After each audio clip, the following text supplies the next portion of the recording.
What you're about to see here is a long lecture.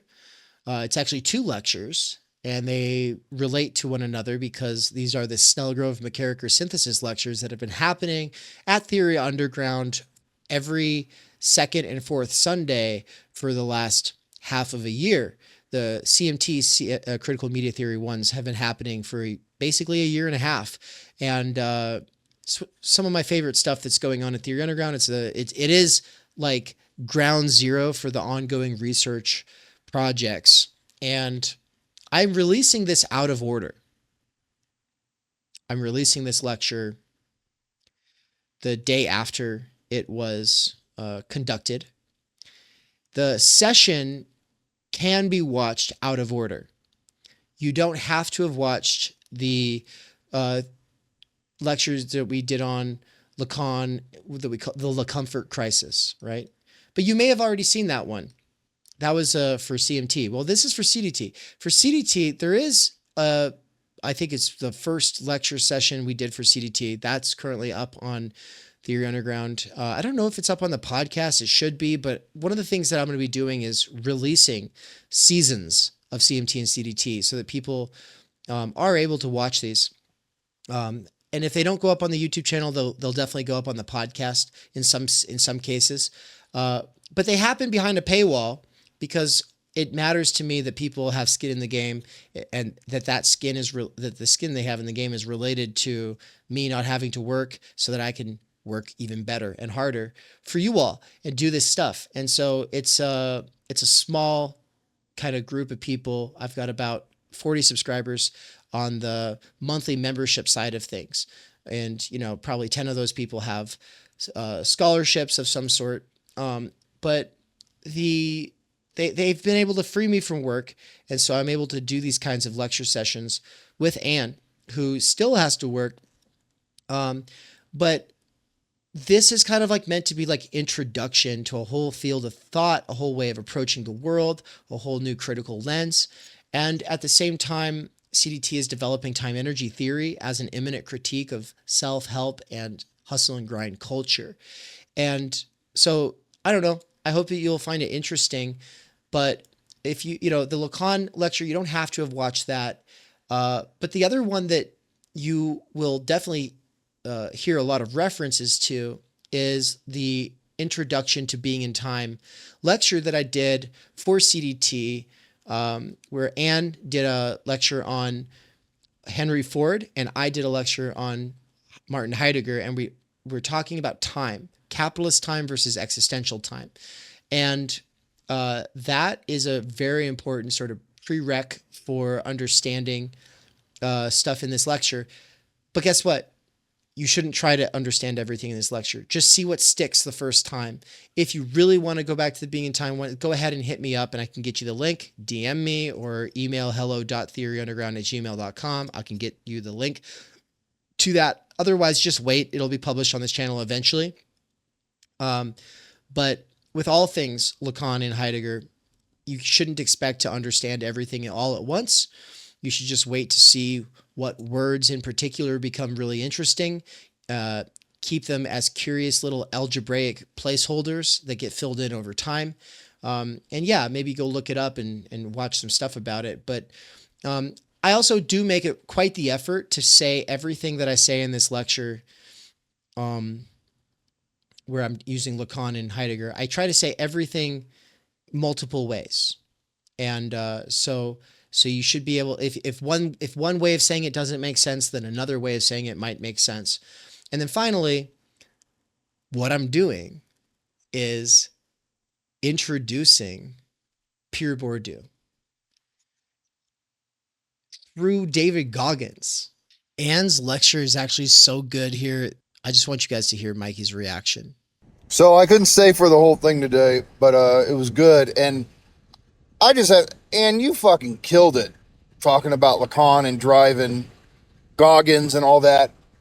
You killed it so much so that I honestly think you guys should take the clip of basically Anne's lecture, and repost it publicly as like a standalone thing.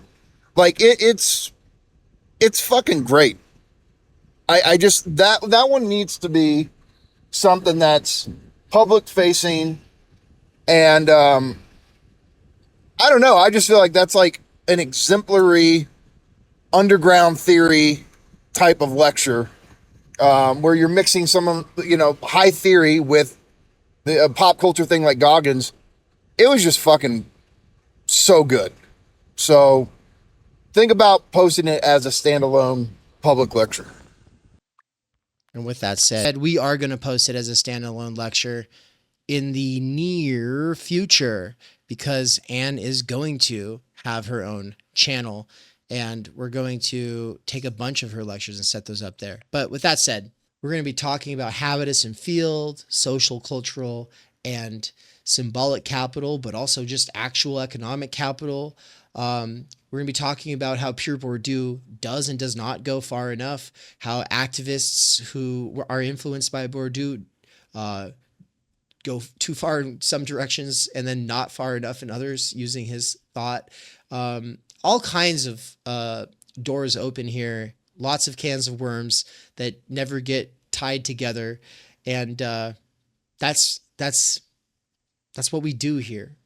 And so, like I said, it's a long one. So that's going to be good news for people who love to listen to stuff when they're killing time at work. Everybody else, deal with it and enjoy. All right, everybody. Welcome to the fifth session of CDT. Unless, of course, we count the bonus lecture that we got from Benjamin Studebaker. I consider that so much canon that it just seems to me like you're all probably going to get an extra lecture. People who signed up just for CDT and not as monthly subscribers signed up for 6 lectures. And what you're all about to get is some exciting bonuses for the month of July. Because Anne is going to take a month off to focus on course development. She's got a sociology course that she's developing that she'll be teaching 2 sections of in the fall, which is really great news. And I also have a sociology class that I am developing. Now, when we say it's great news in terms of the opportunities that it opens up for us. But more importantly for me, it's about the sort of the structure and the way it's going to direct my action. I guarantee is going to make me think a lot more about what it is that we're doing versus what they are doing at the university, but also, and this is the part I'm most excited about, just to do an introductory course to sociology is such a huge undertaking for someone with a background like we have. And so, this is kind of where our brains are going. And Anne's been doing so many different things, but she's going to be changing gears with her work. And she'll need this extra time and a little bit of a breather. And while she gets that, Mikey and I are going to do 2 lectures in July, one for CMT and one for CDT. But those 2 things are merging in the month of July. It's all going to be CMT and CDT synthesizing in a sort of sense, but not synthesizing in a way that erases contradictions. It's actually going to, these will synthesize in ways that actually bring certain contradictions out to the fore in a way that really helps us situate ourselves in the field, wrap our heads around all these different thinkers and concepts and questions and problems that are opened up by these fields. And so with all that said, I've got some really exciting news. And I'll just say that all of what I just said, like all of those lectures, are ultimately laying the groundwork for what's to come over the next year. And what comes over the next year is the exciting news that I'll be detailing between Anne's lecture and mine. But with that said, I'm going to turn it over here to Anne. I'm going to stop this share though. Yeah. Because I don't need to share. Yeah, Anne will signal when to do that. And with that, let's turn it over here to the whiteboard view for everybody. And then hit the lights. Do you need that anymore? Yeah, I don't think so. All right, yeah, everybody put your hands together. Welcome a band.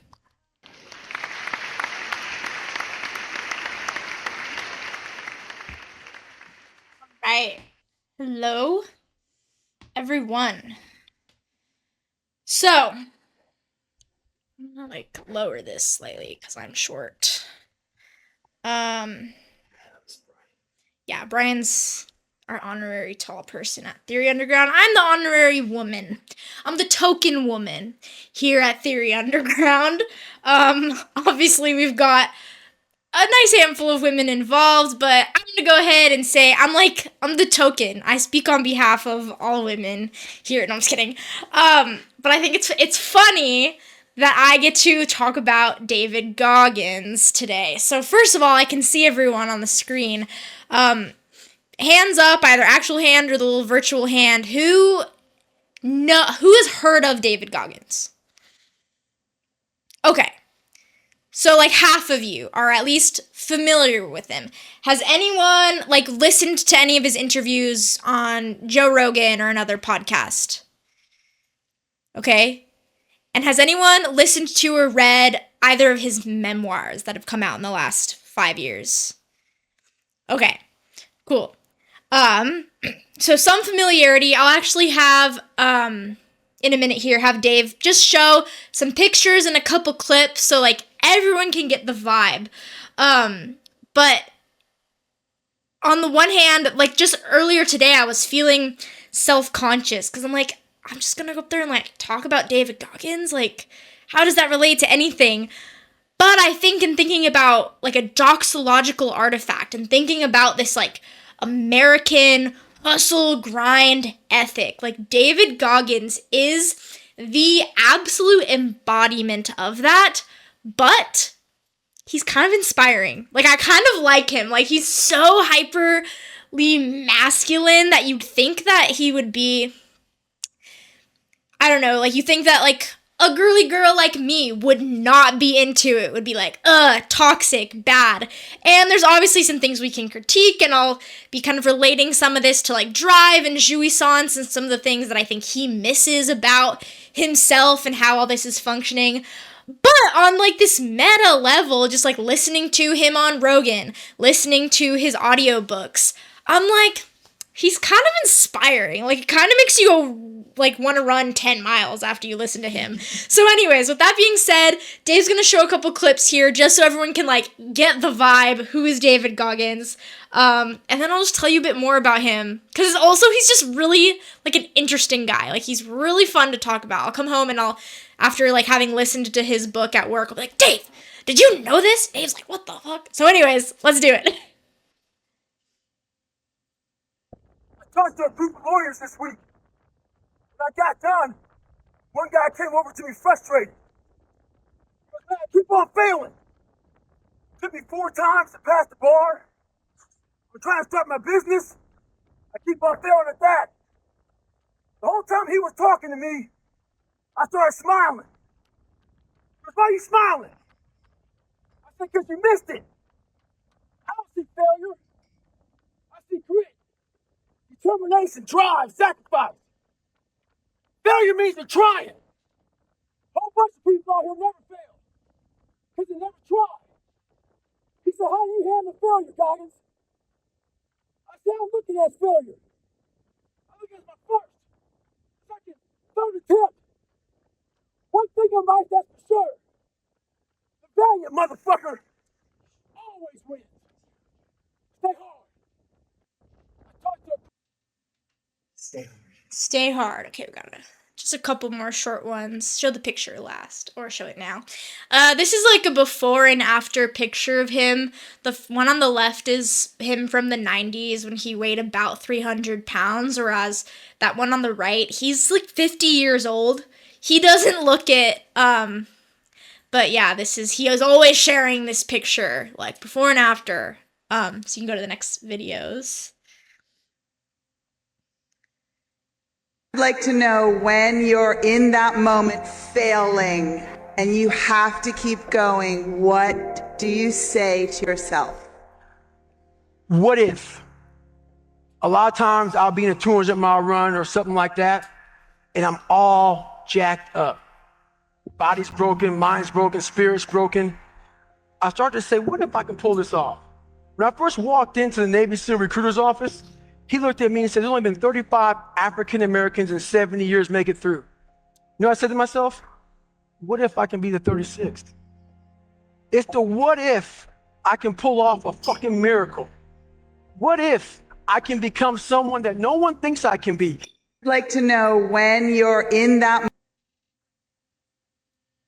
All those bad days and all those days you don't want to do shit, you have to be your own motivator, your own coach, your own trainer, your own everything. So to do that, you have to come into work, and work is whatever your work may be, ready to go. What that means is you may have failed miserably yesterday, but you come to work be like, man, you just lost everything. How the hell are you this fucking damn motivated? Because this is what it takes. This is what the fuck it takes. And you got to get it from wherever you can. Whether you make up this illusion of your life, this false reality that gets you motivated, whatever gets you motivated, it's got to be here at the tip of your brain at all times. Because in those dark moments, you got to pull it out. All those bad days. Okay, so there's the vibe. So who is David Goggins, right? He's known as the hardest man alive. Like, his catchphrase, if you've ever heard it before, is stay hard.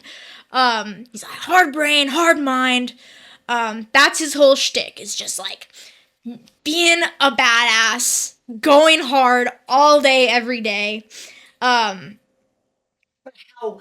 What's an example of like how hard he goes? I'm gonna get into that, but just giving some like background. So he is a former Navy SEAL. That's probably like one of the things he's known for, is being a Navy SEAL. Running, he's an ultra marathon runner. Ultra marathons are basically anything over the standard marathon, which is 26.2, I think, miles in the US. But he runs like 100-mile runs. He's even run, there's a race in Moab, or in Utah, it's the Moab 240. It's a 240-mile race.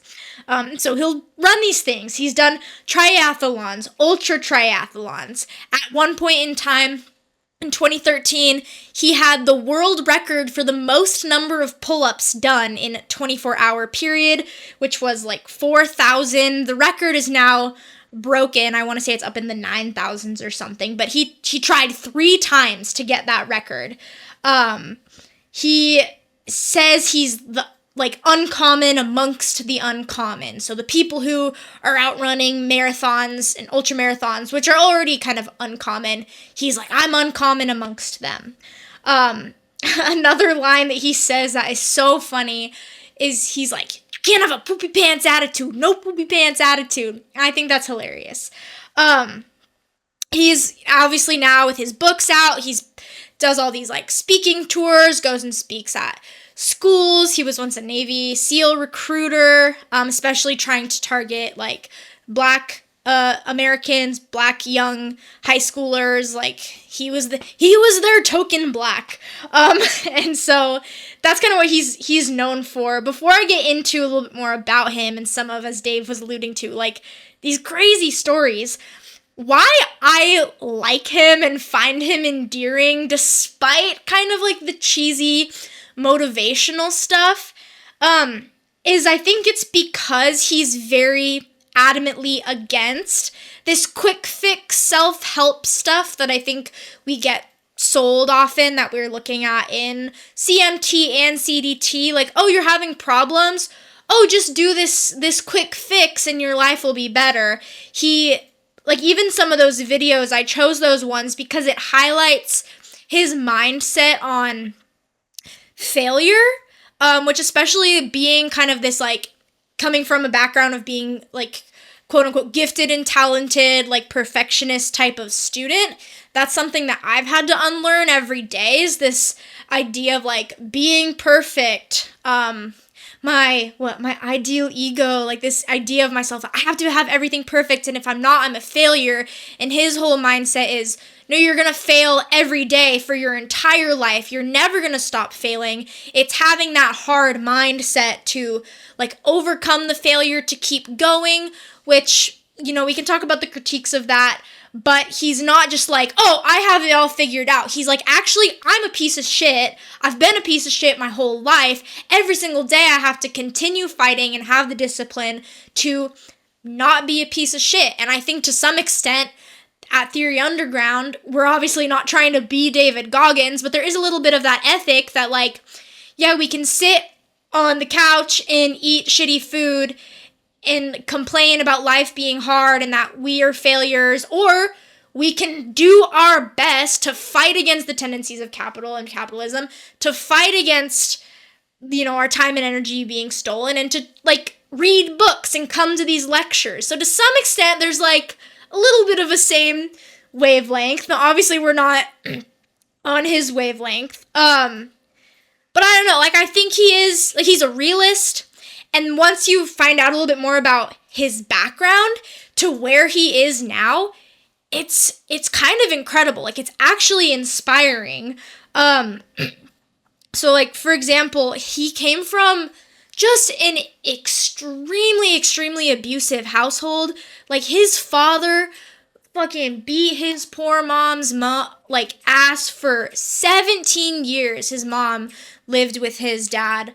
And she was beat like a slave. Like, he had a belt. His dad had a belt, and he would beat his mom's, like, bare butt and tell her, like, I brought this belt back all the way from Texas just to beat you. He watched his mom. Like, he was the type who was a fighter. He would always stick up for his mom every time. That would get him beat. His dad was, like, severely abused. So it was just this cycle of, like, abuse, and his dad was drinking all the time and sleeping with prostitutes and other women, and, like, it was just a bad, bad situation, right? And so, like, very, very abusive household. He was a bad student. Like, he didn't know how to read until, like, the 4th grade or something like that. Like, so he struggled academically. At 2 points in his life, he was overweight, 300 pounds, working, like, dead-end, overnight, pest control jobs. He was born with the sickle cell trait, which I don't know much about sickle cell disease or, like, the genes, but basically it makes him very easily prone, I think, to being sick. So he's got, like, genetic kind of preconditions to be ill, to have, like, physical chronic illness. He's had 2 heart surgeries in his life because he was born with a hole in his heart. And so, like, he's not had it easy. The amount of times this man has almost died is frightening, actually. So in that sense, when you know about his background and where he came from, to see where he is now, it's kind of the same way I sometimes feel about, like, these influencer self-help types who are like, oh, I just use the energy of the earth and the rocks and it makes me feel so good. You can go, haha, that's crazy. But then you're like, but clearly something's working for them. Like, look at what the human body and the mind can do. And so for Goggins, it's like, this guy's crazy. This guy's going too hard, too extreme. But at the same time, he's able to do it every day. He's reached these limits, and you have to wonder, well, something must be working. Like, he must have latched on to some sort of truth because he's still alive. He's still running ultra marathons. He runs every day. He hasn't died yet. And so there is, like, there's something there. And so, yeah, as Dave alluded to, some of the just absolutely, like, crazy stuff that has happened to him in his life, or that he puts himself through. I think one of the main things in listening to his books and listening to his podcasts episodes is, like, this man is addicted to pain, like physical pain. He puts himself through just absolutely absurd amounts of like physical pain, which I'll talk about how I think that relates to drive and jouissance, death drive, right? All of these things. But just as an example, he, in like I don't know the year, but one day, he wanted to raise money for this organization that gives money to the children of Army veterans, military veterans who have died. And so he's like, what's the best way for me to fundraise a bunch of money? To run and win an ultra marathon. This man had never trained for an ultra marathon in his life. And I'm talking 100-mile ultra marathon. So he, with zero training outside of his kind of base level, like Navy SEAL fitness, which Navy SEALs are like the most elite of the most elite in the U.S. military system. There's also the Army Rangers, which is like one more step of elite, which he went through Army Ranger school. So he ran this 100-mile race just having like his bare minimum base level like Navy SEAL athleticism, which is more athletic, more fit than 99% of people. After this race, I'm actually gonna read from his mouth like what happened to him after this race. Because wow. Let's see. It's page 156. Sorry, I gotta pull it up here.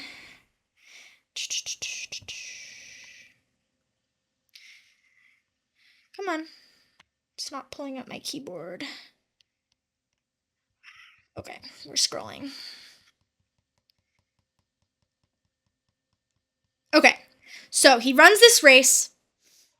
He says, after running 101 miles, my race finally over, I staggered to my lawn chair and Kate, who I think was his wife at the time, placed a camouflaged poncho liner over my body as I shivered in the fog.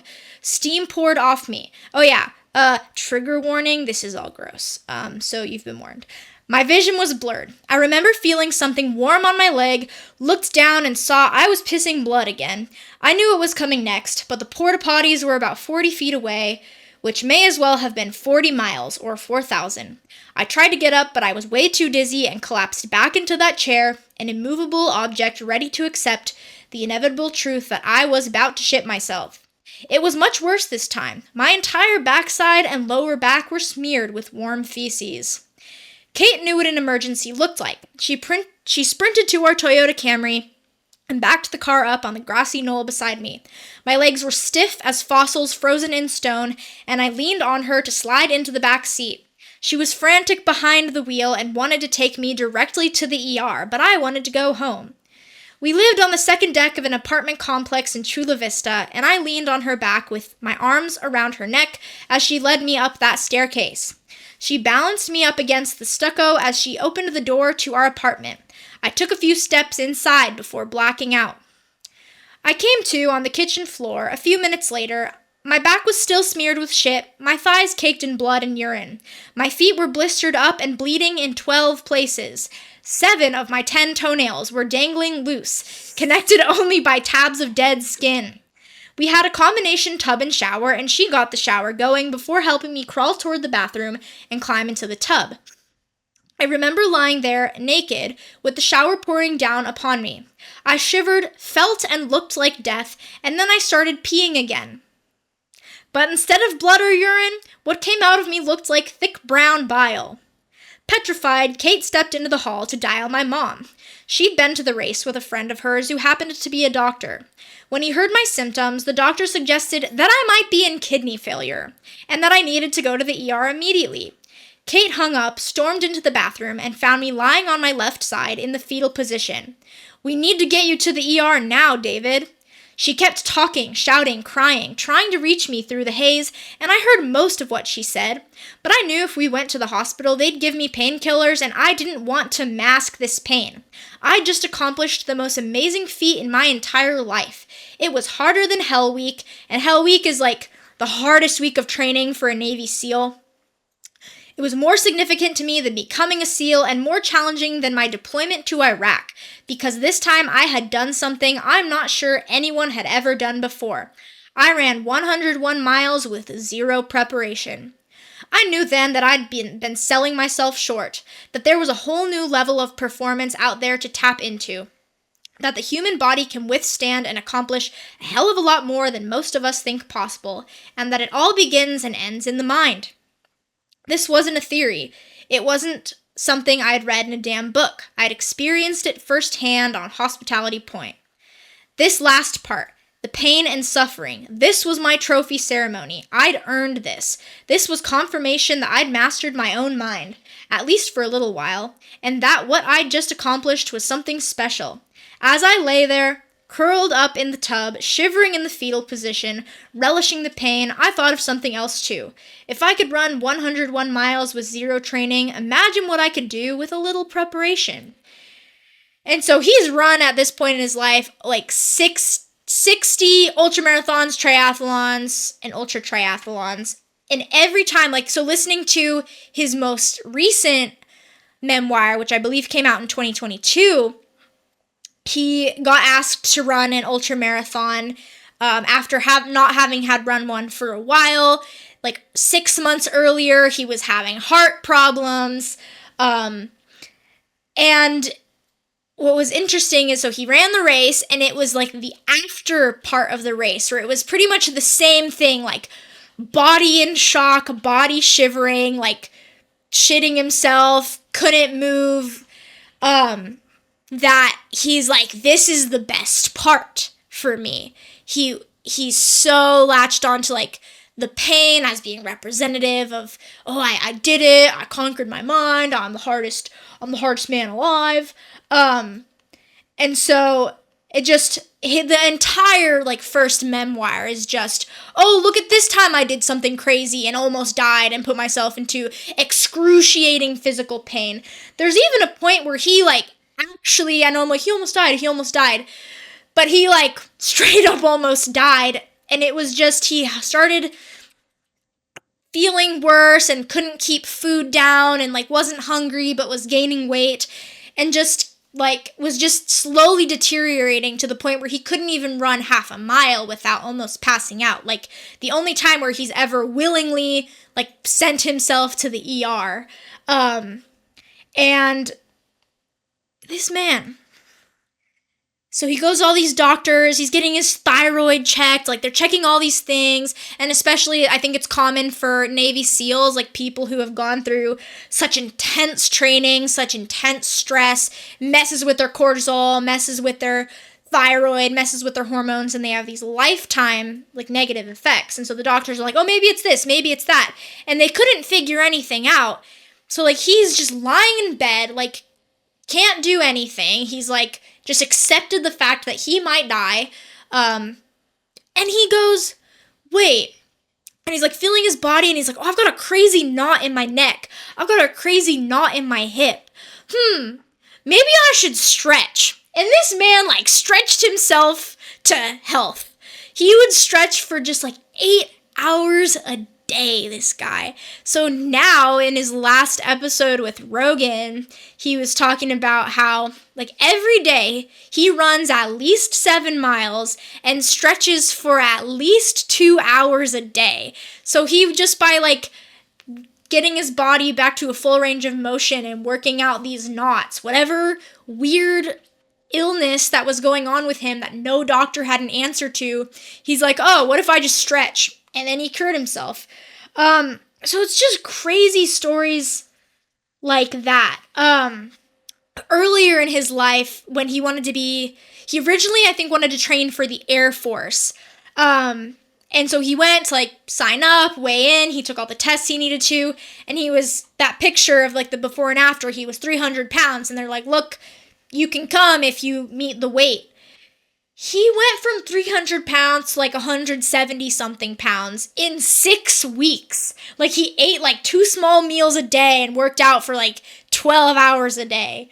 So just some crazy stuff like that you're that is unbelievable that he would put himself through that much pain, that this could happen. Dave, is there any other stories that you can remember that I've told you, or anything that you... Before I move on? The one thing that I was looking for that I can't seem to find is the where that video clip I sent you where he's talking about how he's like, people say that I'm a masochist. So I'm getting into that. Okay, yeah. As far as well, before you get into, well, you don't know where that clip is, I can't find it anywhere. Did you share it on your Instagram? Did you meme it? I did not, sadly.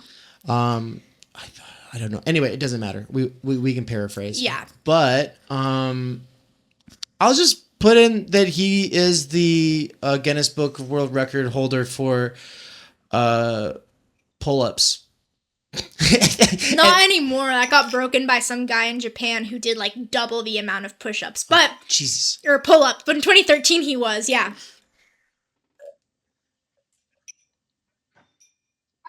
I think that covers, like, that gives you an idea. The entire first book is interspersed between, this, like, memoir, kind of telling of his life, just these absolutely crazy stories, mixed with, he'll give you, like, a challenge. So it is, like, self-help in that way. He'll say, okay, try this. Like, here's what I did to get myself out of a rut. I turned my mirror into, like, a motivation mirror, and he put up all these sticky notes. And that was his, like, accountability mirror. And so he'll give the reader some challenges and some things to implement in their own life to conquer the mind, overcome failure, blah, blah, blah. The other thing he does, that's crazy. He'll take, because, being, like, a public figure, especially one who goes to the extremes that he does, I mean, on the one hand, he just has people all the time saying, like, you need to rest, you need to recover, this isn't healthy, no one should be doing this. So he's got some haters, like, as all public figures do. He's got some online trolls, and he will take the comments of these people, whether it's a tweet, Instagram comment, whatever. He'll take these comments, he'll print them out, and then he will read them into a microphone. And then he'll add some music, add some beats, and make a mixtape of all of his haters, and then, like, play that to get himself hyped up. So he literally feeds off of hate. He feeds off of negativity. In his latest book, when he ran this ultra marathon after not having run an ultra for a long time, or a 100-mile race, he's going, he's slowing down, he's like, you know what, as long as I finish, that's good enough. And some guy passes him, and he stops, this guy who passes, and he says, oh, hey, you're David Goggins? I heard you were out here. That's really cool. Guess I caught up with you. And then he ran, like, he passed him, and that, like, flipped the switch in his mind. And Goggins was like, it's go time. And he just turned into some crazy, he called himself, like, a dog. He's like, we have this he talks about this obsessiveness. And that flicked that on for him. And he was able to run and pass the guy. So it's like hate and competition and doubt and this, like, idea of failure is what drives him forward. And so going into that and just thinking about drive, Lacan, when I first listened to the book, and I don't remember why I ended up listening to his first memoir. His memoirs on Audible are really cool, so he self-published both of his books. Like, he just made his own publishing company and was like, I'm just gonna self-publish these. And then when he went to do the audiobook with Audible, he had a guy kind of help him write the book, and what he would do is the guy who wrote the book would read the audiobook, but then between chapters and between sections, they'd have a little, like, off-script podcast. And so the audiobook's actually really interesting because you get kind of this bonus, unfiltered content. The first time listening to this book, I want to say it was like December or January, and I would just making all these connections, like, oh, this is this guy's death drive, like, he gets so much jouissance from all this physical pain, like, my very kind of surface level knowledge of some of these Lacanian concepts, which I mostly got through Mikey and Dave getting it through Mikey. I was just instantly able to make these connections because I think it's such a good example of the ways that drive and jouissance and death drive, like, come in and hijack our lives. And for Goggins, it's just this absolute extreme. There are some things that he says that are like, that is spot on right there. Like, that is jouissance, that is death drive, that is drive. Like, this is what it does. There was a clip from one of his appearances on the Joe Rogan podcast where he's like, people think I love this shit. Man, I don't want to do this shit. I don't want to do this. Like, I don't want to do this. I don't want to scroll on my phone all day. I don't want to have a fight with my partner. I don't want to drink. I don't want to gamble. Like, all these things, we're like, I don't want to do this.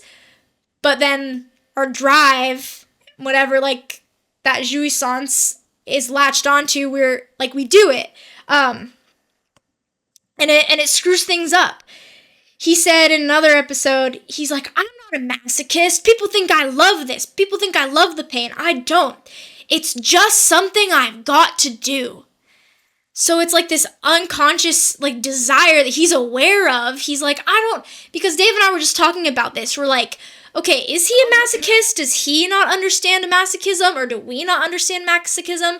But I said, no, I think masochism is like, you're aware that you're kind of sick and twisted and that you like either pain done to yourself, whether in a sexual sense or not, or you are like aware that it gives you a power trip when you do it to other people.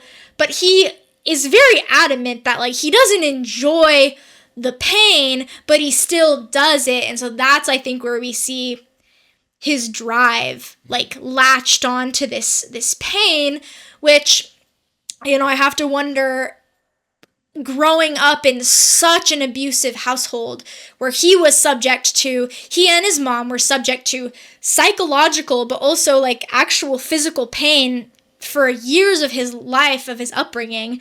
It's like, you have to wonder that pain coming from his childhood to his, like the pain that he enjoys now, that he puts himself through willingly. Like, you have to wonder if that is a link there, right? I might have found the clip here if you want me to. Yeah, you can. Yeah. Oh my gosh, 500 degrees in this room. All right. By the way, bye Sue. Have a good night. Catch up on it later, whenever. And then let's play it. I'm looking at my shoes for 30 minutes sometimes thinking, man, fuck, man, people look up to you, Goggins. Fuck them. I don't want to do this shit. I'm like, I want to do this shit, man. But guess what? You do it. I'm going to do it. As long as you do it. And that's what I know about Yeah. it, man. That's why I stopped doing it. I'm thinking, oh, man, you're going to fucking sit here. You can look at your shoes for 30, 40 minutes. You go, you're going to think about it all day long. You're going to do it anyway. And sometimes you don't have the time to look at your shoes for 30 minutes. No. Those are the beautiful days. Yes. Because you know you just have to go. That's right. And so like there's no room for procrastination. You gotta do it anyways. And so that's, I think, where drive plays a role for Goggins. In terms of jouissance, there are multiple times where he said, and I just have a couple quotes, where he talks about like enjoying the pain. These are both from one's from his books are called Can't Hurt Me, and then the second one is called Never Finished. And so this first one, he says, this is when I think he was dying. The weeks progressed and the conditions deteriorated, and that's when I began to enjoy myself. Some days this is when he was training for something, my bad. Some days I left the house without breakfast and barely eating dinner the night before. I wanted to run my daily 20 bonked because I knew a moment like this was bound to come in the Rocky Mountains. I needed to train the body to churn out miles even after the fuel tank was drained and send a message to myself that I was capable of finding energy where there was none, right? He chose to deny himself food, to run starving and dehydrated in like the heat of Florida weather, is like where he was training for this one particular race that was outside of Breckenridge, Colorado. I think later on, training for this same race, he says, one afternoon, I hit a wall at mile 15. My pace plummeted from 7 minutes per mile to the mid-9s. I was out of water, of course, but as miserable as I was, I found myself enjoying being dizzy, dehydrated, and calorie starved. I relished the suffering because it let me know that I still had it in me to push myself that hard, and I scorched the final mile in 7 minutes flat. And so he comes up with all these reasons and these justifications for, no, wait, because it reminds me that I'm alive. It shows me what I've accomplished. But it's like, there are other ways that you can do that, bro. Like, you don't have to literally starve yourself, dehydrate yourself, and run 20 plus miles a day, run 100 miles a week. And so there is, like, he is getting some sort of jouissance from the pain, like this enjoyment, the enjoyment that we get when we have road rage, kind of the sick, twisted enjoyment. And you just see that it's so obvious throughout the book, through everything he says, and he's in such denial of it. And he tries to rationalize it, but it's like, Goggins, it's irrational. It's okay. It's okay, David. And just another, I'll wrap up here soon, but just another couple areas I think in which some Lacanian concepts come in here that are just like such obvious examples is the objet petit a, which we all did some or not all of us, but we did some exegetical readings of Mikey's post on the objet a. And let's see if I get this right. I think so. The objet a is just like this idea or this condition or this thing that we latch on to, that we think, oh, if I have that, it'll make my life better. If I could go back to this time that actually never existed for me, like my life will be better. If I could just clean my whole house, if I could just finally get my house clean for one day, then everything will be fine. I say this and I think this on the daily, and I actually need to clean the house. But like also I can go, okay, but is that actually going to solve all my problems? And for David Goggins, something that was always kind of pushing him, or was this idea that if I can just get my dad to apologize, if I can just blame everything on my dad, then things will be okay. Then I can, take some weight off of my own shoulders. And so at one point in his adult life, after like leaving his dad with his mom, when he was young, like, and never talked to the man, and finally he needed to go get some closure. I think this is a pretty common in, like, stories of orphans or people who have estranged parents. They latch onto this objet of, oh, if I could just go meet my birth parent, meet this person who abandoned me, meet my dad, and get this sort of sorry, this forgiveness, then I can just have one big happy family again, and all will be forgiven. And so he went. He visited his dad, and that he realized, like, he had the realization that, no, this man has not changed. He still drinks, he still sleeps with prostitutes, he's still a piece of shit. And he was kind of able to almost realize, like, he literally had this is my objet, and then he had the realization, oh, this will not make me whole. And so he moved on. He doesn't care about his dad. When his dad died, he did not go to his funeral, and I don't blame him.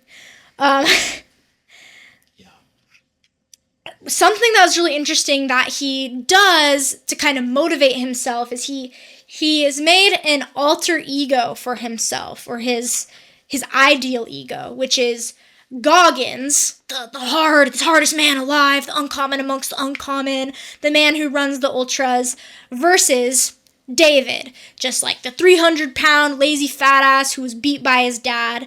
And so he has these two kind of conflicting people within him, his ideal ego versus the opposite. And it's interesting is that Goggins, the hard guy, versus David. I'll say Goggins versus David. When he was growing up, Goggins used to be his ideal ego. That was kind of what his desire latched onto, whereas his drive was keeping him in the David level, was overeating, wasn't working out, like was keeping him at this lower level, whereas over time he was kind of able to switch that to where now he doesn't desire to be David anymore, but you could argue that yes, he desires to be this Goggins guy, but then his drive for this like physical, his drive to be such a hard ass to like be so successful. The jouissance that comes into play is undermining like his literal physical health. His knee right now, just because of how much strain he's put on it from all of his running, from all of his untrained running, from like Navy SEAL training, his knee is just messed up like beyond repair. He's like, oh yeah, my body's broken in a million different ways. All the doctors are like, what the heck, how are you doing this? But he just still does it. And he's like, look, I'm fine. Look at what the human body is capable of. But I think most normal people are like, yeah, maybe you shouldn't be doing that. Like, yeah, you're 50, you're feeling fine right now. Yeah, you have the privilege, the time, energy, and the money to like afford all of these surgeries, treatments, whatever. But there is a sense that his drive is coming in and like almost preventing him from being this ideal Goggins because of the actual physical pain and injury and sickness that he puts himself through. And so with all of that, just to tie it up here and to like wrap up kind of the connections to Lacan that we see, a thing that I appreciate about him is that, like I said earlier, he doesn't think he's whole. He doesn't think he's complete. He's like, I am not the man. I do not have the phallus. I'm a piece of shit. I'm lazy. I'm the fat ass David Goggins back in the 90s. And so this like recognition that he's not whole, that he doesn't have it, I think is what makes him have it in a sense. I think like Mikey's phallus post is really, really crucial to understanding this and the way that like the phallus functions, the symbolic phallus, and like a guy driving around with a big truck and American flag, like he's trying to symbolize like, oh, I'm the man. And then that makes you go, like, I see a guy driving around like that and I go, oh, I get it, your dick is big.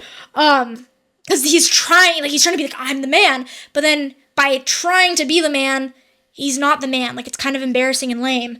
But David Goggins, on the other hand, is like, I am not the man. I do not have all the answers. My method, you probably shouldn't do it. Actually, I would never tell someone to run until their kidneys are failing.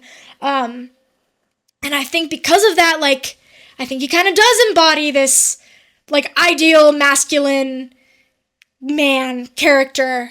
And so in that sense, it's inspiring. He's definitely an obsessive. He talks about the obsessiveness driving him. So there's just all of these different things going on. And I think in terms of like trying to understand some basic Lacanian concepts, like he is this perfect model taken to these extremes that can really highlight drive, desire, jouissance, obsession, the phallus. And so there you go. I know Dave will probably do some more connecting and tying and closing off anything. This connects really well to our CMT lecture about the comfort crisis, because obviously, like, David Goggins is doing the absolute opposite of being comfortable. He runs a minimum of 7 miles every single day. He does not take a day off. He does not rest. He is not comfortable. But all of that is, again, like this very privileged position. He had, like, this is his full-time job. Dave was saying earlier, he kind of does live in this, like, ideal world where he has the time energy to do exactly what he wants, and he has a group of people that support him. Like, he's not alienated from his partner by going this hard. He's getting all this recognition. He's getting all this recognition, but for most people, you know, I go work a physical job 30 to 40 hours a week. I want to run. Like, I actually want to keep running. I don't have the time or energy to do that. I'm not going to run on the days that I work 7 miles or that I walk 7 miles at work. And that's just like one example of the way in which all of these self-help guys, they're just missing that like crucial, you know, okay, well, people don't actually have the time energy to be this ideal version, to power through, to be hard, to stay hard, to go hard every day. So that's David Goggins. Pretty funny, pretty amusing. I kind of recommend the audiobooks as just something to listen to. We're pro listening to memoirs and autobiographies and biographies here at Theory Underground. Obviously, Goggins is not some great philosopher or thinker, but he's an interesting person in thinking about all of this. And so, I don't know. Stay hard, everyone. Thank you. I'm going to switch screens here so that we can see people in the audience, and then we'll clap. Thank you, Anne, for that. That was awesome. Fucking A. So when it comes to sympathetic critique, the believing game kind of critique that we talked about 2 months ago at the last CDT session, there are positions in the social field that one occupies on the basis of the bodies they were born into, the class they were born into, etc. And if you hold a certain position in the social field, and then you try to give a sympathetic reading to someone, it's going to change the signification of that critique.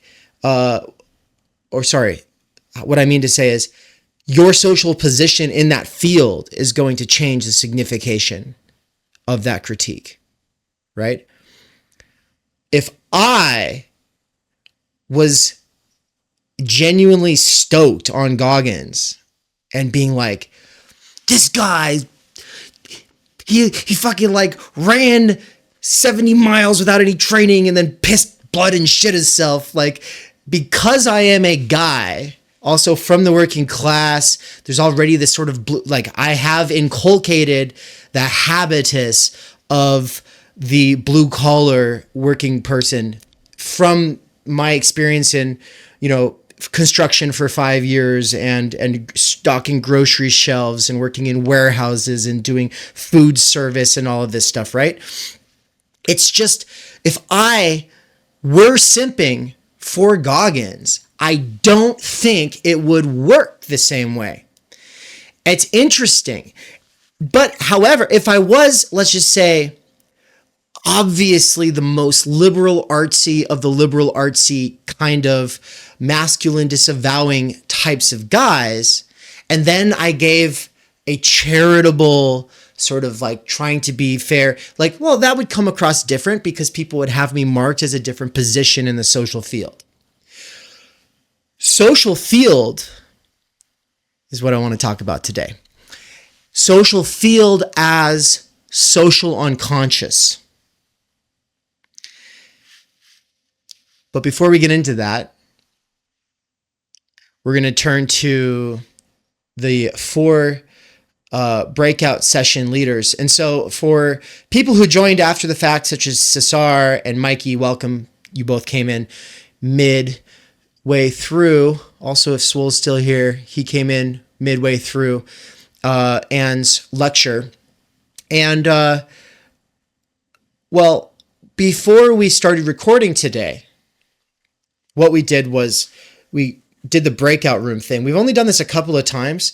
Łukasz was saying it was quite the experience. He'd never done it before. But basically, it's a Zoom function for people who don't know. It's a Zoom function where I can create different rooms, assign different people to different rooms, etc. And so Łukasz, Rudy, David Powers, and Terrence each led a room and came up with a couple things to share out with the group. And so we'll let you guys go in whatever order you want to. You can raise hands, you can call dibs in the chat, or you can just unmute and start talking right now, whichever one of you wants to go first. Can I go first? Because I'm at work and it's a good moment now. Yeah.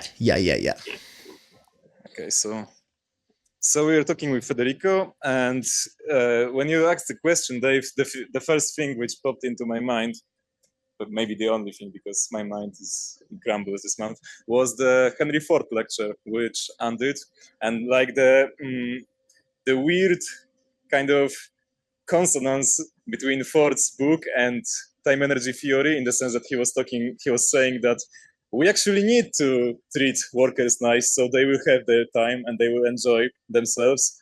But he immediately recuperated it into because they will be more productive. And that was what struck me.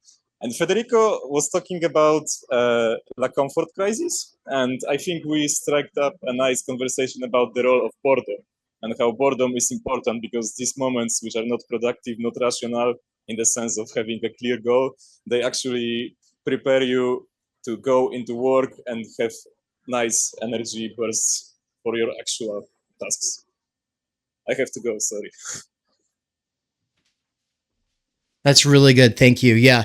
And I guess I would just follow that up with really quick, like for people who didn't see that lecture, it was, at this point months ago, but it's kind of like not the kind of thing you would see anywhere else on the internet. Like this pairing of Henry Ford's autobiography and an introduction to Martin Heidegger's Being in Time, with a special emphasis on existential time. And I just, the thing that I don't know that if I really said it properly or not, is that capitalism's drive to save time and be efficient has always been coupled with the fantasy of freeing up people's time so that they don't have to work. That's always been there. That's been there from day one. It's been there from before capitalism. It was there with René Descartes in the Discourse on Method. And there's something about trying to save time that makes it go away faster, phenomenologically. As soon as you start going, oh my God, I got to hold on to every minute that I have, it flies out the window. This is experiential. If you pay attention, you might see it. But then, of course, there's also the classed nature of this division. Descartes says our workers in the same breath that he is talking about how we'll free up our time from labor with these labor-saving devices. And he was, trying to convince people who are on the side of the church versus science, hey guys, if we can kind of work out some kind of working relationship here between church and science, then we might be able to have nice things, an infinity of devices, as he says, and then those devices will be labor-saving devices. But then at the same time, he's talking about our workers. And so he's not talking about everybody having their time energy. He's talking about more people like him, right? Of course, he might not have been thinking consciously about this. Of course, maybe he also kind of thought it'll have a trickle-down effect. Of course, this is because he is a thinker, a radical philosopher prior to the advent of the bourgeois revolutions and therefore the realization of the split between the actual bourgeoisie and the workers that they always kind of presupposed. But with that said, I want to bookmark that because I'm going to come right back to this thread of Descartes and labor-saving devices and the most radically doubting philosophers who want to challenge doxa, probably being Descartes and Husserl in a sort of sense, failing to understand that their assumptions, their dispositions, their affinities and oppositions, all just in their actual day-to-day lives, are socially embedded in processes that are related to relations of production. Right? This is Marxism 101, of course. But it goes beyond Marxism 101, because now we're going to turn to the sort of update with this social unconscious stuff, but we'll come back to it. Okay, I'm going to step off screen here and listen to everybody else go, because obviously I'm just itching to get into lecture mode here. But let's go Terrence next, and then David, and then Rudy.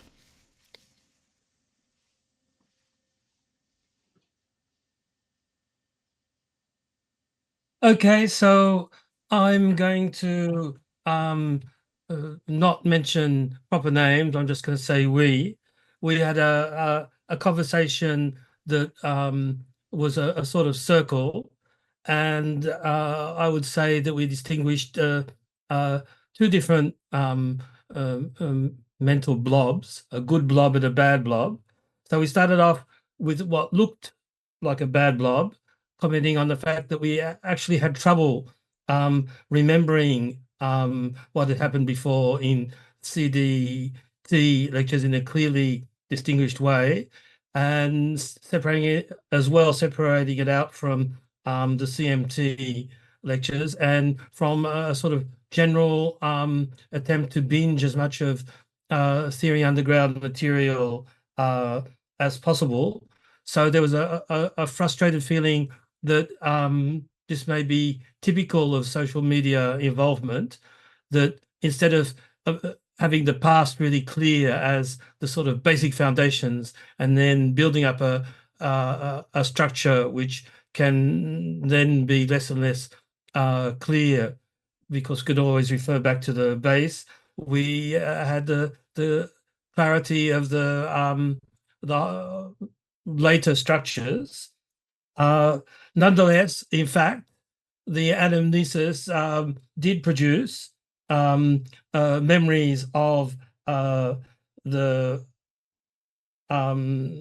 this life and kilonormies class, and that led to the vision of the normies as seeming to be fractured and embodying all different sorts of ideological and existential differences, but there was in fact a coherence. So they agglomerated together into a bad blob, and that included the leftists or the pseudo-leftists, who think they are over and above the normies, and they're just in the same blob, but with the value of the narcissism of tiny differences.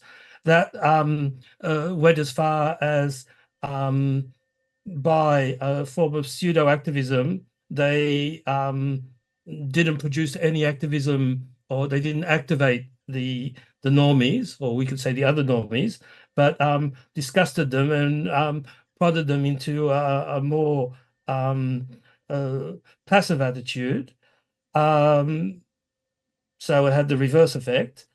The sort of final reflection was that all these memories and thoughts that seem to sort of be de-differentiated and becoming a blob of thought, in fact, embodied something that we didn't have enough time to define. If we could have, that there is this pseudo-leftist enjoyment, which is just a narcissism of small differences, but that with our sort of immersion into the theory underground material and the type of stuff that motivated us, anyhow, there is a sort of through line that is a different sort of enjoyment, a good enjoyment that has driven us to go through all that. Thanks, Terrence. It's really good, actually. I'm really happy you brought back up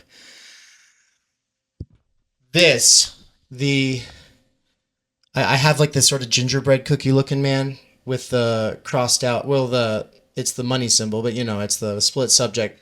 But this is the split subject as the gingerbread cookie man. If you all remember, it's patched together by niche belonging that gives it an exceptional status, and that every boutique consumer marketing demographic on the internet is allowing people to patch themselves together in a sort of sense, right? So this is going to be huge for what we're about to get into.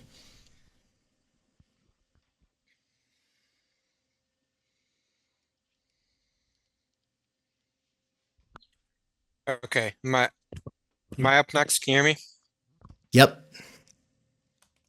Cool. I'm not sure to what extent there was overlap between what everyone had seen, but in terms of episodes that stood out, some of the things that were mentioned would be the recent lecture on drive and desire, comfort crisis, 7 habits of highly effective people, and then the Henry Ford being in time combo. And some of the themes that came up about things that maybe make things memorable is the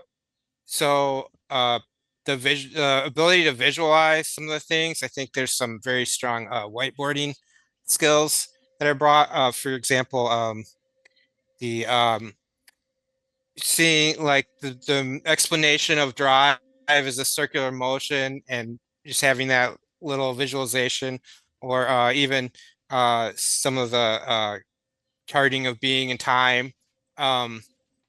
It was broken down really well. Like Anne's excitement on the Henry Ford lecture was like really contagious and really like helped like kind of be like, oh yeah, this is like why people like really like looked up to this guy and thought he was like, I mean, he was a visionary as much as many like distasteful things as there might be about him at the same time. And then another theme that came up is like the way that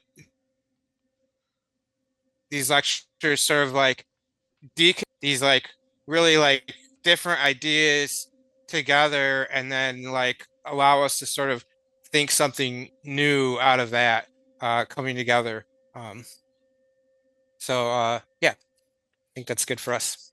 That's excellent. Anne in the chat said, I realized that I play the believing game all the time when I read and almost always have. Yeah. Which then maybe means we'll have to come up with like the opposite game for you as a way of, practicing. But for most people here, I think it's the opposite. Like they don't tend to read from the believing game standpoint. They pick everything apart as they go, which is good. I mean, that's good. Both are good to a fault, right? That's the thing. Okay, Rudy, what's up, man? Yeah, we basically shared what our familiarity with the concept of time energy even is. Because we're a pretty like new group, me as a person a little bit more involved for a longer time. And that's actually what we talked about. Like one thing that came up was interests in understanding how the economic system we live in make it extremely difficult because of time energy lack to dedicate yourself or develop a dedication and to learn, which maybe even relates to the lecture we just had. And also the doxological aspect that like understanding what it is in the ideology or in different ideologies that give something to people and not just critiquing it from the elitist standpoint where it's like the masses, so to speak, are reactionary because of mass movement.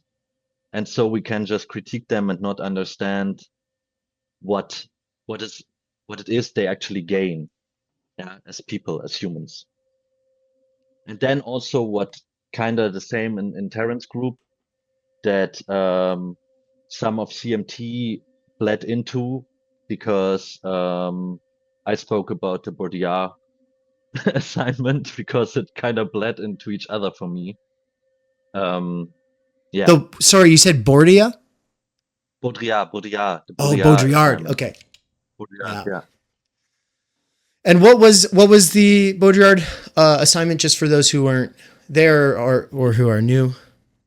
This was from the CMT course, the last lecture, where the question was like, or maybe even before, but the question was like, what can you do to actually do a symbolic act, like to change the symbolic relationship? You have to capital, you have to sign value, which we could also say is value.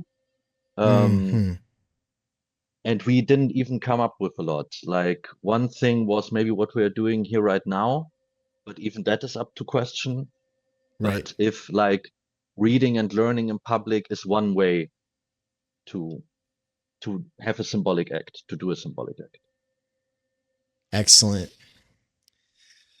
Well, I kind of want to do various experiments like this moving forward because there's this amazing capability with the breakout rooms, and people like you, Rudy, having been around for a long time, I think have a lot to offer. And even your confusion is a lot to offer in a sort of sense, right? Like, because it's an informed confusion. I'm not so interested in confusion that a person has the moment they hear something. I'm more interested in the confusion that they have later because they've been thinking about it, right? And that shift is one that I want to talk about before we actually dive in. There's an anxiety, a tremendous anxiety about whether or not you will be able to do this thing called philosophy. What is doing theory in the first place, right?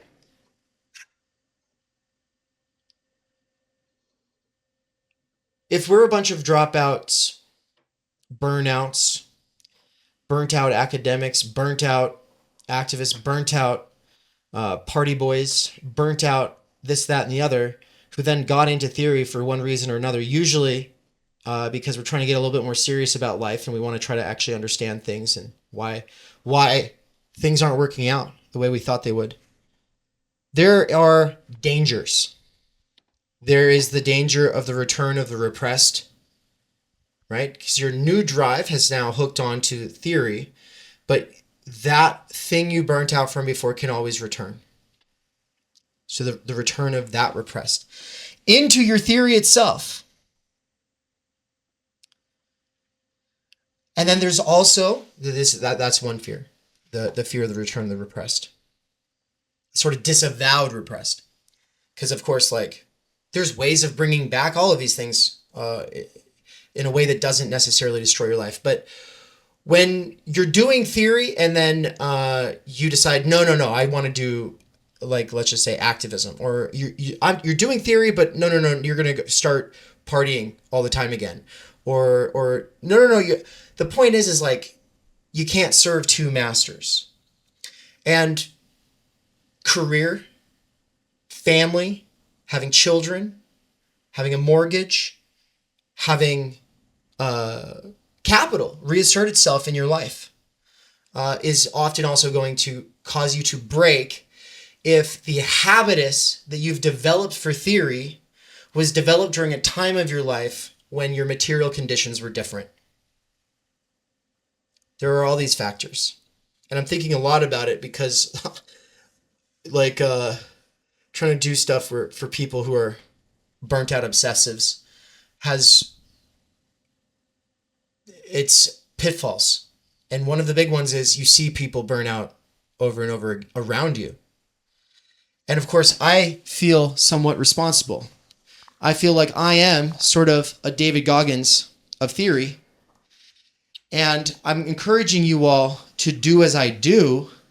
And you're ultimately going to fucking break. Because not only is my libidinal economy different, because my material conditions were different,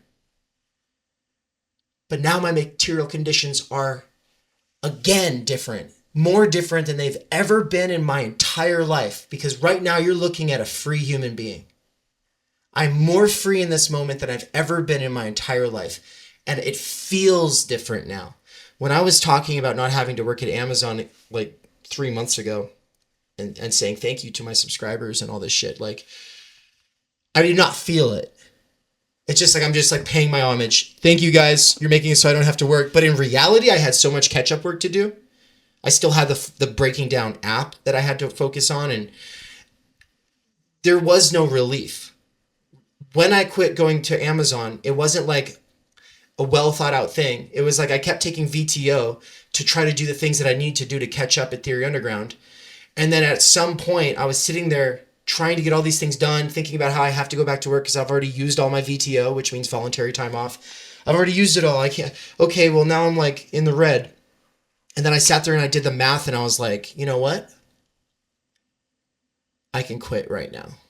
It'll be a bit more of a sacrifice for a little bit, but I can quit right now. And it was over the course of a couple of weeks and that conversation with Anne before I quit. It wasn't impulsive. It wasn't instantaneous.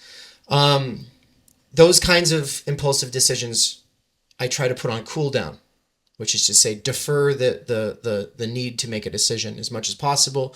If it's the kind of decision that you might make while manic, just put it off and wait till you've, got a couple weeks distance from it, right?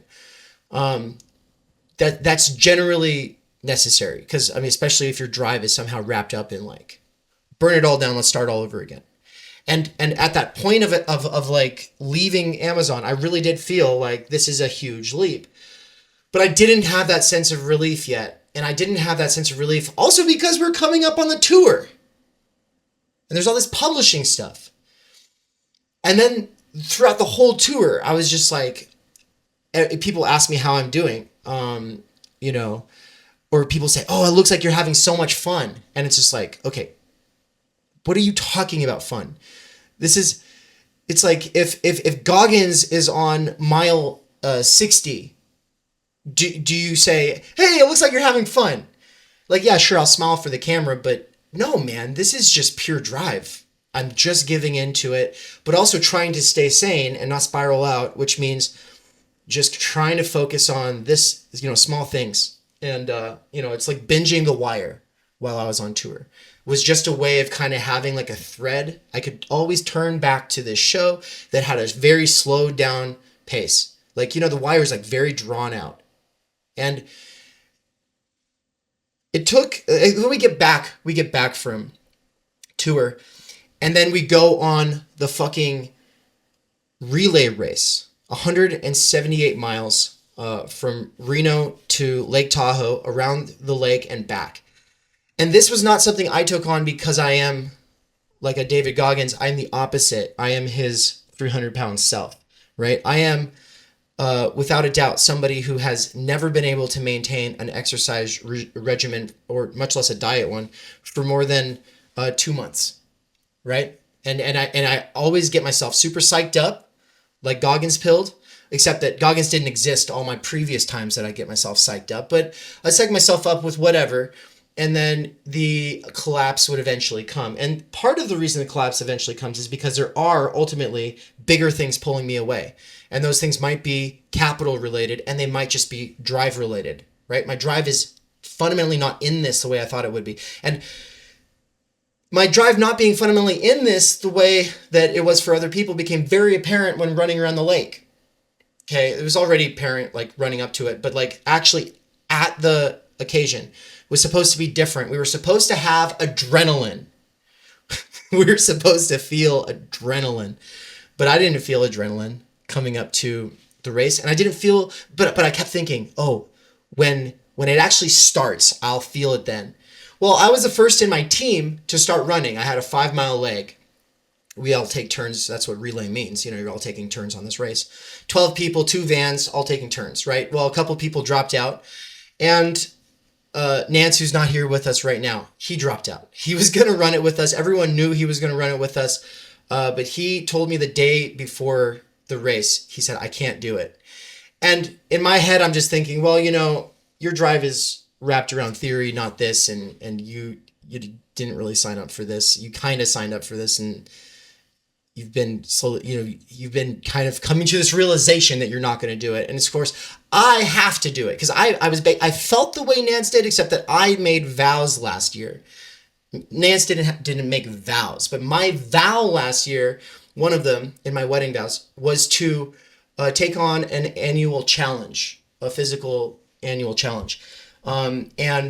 That's just a way of trying to stay healthy, right? Because I've never really cared about such things. And I wanted to incorporate it into my vows to add some extra incentive and structure to my life and to show Anne that I'm serious and I aim to be here long term and in good health, right?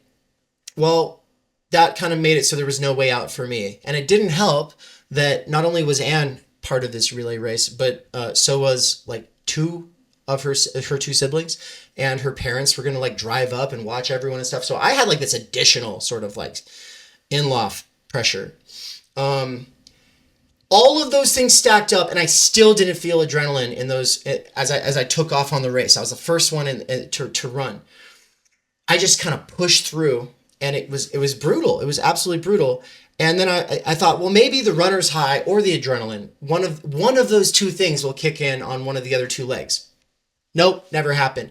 The camaraderie on the team, the happiness, the everyone feeling like we were memeing the Goggins thing the whole time. Go hard, stay hard. You know, was like our motto. What was the other one? It's Get hard, go hard, stay hard was our team motto. Yeah, get hard, go hard, stay hard. And of course people love that because like in the running world everybody knows who's Goggin is. And we were also like memeing off of like being old people in a sort of way because like the team was AARP, Awesome Association of Running People. And like the t-shirt which is also like the Association of Retired People. Yeah, in the United States people get that, you know, AARP spam in their mail all the time. This is the shirt that we had, the team shirt, AARP. There's a person running and there's a walker flying away. And it says Association of Awesome Running People, and then get hard, go hard, stay hard. And also like there's lots of Viagra jokes that come with this, you know. We're talking about how we should get sponsored by Viagra.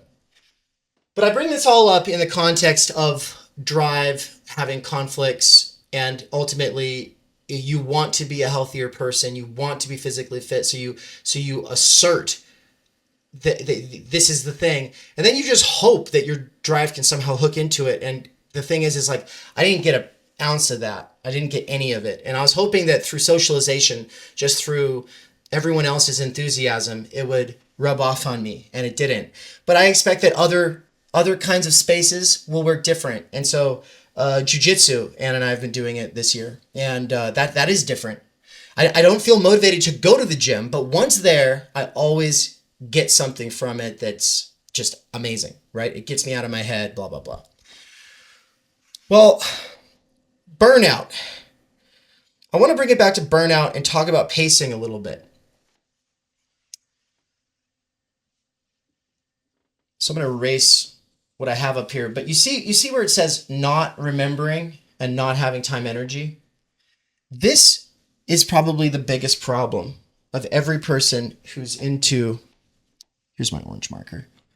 Every person who's into Theory Underground, I'll just say like 98% of you all, there are notable exceptions, you don't have even the illusion of time energy.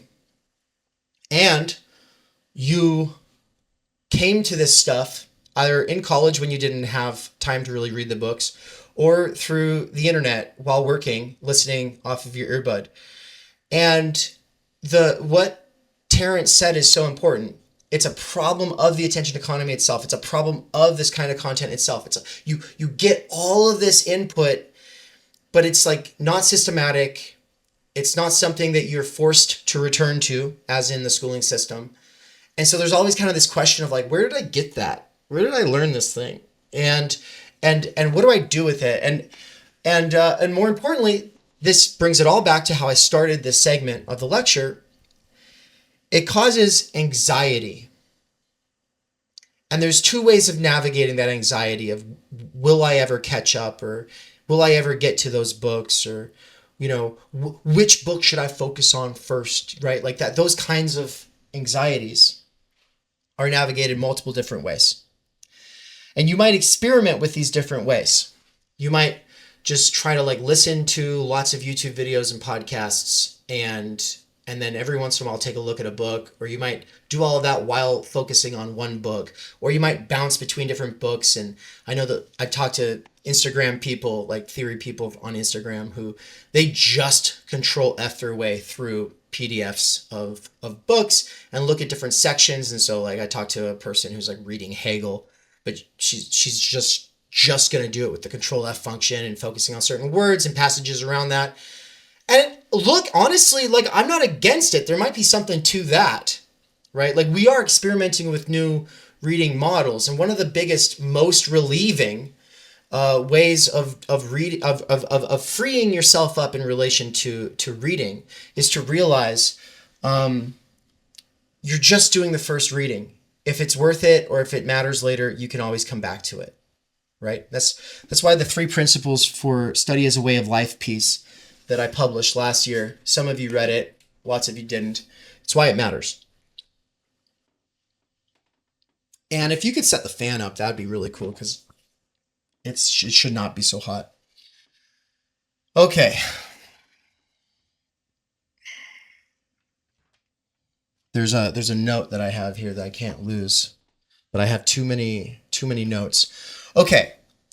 So I want Theory Underground as a gym membership for your mind or as Theory Church. Pick your poison. Both are bad metaphors for what this is because neither one of them get even close to what we're doing. The only similarities are a superficial kind of form, right? A gym you have to go to for the rest of your life, and a church, well, the assumption is that you'll go for the rest of your life. And everyone more or less coalesces on certain fundamental assumptions when it comes to fitness and health. Of course, there's a lot of arguments when it comes to nutrition. But like how you use the workout equipment and which are kind of essential as opposed to what aren't, like what's, the balance of strength conditioning versus cardio. That kind of distinction is the arguments about that distinction all assume certain things in common that it assumes more in common in a sort of sense than we're able to assume as people who come into this space as burnt out on a variety of different things that can lead you to theory. And then theory, because it is critical or aims to be, strives to be, makes it impossible to have a cult. It actually makes it so you're guaranteed to not last. And even if you last, you will have to differentiate yourself. It's like the very process of theory is, in a sort of sense, hyper differentiation, right? It's guaranteed. In fact, it's so much the opposite of a cult.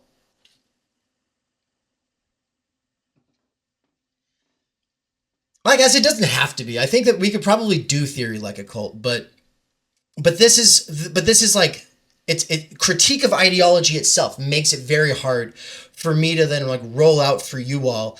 This is how we're all going to act. This is the things that we all believe. If you want to be a Theory Underground person, you have to believe all these things, right? And rightfully so. My entire drive is anti-cult. My entire drive is anti-ideology.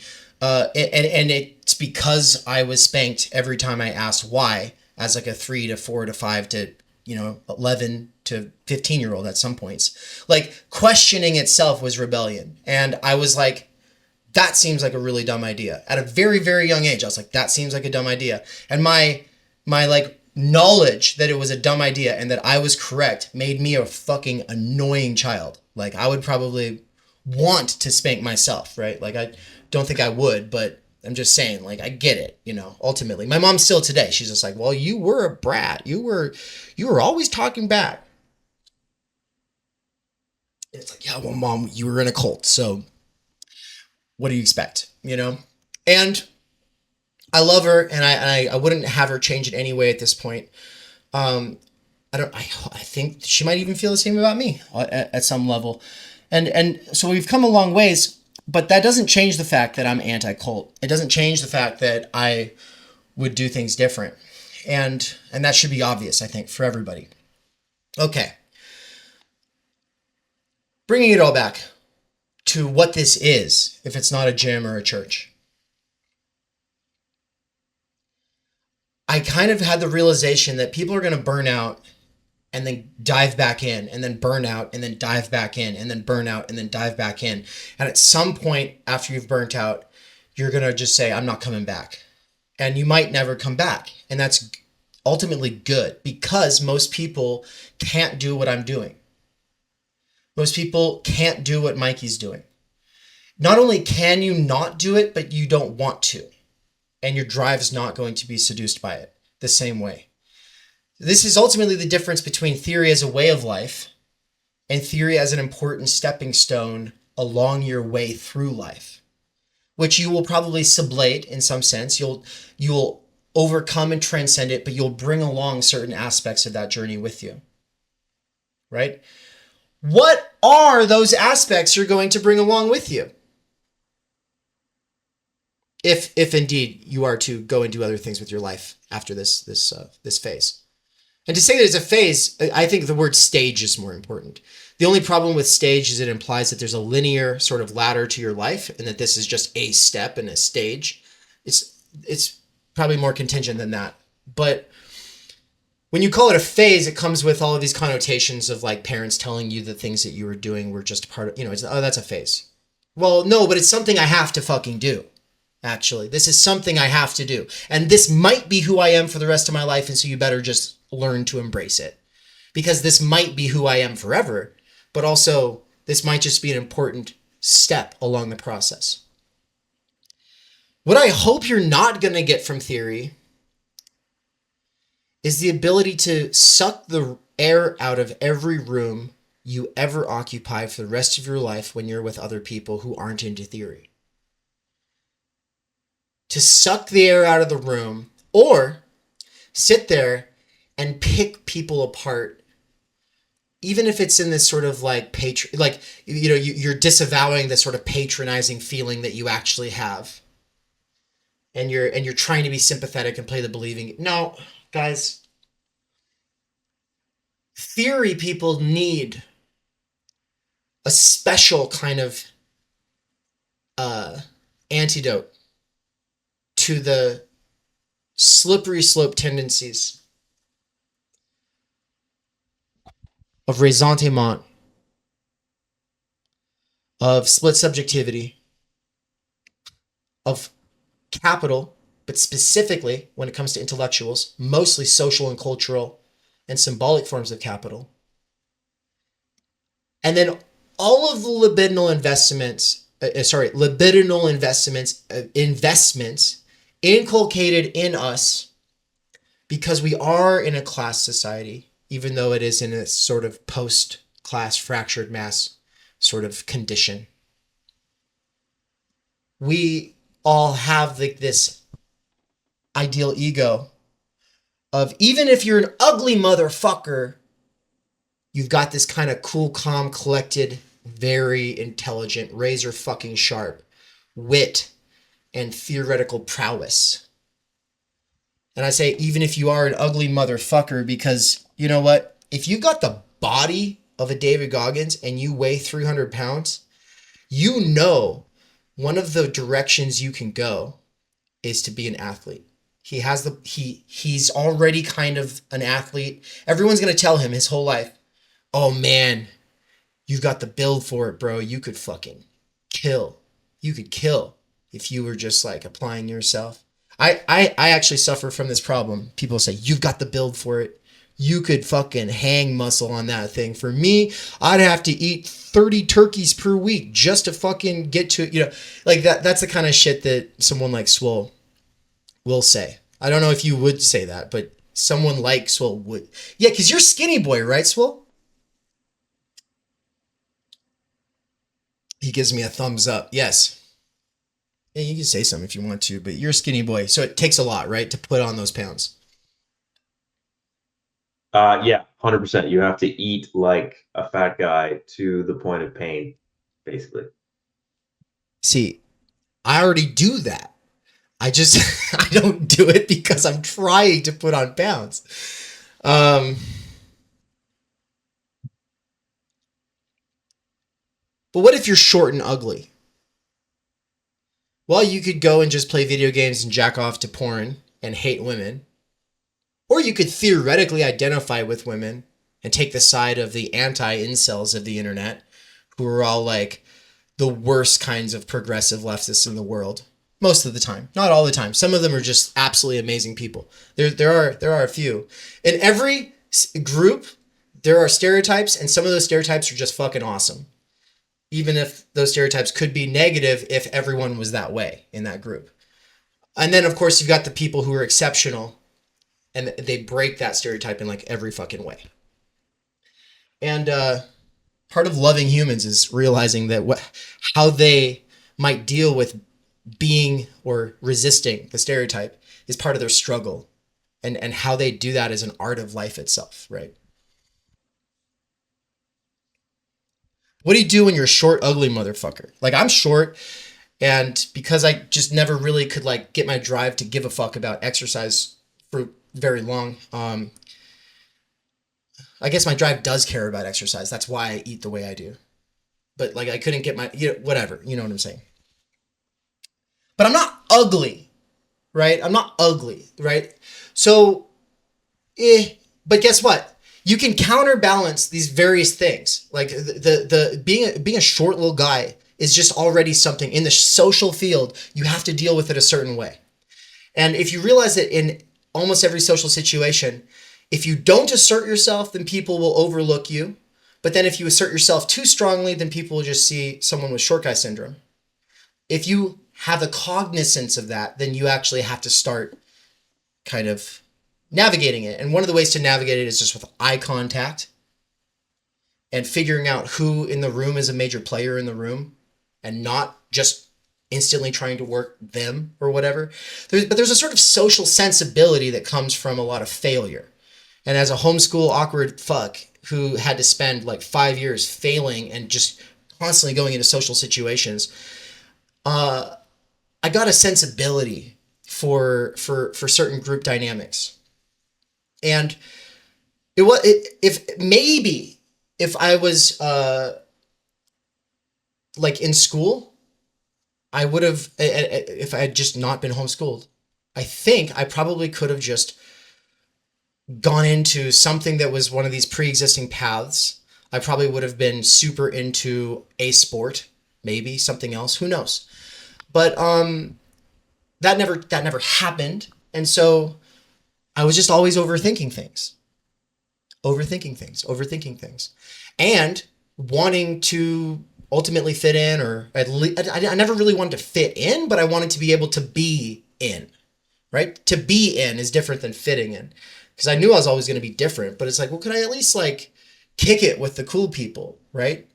And that's a difficult thing. Some people never try, and some people give up very early. And in some sense, the earlier you give up on such a thing, the better, probably, for you. Mikey was telling me, well, it's because my parents were never around, didn't have the time energy, blah, blah, blah. I didn't get that kind of affirmation. But then he says he had the opposite. He had this pure affirmation, like he had this unconditional love. You'll see that in his forthcoming book that I'm reading right now. He says that he thanks his mom for the unconditional love that she gave. Well, that gives you this sort of self-esteem, this kind of like ability to not need to seek anything from anyone else, right? So it kind of gives you like this sort of indifference or like aboveness to that sort of desperate sort of attention-seeking bullshit that is inculcated in kids who probably didn't get any attention, right? Well, this binary between needing attention and not needing attention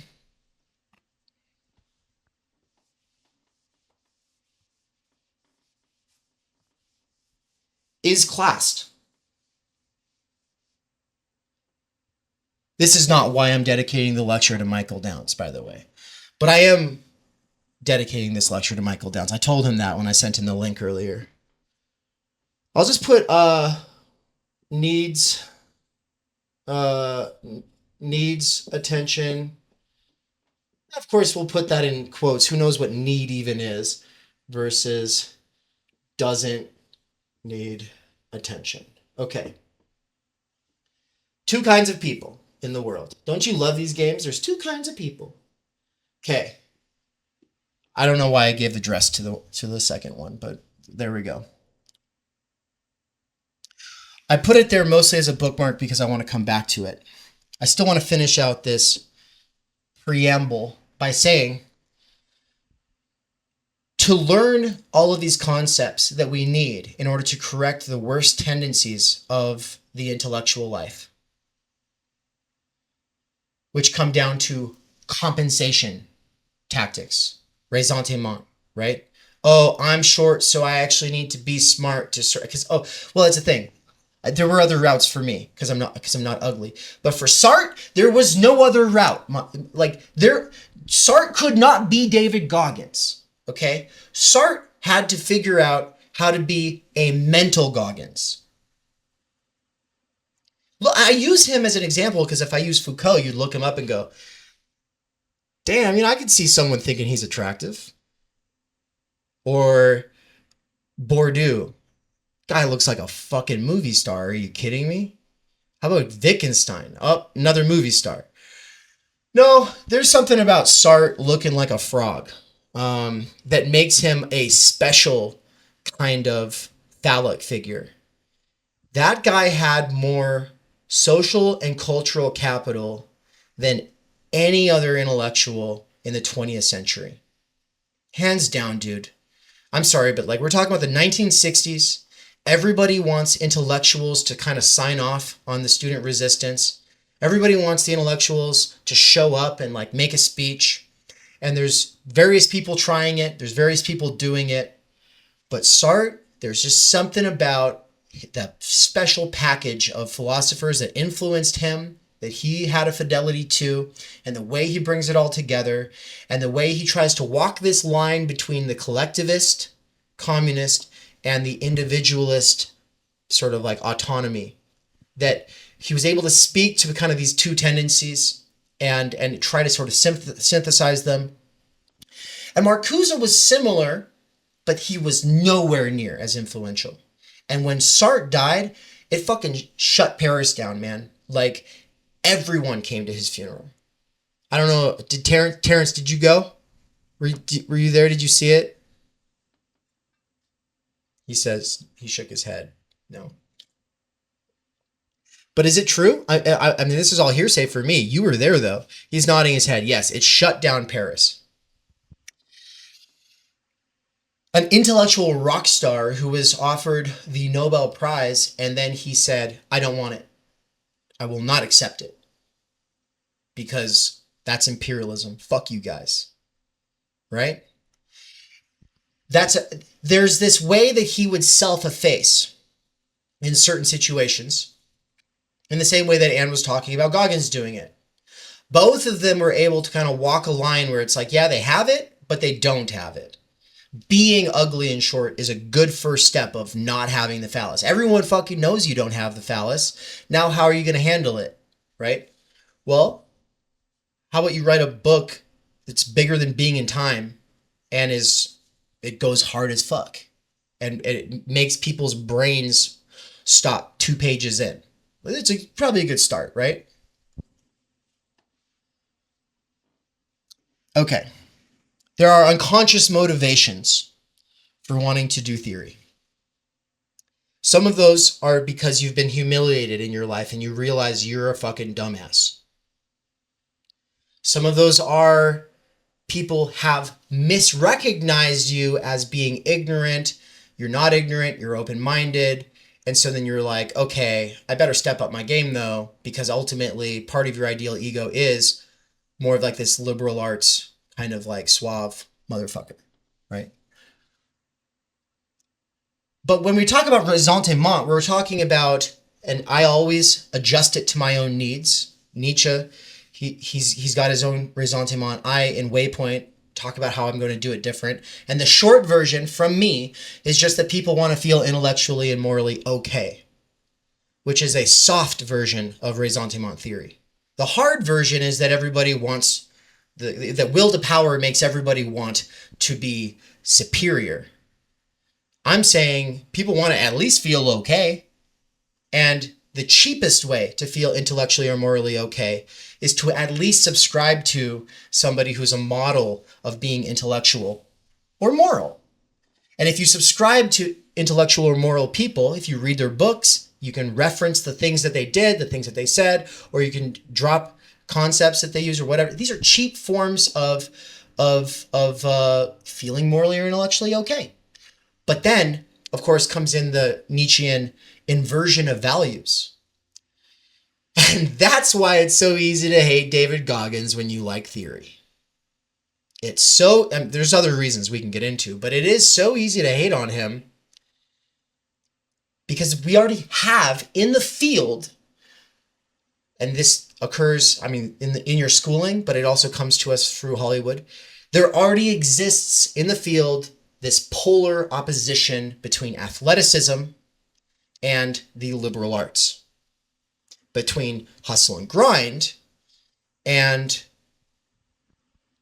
a more scholarly, scholastic, cool, calm, collected, indifferent, removed, above all that kind of position. And of course, when we're talking Nietzsche, he does say, ressentiment is the beginning of the intellectual life.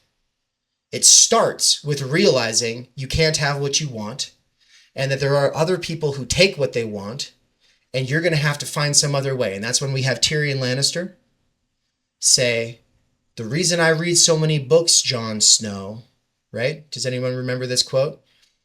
He says, you have your sword. I have my mind. You sharpen your sword. I sharpen my mind with books.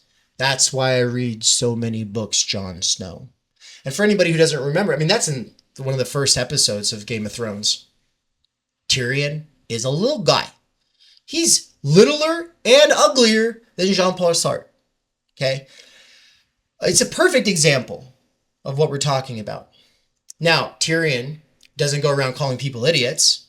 He definitely doesn't stand up in front of a camera and talk about how the feelings of the populace are racist and repugnant.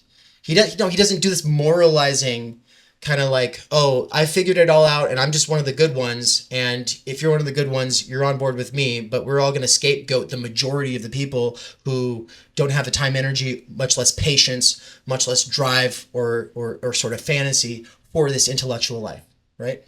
He's not going to do that. But because this is the internet and it's very easy for us to forget that everyone else is listening potentially, we do kind of just do this thing where we talk to our own little niche consumer demographic. And ultimately, why are we here? Hopefully for more than just the things that I'm talking about so far. Hopefully, I expect almost definitely you like this idea of having higher human capacities and you want to cultivate those. And I'm going to argue you can separate, at least heuristically, these higher human capacities and wanting to cultivate them from the desire to be higher than other people. I think you can separate those things.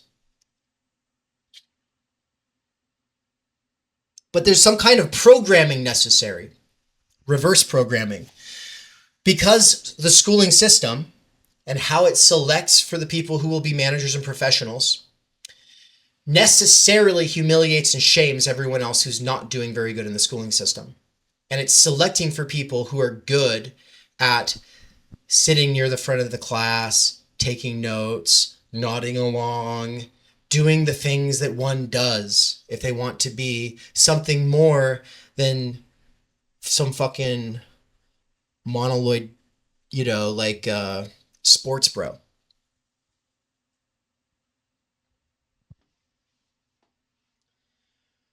Critical social theory is what I'm calling the genus of all of the other things that we are doing through these Snellgrove McKerracher lectures, including the ones we're planning for next year, which so far have been critical media theory, CMT, critical doxology and time energy theory, CDT. And then next year, one of the big ones we're excited for is CPT, which is critique of psychiatry and therapism. And then critique of gender and sexuality, which definitely go hand in hand. And we've got amazing lineups of all these great thinkers, most of them French, that we'll be getting into. Most of them women, most of them French, next year.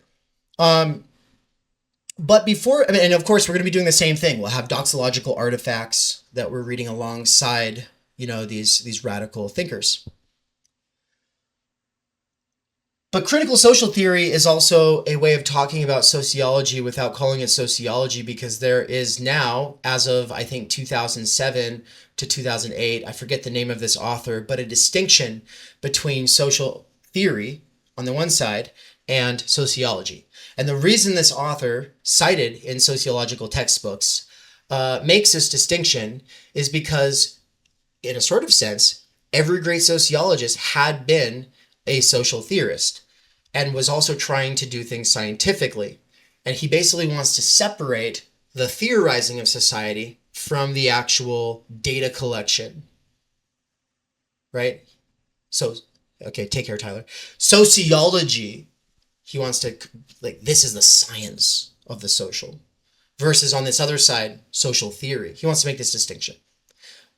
It's a very complicated, very problematic distinction to make. And whether he does it responsibly or not, I don't know. I haven't even used his name. I'm not that familiar with his work.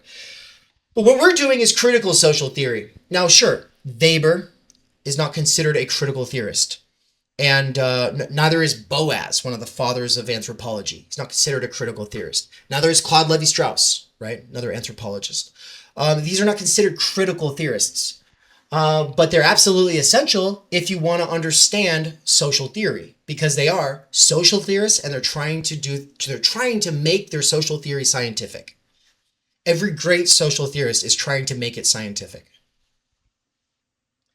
And I think Bourdieu is really, really, really, really wanting to do things scientifically.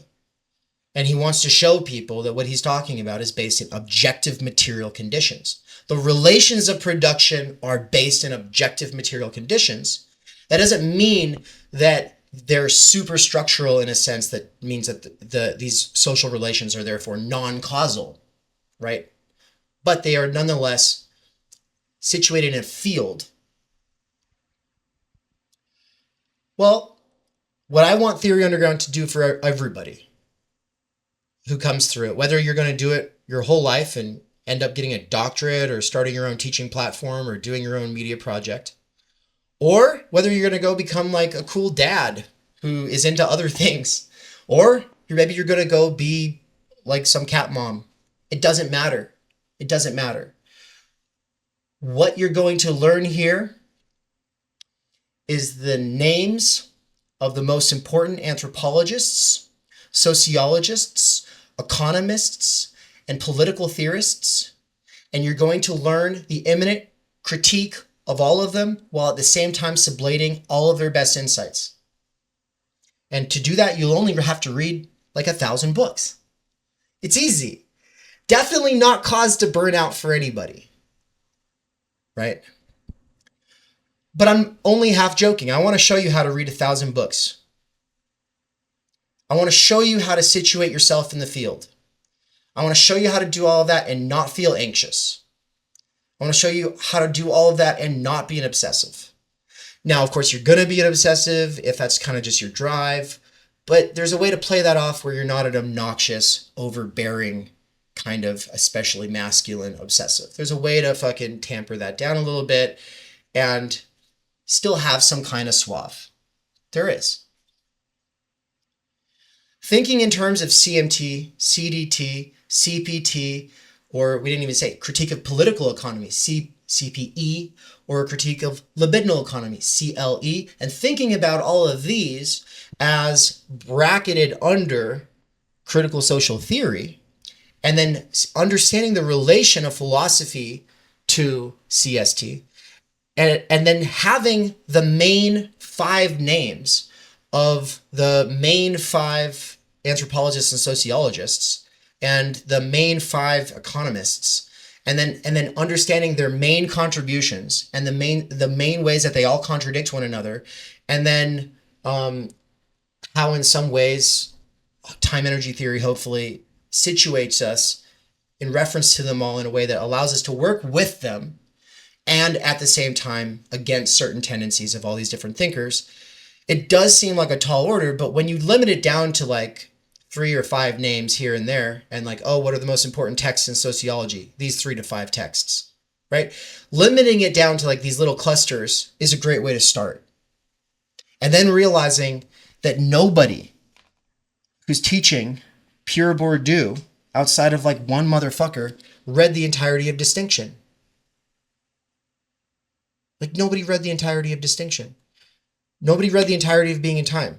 Nobody read the entirety of Phenomenology Spirit. That's not the point. Now, in a sort of sense, sure, some people have read it cover to cover. The question is did they burn out on it afterwards and then not come back to it?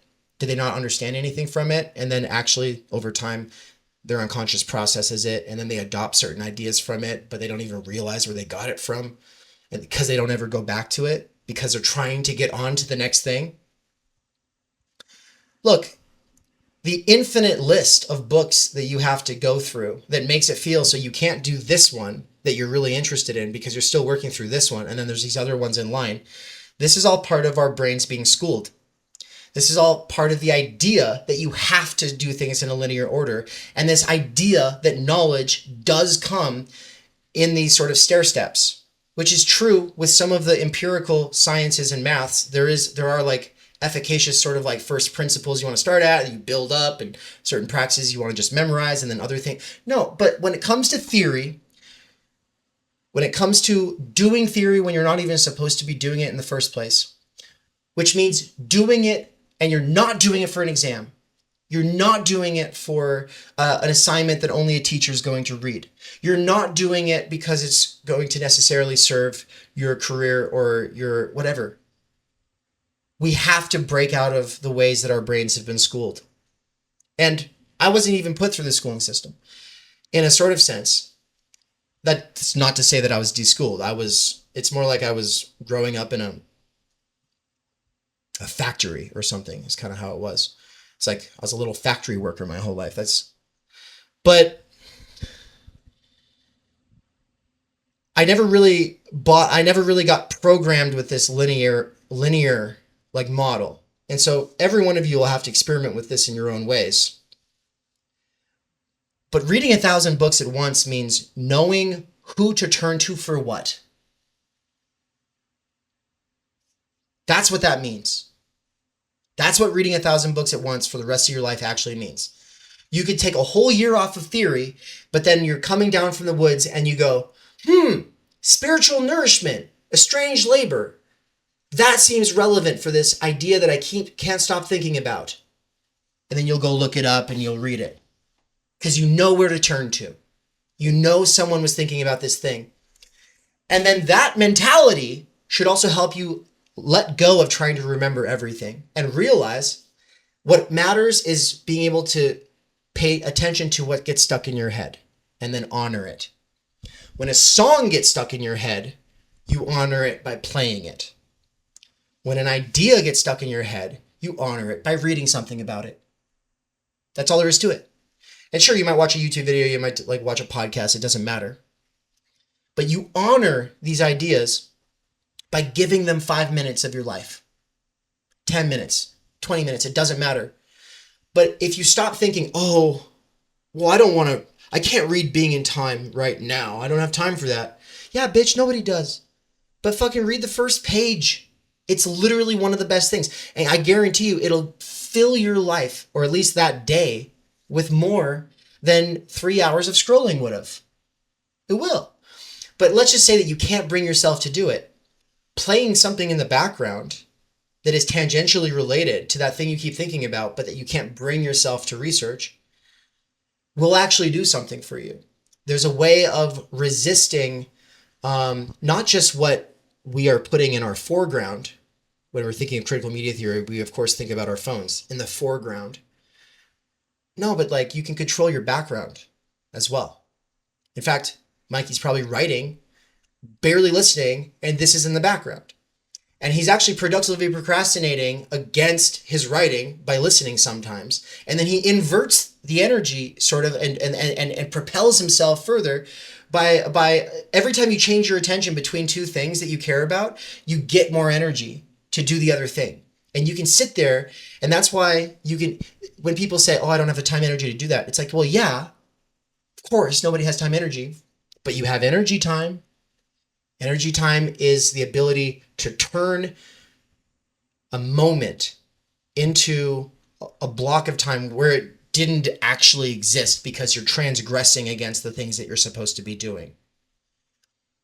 And then you pay the debt later because you didn't actually get a full night's rest because you were productively procrastinating against the sort of deadline of going to sleep during your rebellious bedtime hours, right? As one example. But there's plenty of examples that come to mind, such as reading a whole book up against a deadline, or preparing for an exam up against a deadline, writing a whole paper up against a deadline. Deadlines work with energy time in a way that cancels out time energy. But because your job already canceled out time energy, all you can do is embrace different deadlines and use those to sort of productively procrastinate against each other. I see it as juggling, right? Like you're juggling, if you're only juggling 2 things or 3 things, this is bringing it back to Lacan from last time. If you're only juggling 2 or 3 things, and I say last time when it was really, that was for CMT, but of course most of you were there and you had access to it. It was also publicly available on the YouTube channel. But if you're only juggling a couple of things that you're passionate about, then the other deadlines in your life that are going to keep coming back around are just work and sleep and eating, right? And so the circuit of your drive doesn't have many stops. And the good life is, in part, an expanded circuit. More stops along the way, right? This is something that we were talking about, that we're thinking about. So don't go too hard, motherfuckers. I don't want to see you all burn out. And if you do, try to set yourself up so that there's a landing, a trampoline at the bottom of the cliff, a hammock in the forest with 3 days vacation at the end of whatever. You're not me. Your libidinal economy is different. I have no idea what it's like. You can't be me. And now that I'm freed from wage labor, you really can't be me. You really fucking can't. This is the first time in my life where I'm not housing insecure, right? First time. It's definitely a different place to be. And so I just want to say all that before we get into it. The reason I have ressentiment, split subjectivity, capital, PMC, and totalization as 1, 2, 3, 4, 5 under critical social theory is that my proposition in Sociology 101 this fall when I teach it at Boise State is going to be that you can do social theory and call it critical all you want, but if you're not keeping track of these 5 dynamics, it's not critical. If you're not thinking about capital while you're doing your social theory, it's not critical. If you're not thinking about the PMC, it's not critical. If you're not thinking, and specifically discursive Taylorism, right? PMC is just a shorthand for that, right? At this point. Totalization, I'll be teaching Levinas in the fall, right? Well, that's too much to keep up with. There's too much content and it costs money. And so this is all like leading up to the announcement that from now on, subscribers of every level, now that I'm free, and my goal is to free Anne next, and then Mikey. That's the ultimate goal of Theory Underground, is to free the 3 of us from wage labor, and to make it so that Mikey's able to do office hours once every couple of weeks, so that Mikey's able to teach and write whatever he wants, whenever he wants. He can be his old self that got to do that for 15 years, basically. Like, to be able to bring Mikey back to that point requires that I have more help on the administrative side, especially, which Anne's really good at. She actually loves it. And if I could just start paying her hourly, then I will. And that's what I'm currently, everything over the amount that I need for paying my portion of the bills now, which is, it was like Anne was carrying a bit of the heavier load at first when I first quit. Now it's 50-50. Well, everything above what I need in a given week is going towards a fund that I use to pay her to actually do certain administrative things, because otherwise she will just go work for someone else anyway. And this is not with the goal of Anne just working at Theory Underground. It's with the goal of Anne being able to work anywhere she wants part-time or focus on theater or whatever. It doesn't matter. But I guarantee you I will be more at ease, and Theory Underground will be a lot more smooth functioning if I'm not literally doing everything. And at that point, then I know that it'll be a lot easier to get the extra $4,000 per month, ultimately, that is necessary for freeing Mikey, right? And and that seems like a big number, but he has a mortgage, he has a mom, and he wants to live a full life, and he can't quit his job. He's not in there. And so look, this is a graph, and Free Mikey is over here, and Anne is right here, and Dave is right here. I'm already free. This is the next section, but we're actually going to start working on both freeing Anne and Mikey at the same time. We're already doing it. I'm paying Mikey $100 per lecture from now on. He was doing them for free, but the fact is I'm going to show, no, this isn't just like me being nice. Like, now that we're over the amount that I need to socially reproduce myself, everything else can just go to you. That is literally the way it's going to go here. Paying Anne for what she does with these Snellgrove McKerracher synthesis things, paying Mikey for one-offs, but then also making it so that people can subscribe to them eventually. This is not all happening at once, but also making it so that in the same way that you subscribe to me, you can also subscribe to Mikey. And you can subscribe to both of us, all through Theory Underground. And these different subscription paths will unlock different things. And it's all priced from now on at what seems fair to your wife. That's kind of already how I'm doing it. I would do, say, Philosophy Portal amounts if I could, because I think that I'd already have Anne free at that point. And then she'd just be working part-time because she wants to. I would already have Mikey free if all of the subscribers currently at Theory Underground were paying as much as Anne and I are each paying individually for jiu-jitsu. Just to be jiu-jitsu members. But here's the thing. Your significant other in this hypothetical scenario, who I care about thinking that it's fair, can see you rolling on the mat and getting better and physically fit and confident and whatever. That it's a physical activity. This is like more in Goggins' world, which is objective in a sort of sense. I can, like, when somebody when someone breaks the pull-up record, they've officially done something objective. When Sartre is getting like notoriety for being a great intellectual, that doesn't mean anything to a person who doesn't know about that stuff. You might not care at all about jiu-jitsu, but if you see someone going at it and you're like, oh, that's cool, right on, you did it, right? Like, I don't follow football, but I've seen some motherfuckers just go running and they're dancing around. Who's the guy from, is it Detroit? Who's that guy from Detroit who could just run circles around everybody? He turned the whole thing around for that team. Does anyone here know? Not a single one of you. Of course not. I can't remember. Barry Sanders. Yes! Dude, Barry Sanders is a beast! And it's beautiful to watch him fucking run across that field. Because, like, you have all these guys trying to tackle him, and he just literally just, like, spins around, and then they fall, and he just keeps going. Like, it's like a movie. Barry Sanders, that guy. Okay. Well, show your significant other a Theory Underground lecture. It's so? Guys talking a lot. Who gives a shit? There's no way to qualify it from the outside. Whereas Barry Sanders, it's great. But guess what? Like, it's usually a she. From her standpoint, Mikey might be Barry Sanders of theory and breaking down concepts, but he could just as well be some windbag who's name dropping. From the detached outsider standpoint, there is no, you can't tell the difference. You really can't tell the difference until you wrestled with these thinkers yourself. And you've actually tried to seek out other people to explain these concepts. And then there's going to be a point where you go, oh, this guy, he knows what he's talking about. Like, he's been over this and he's been thinking about it for a long time and he's really good at breaking it down. Tell that to your significant other who's not into theory. Good luck. Doesn't make a difference.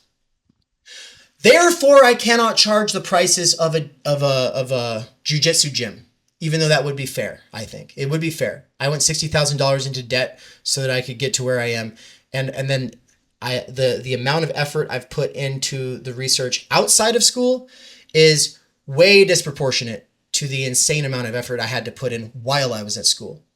But that doesn't mean anything to the person who's saying, look, at the end of the day, we split bills. We're trying to save up for a house. Why are you spending $30 a month on this? Well, okay, 30, that's kind of justifiable. You can justify that to your actual SO. You can also justify that to your big other. You can justify that anywhere. $300 is a different deal altogether. Or $150. You're pushing it. So now that I'm here and I'm officially not having to work, I started to feel a sense of relief last week. And it took about a week healing after the relay race and just kind of like catching up. But then there was a day where I sat back and I said, I don't really have to do anything right now. And I went on a walk. And then I came back and I did some reading and I ended up posting some podcasts and videos and stuff. But it was leisurely. I just did it because I wanted to. And then the next day I was like, it's still the same. I'm going to go on a hike today. So I went on a hike. I just spent another day where I laid on the grass for like 45 minutes just playing with Ryan, our cat. I can do these things, man. Well, that's ultimately the dream. That's the dream of all scholarly pursuits, is to be able to go at the pace that makes sense for you and to not have to constantly jump through administrative hoops at the university or in the underground, constantly do administrative busy work, which is for me, the majority of what I've been doing at Theory Underground for the last year and a half is preoccupation with busy work just to try to like grow it. Well, I'm celebrating this with you all by saying from now on, all subscribers, monthly members, get all courses at Theory Underground that are upcoming or ongoing 90% off as long as I'm teaching them. And then if it's Todd McGowan or Chris Catrone, then you get it 50% off. And when Benjamin Studebaker next year, throughout the whole year, teaches a Cambridge level political philosophy course that he's already taught a whole bunch at Cambridge, but he teaches it for us, spread out over time so that busy people are able to go through it and actually do it, you'll get access to that as well, 50% off. Now, I say that because he still has to get something from it. And of course, if that is still too much, we can always talk about scholarships. But I don't know. I say 90% off because I don't care about getting paid full price for Totality and Infinity. I care about you being there. And even if you can't be there, I care about you binging on a random weekend to catch up, just to get a sense for the lay of the land of the text and what we're talking about. I don't care about making a profit here. I don't. And I'm operating at a loss, and I've been operating at a loss. I've been operating on a huge loss because no one, if I was getting paid $15 an hour, I'd have so much fucking money for what I do, but I'm not even paid that. I'm probably paid like 50 cents an hour, and I work all day, every day. So eventually it adds up to like enough. All of this is absolutely essential for me to talk about because we can't talk about Pierre Bourdieu and the social unconscious without talking about socially necessary labor time. My entire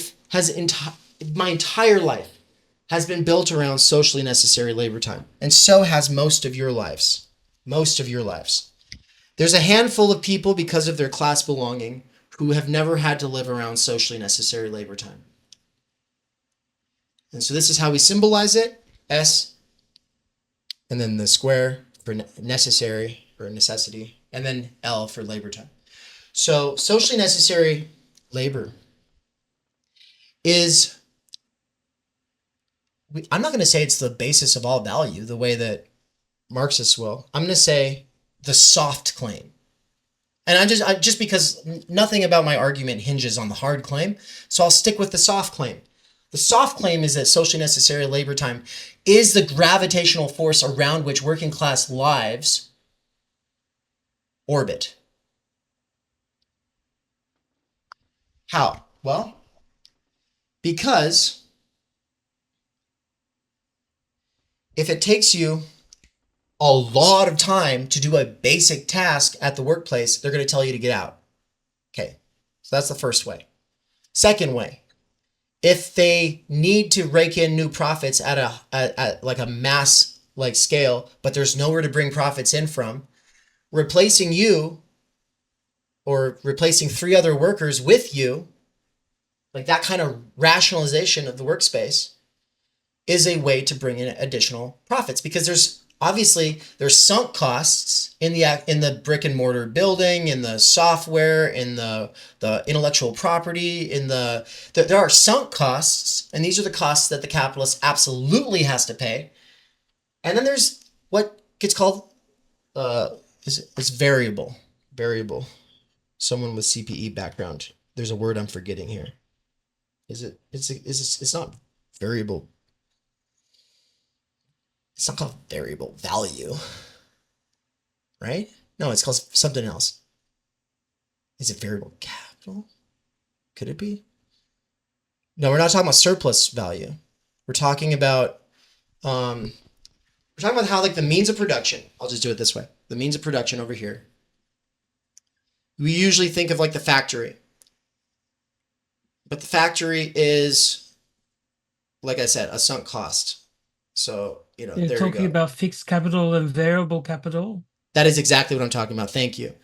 So when I say sunk costs, I'm talking about fixed capital. And when I'm talking about labor power, we're talking about variable capital. And the point is that it's variable in the sense that you could be paid less, or we could pay for fewer workers. And those fewer workers could work longer hours, or they could work the exact same amount of time, but work way more in that amount of time.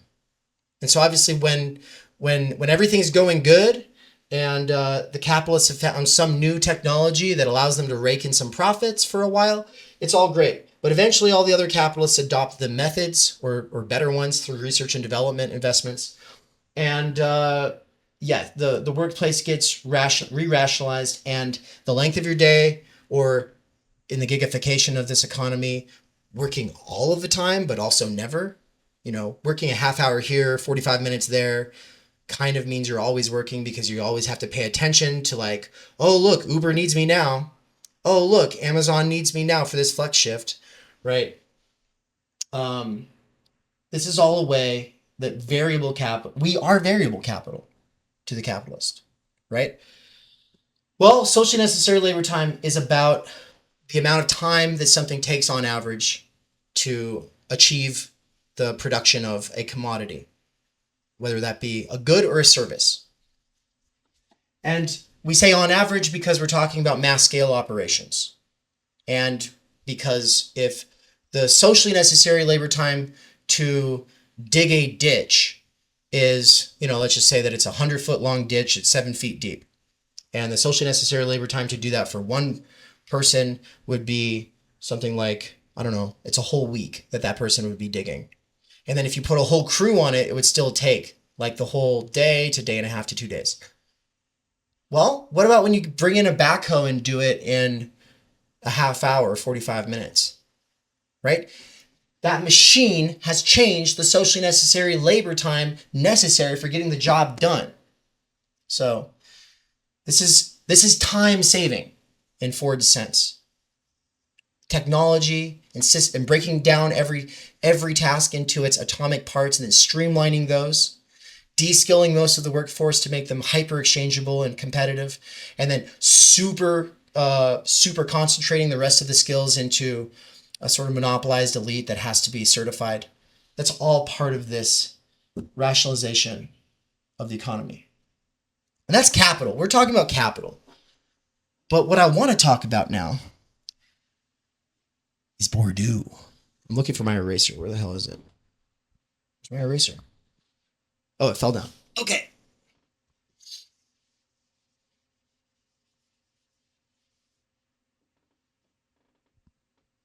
I'm going to go ahead and erase all the rest of this because we're officially there.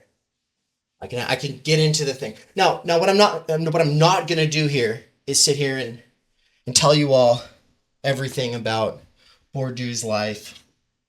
And I'm not going to tell you everything about the way people react to him and the sort of reputation that he had versus the reputation that he sort of has gained. I'll keep it really short. There's who Bourdieu is to activists today, and I don't like him. That's the Bourdieu I don't like. And then there's Bourdieu, as I understand him, situated in his historical situation that makes me really sympathize with everything he's doing. But outside of the person, Bourdieu is the system update for thinking about capital. And while he was teaching alongside, within the same institution that is, Foucault, and they had a sort of camaraderie, the two of them, and there are certain overlaps to their projects, Bourdieu's more actively speaking to Marxists and arguing with them and saying, you guys don't have this thing figured out, and you don't have that thing figured out. Foucault was kind of just like keeping himself out of it, kind of taking like this sort of weird, sort of self-effacing position a lot of the time. Whereas Bourdieu's like, I'm here. I can't not be here. In fact, neither can any of you. And therefore, we actually, in order to be critical social theorists, we're going to have to be reflexive. And reflexivity means this sort of constant realizing that you bring your own baggage into the situation. Reflexivity means a self-awareness about your privilege. Reflexivity means a self-awareness about your certain experiential factors that you bring into every situation. In a sort of sense, activists got the memo and became obnoxious as hell because like they clearly think that they're somehow off the hook or like it makes it all okay to talk about it. And of course, nobody wants to hear it. I don't care about how privileged you are. Don't give a shit. David said, I'd love to see a Mikey Dave contradiction on Baudrillard versus Bourdieu. Well, if we could free Mikey, my goal is that would someday be a class that we actually teach. I don't think I've told you that, Mikey, but that is like literally just like my dream. And Mikey, when he found out that I was like working my way through all of the available public lectures by Bourdieu in preparation for my sociology class, and also just because it was fun on tour, when he found that out, he was like, you know what this means, right? This means that you're going to have to teach a course on Bourdieu. And in a sort of sense, I'm perfect for it because I love reading him. And I think that he's so important. And I think that activists who want to actually help change the world and not just feel good about themselves, they haven't gone far enough with Bourdieu. It's not that Bourdieu made them this way. It's that they didn't go far enough with Bourdieu. And that's partially because of how he's been cheapened down and inherited. And of course, we're going to counter that tendency. But I'm going to kind of start with some quotes. This is going to be like the more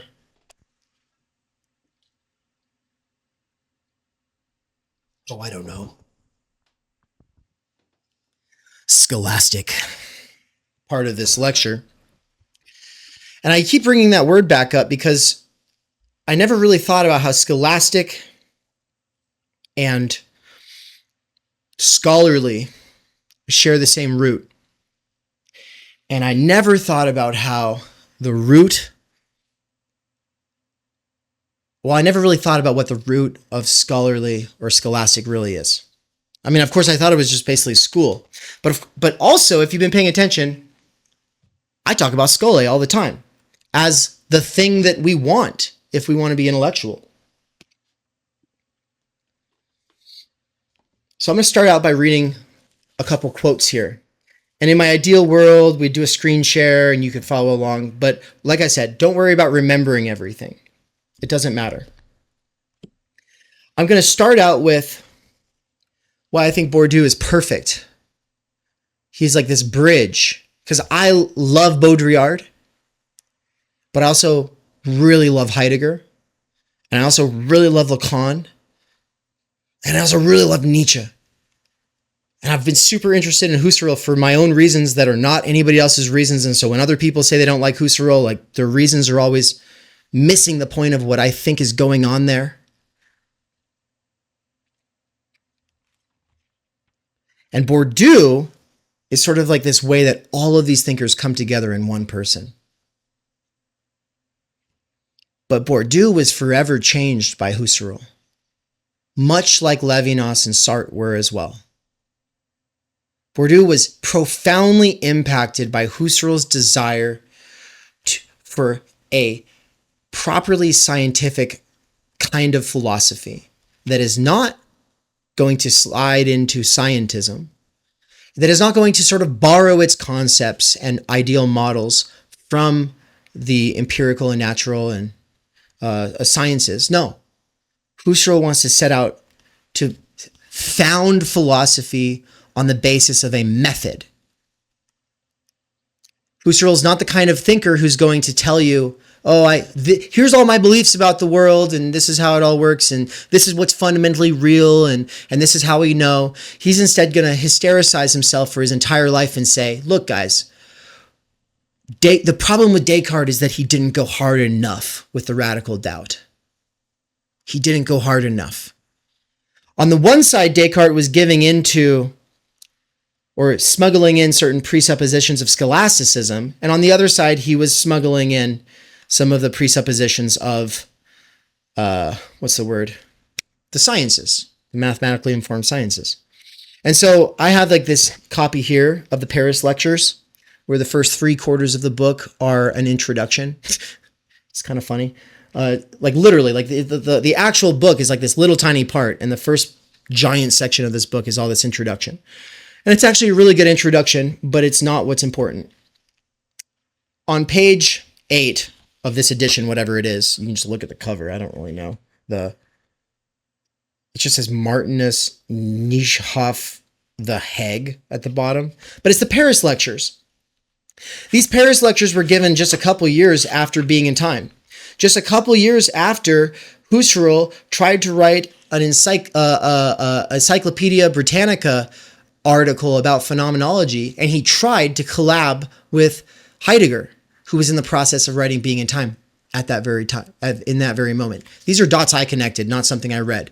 So Husserl tries to write this Encyclopedia Britannica article, says, Heidegger, you want to do this? And then they have a correspondence through some letters, and then something happens, and then it never goes through.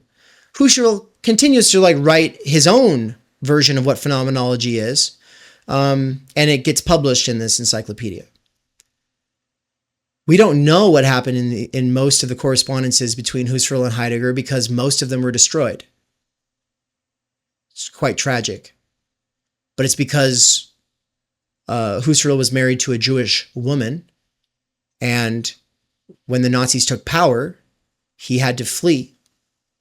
And multiple times he had to flee from one place to another, and a lot of his manuscripts got trashed or lost or whatever. And so we're missing these correspondences. But the Paris Lectures are from February 23rd to the 25th of 1929. And these were given at the Sorbonne. I don't know if Levinas was teaching then there. I don't think so. But he will later. Levinas will go on to teach at the Sorbonne. And Levinas is actually the first translator of Husserl. And he became absolutely infatuated with Being in Time when he was living in Freiburg, 2 years prior to these lectures. But I situate this historically because it's very important. Husserl is interested in the fact that, his disciple here, his apprentice, his student, Heidegger, is like this rock star. He just dropped Being in Time 2 years ago. They've had a falling out. Even though Being in Time is dedicated to Husserl, there's something not working here.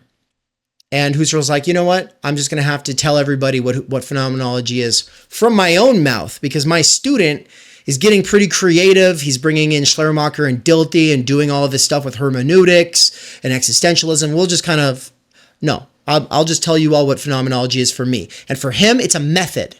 It's not a worldview. It's a method. It's a methodological practice for doing philosophy. So much so that in the question, sorry, I always say that, not the question concerning technology, but in the history of the concept of time, Heidegger says that phenomenology is the condition of possibility for even doing philosophy.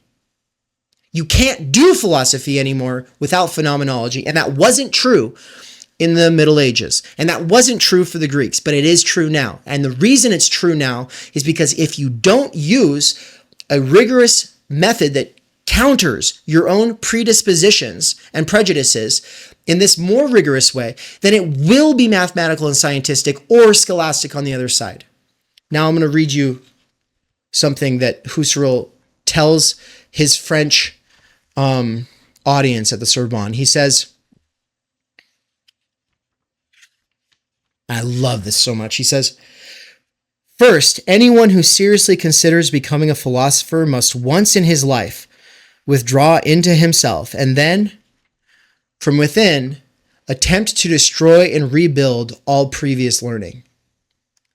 Philosophy is the supremely personal affair of the one who philosophizes. It is the question of his sapientia universalis, which is to say, the aspiration of his knowledge for the universal. It's an extremely personal affair to be a human being who wants to say, what do I really know? Forget my learning. Forget tradition. Let's boil down to brass tacks and build back up, seeking universally true beliefs or knowledge. He says that part of the process to do that is the phenomenological epoche, which Terence brought up the epoche recently in one of the Theory Writing 101 courses or lectures. He says on page 8, this ubiquitous detachment from any point of view regarding the objective world we term the phenomenological epoche. It is the methodology through which I come to understand myself as that ego and life of consciousness in which and through which the entire objective world exists for me. And it is for me precisely as it is. It's funny that like Ayn Rand, even though people would say, well, that's so subjective. Everything exists for you. If you read Ayn Rand talking about her method for objectivism, she says that you should philosophize as though you've just landed on a strange planet. And you have to start out with what you know. And you know that you're breathing. So far, you're breathing. Okay, what else can you know for sure? And the way she builds out her objectivism is very similar to how Husserl is going to build out his subjective transcendentalism, right? That's what he's trying to do here. Now, he thinks that we can build out a transcendentalism, which is to say, get outside of the human, that is nonetheless founded on things you know for sure as a subject, which is why it's called this subjective transcendentalism. Okay. But the problem is the development of the conditions of possibility for transcendental subjectivism has like this easy slide into a kind of naive objectivism or some kind of rationalist idealism. And that rationalist idealism is what he thinks Descartes fell for. So he wants to do as Descartes did, but do it better. And here's what he says when I was saying that he says that Descartes, he thought that he cleared everything and was super skeptical, but in reality, he was still scholastic and scientific. He says, we have reached a dangerous point. It seems simple indeed to understand the pure ego with its thoughts by following Descartes, and yet it is as if we were on the brink of a precipice where the ability to step calmly and surely decides between philosophic life and philosophic death. Descartes was thoroughly sincere in his desire to be radical and presuppositionless. However, we know through recent researches, particularly the fine and penetrating work of these obscure thinkers he lists, that a great deal of scholasticism is hidden in Descartes' meditations as unarticulated prejudice. Now, I just want to say, before we get to the other half of this quote, that I really am actually interested in these lesser names he lists here who critique the scholasticism in Descartes' work, because I know that's exactly where Bourdieu is going to go in his critique of Husserl and Heidegger, and I think to some degree also Sartre. He says, these guys said that a great deal of scholasticism is hidden in Descartes' meditations as unarticulated prejudice. But this is not all. We must above all avoid the prejudices hardly noticed by us, which derive from our emphasis on the mathematically oriented natural sciences. Yeah, we want to have a scientific spirited attitude if we're going to be genuinely critical and work from like what we can know for sure. But that doesn't mean to then borrow all of our models, categories, concepts, ideal models from the natural sciences. Because the funny thing about the natural sciences is that they're all something we only discover after being a subject, after having a mind, after being in language, after, et cetera, et cetera, et cetera. We internalize all these prejudices. We are socialized beings. We get subjectivized within this situation. And so we want to start all over. And as he said, we want to destroy and rebuild all previous learning. Harder to do it than say it.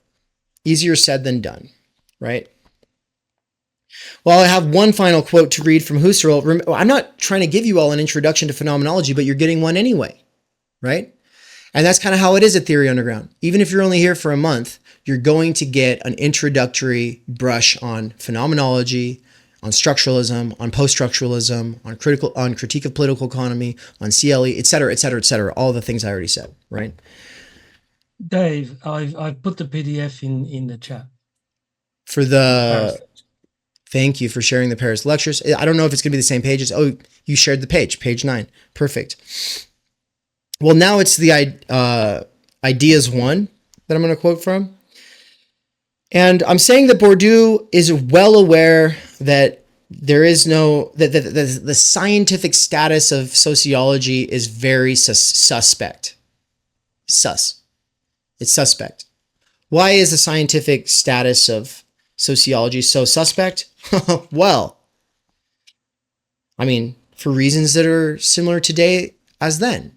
People go in with their political biases. And people are trying to take on an objective, neutral position that reifies the status quo, or they're trying to resist it in a way that gives them in-group belonging with some sect of the left. And because most peasants, most of us plebes, are well aware that all of this is true, we then just go easily into, well, it's the social sciences, it's a softer science. Those are the softer sciences. And on the other side, there's these harder sciences, which through neoliberalization has given a sort of inferiority complex that was already there, this intensification, and has made it so that because they have to compete for funding, the social sciences, anthropology, sociology, economics, are all trying so hard to establish that no. You don't have to read Marx. You don't have to read Weber. You don't have to read any of these guys. Don't read Bourdieu. No. We're going to focus on here's how we're like mathematical. Here's how we're scientific. And Bourdieu is well aware of this. Neoliberalization is already occurring. That's why his colleague Foucault coined the term, is because there's something new afoot. What is it? Pages are falling out of my brand new copy of the Ideas, and that breaks my heart. Oh my God, man, I hate that. But to say that Bourdieu was influenced by Husserl there's two ways that he's influenced by Husserl. Okay, I took all of Husserl's I took all of Bourdieu's collected works that I could get my hands on, I added them all into the same PDF document, and then I Control F'd Husserl, and I went through everything. And there's 3 things that he's influenced by Husserl on. And the main one is how Husserl thinks about time and horizons. Okay. But it's also just this trying to be critical and have a scientific attitude without doing scientism. And Bourdieu, I think, is very inspired by like this idea right here. On page 3 of the introduction of Ideas, Volume 1, which is some of Husserl's more mature work, he says to turn off previous habits of thinking in their entirety, to recognize and tear down the mind's barriers in which those habits envelop the horizon of our thinking, and then to apprehend the complete freedom of thinking, the genuine problems, the philosophical problems that need to be posed in a completely new way, problems that only the horizon freed of barriers on all sides makes accessible to us. These are hard, exacting demands. And we need some kind of a method if we are to do that, which is why he's going to develop things like bracketing. We'll take certain things that are for sure habits of thought that we'll always fall back into. We'll bracket those out entirely and then keep working to kind of purify the essence of our thinking and to get at the essences of our ideas. Okay? He says, yet nothing less is required. Like we have to go that hard is what he's saying. In fact, what makes it so extraordinarily difficult to appropriate phenomenology's essence, to understand the distinctive sense of its problems and its relation to all other sciences, and in particular to psychology, is that all of this requires a new kind of attitude, one that is completely changed from the natural attitudes of experience and thinking. This is pre-critical theory sociology normalizing for everyone, like the realization that just because something feels natural or normal doesn't mean it's right. And just because it feels normal doesn't mean it's natural. So this is to say natural is not equal to I got to do it in this order. Normal is not equal to natural, is not equal to good. Well, I think every philosopher knows this, but Husserl really knows it. But all of that being so that like this attitude on his part, and how critical he was of the scholasticism and scientism in Descartes' work, did not save him from the scholastic fallacy. The scholastic fallacy. Now, I don't have the book for what I want to read here, but I have 3 quotes from it. The book I will be reading from in a few minutes, I'm going to give ourselves some time before we get there, so this is just me preparing you, is Pascalian Meditations. Fucking fire-ass book. I would have never looked at that book if I wasn't doing the Control F'ing through his collected works. Because I was like, okay, Pascal, cool, I don't really care. Oh, instead of Husserl's Cartesian meditations, he's doing Pascalian meditations.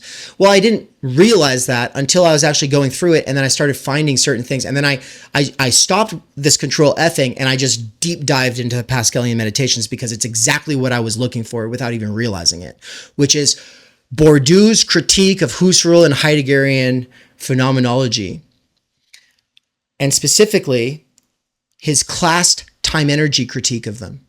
I'm not kidding. Oh my God, you have it right there. Nice, Terrence.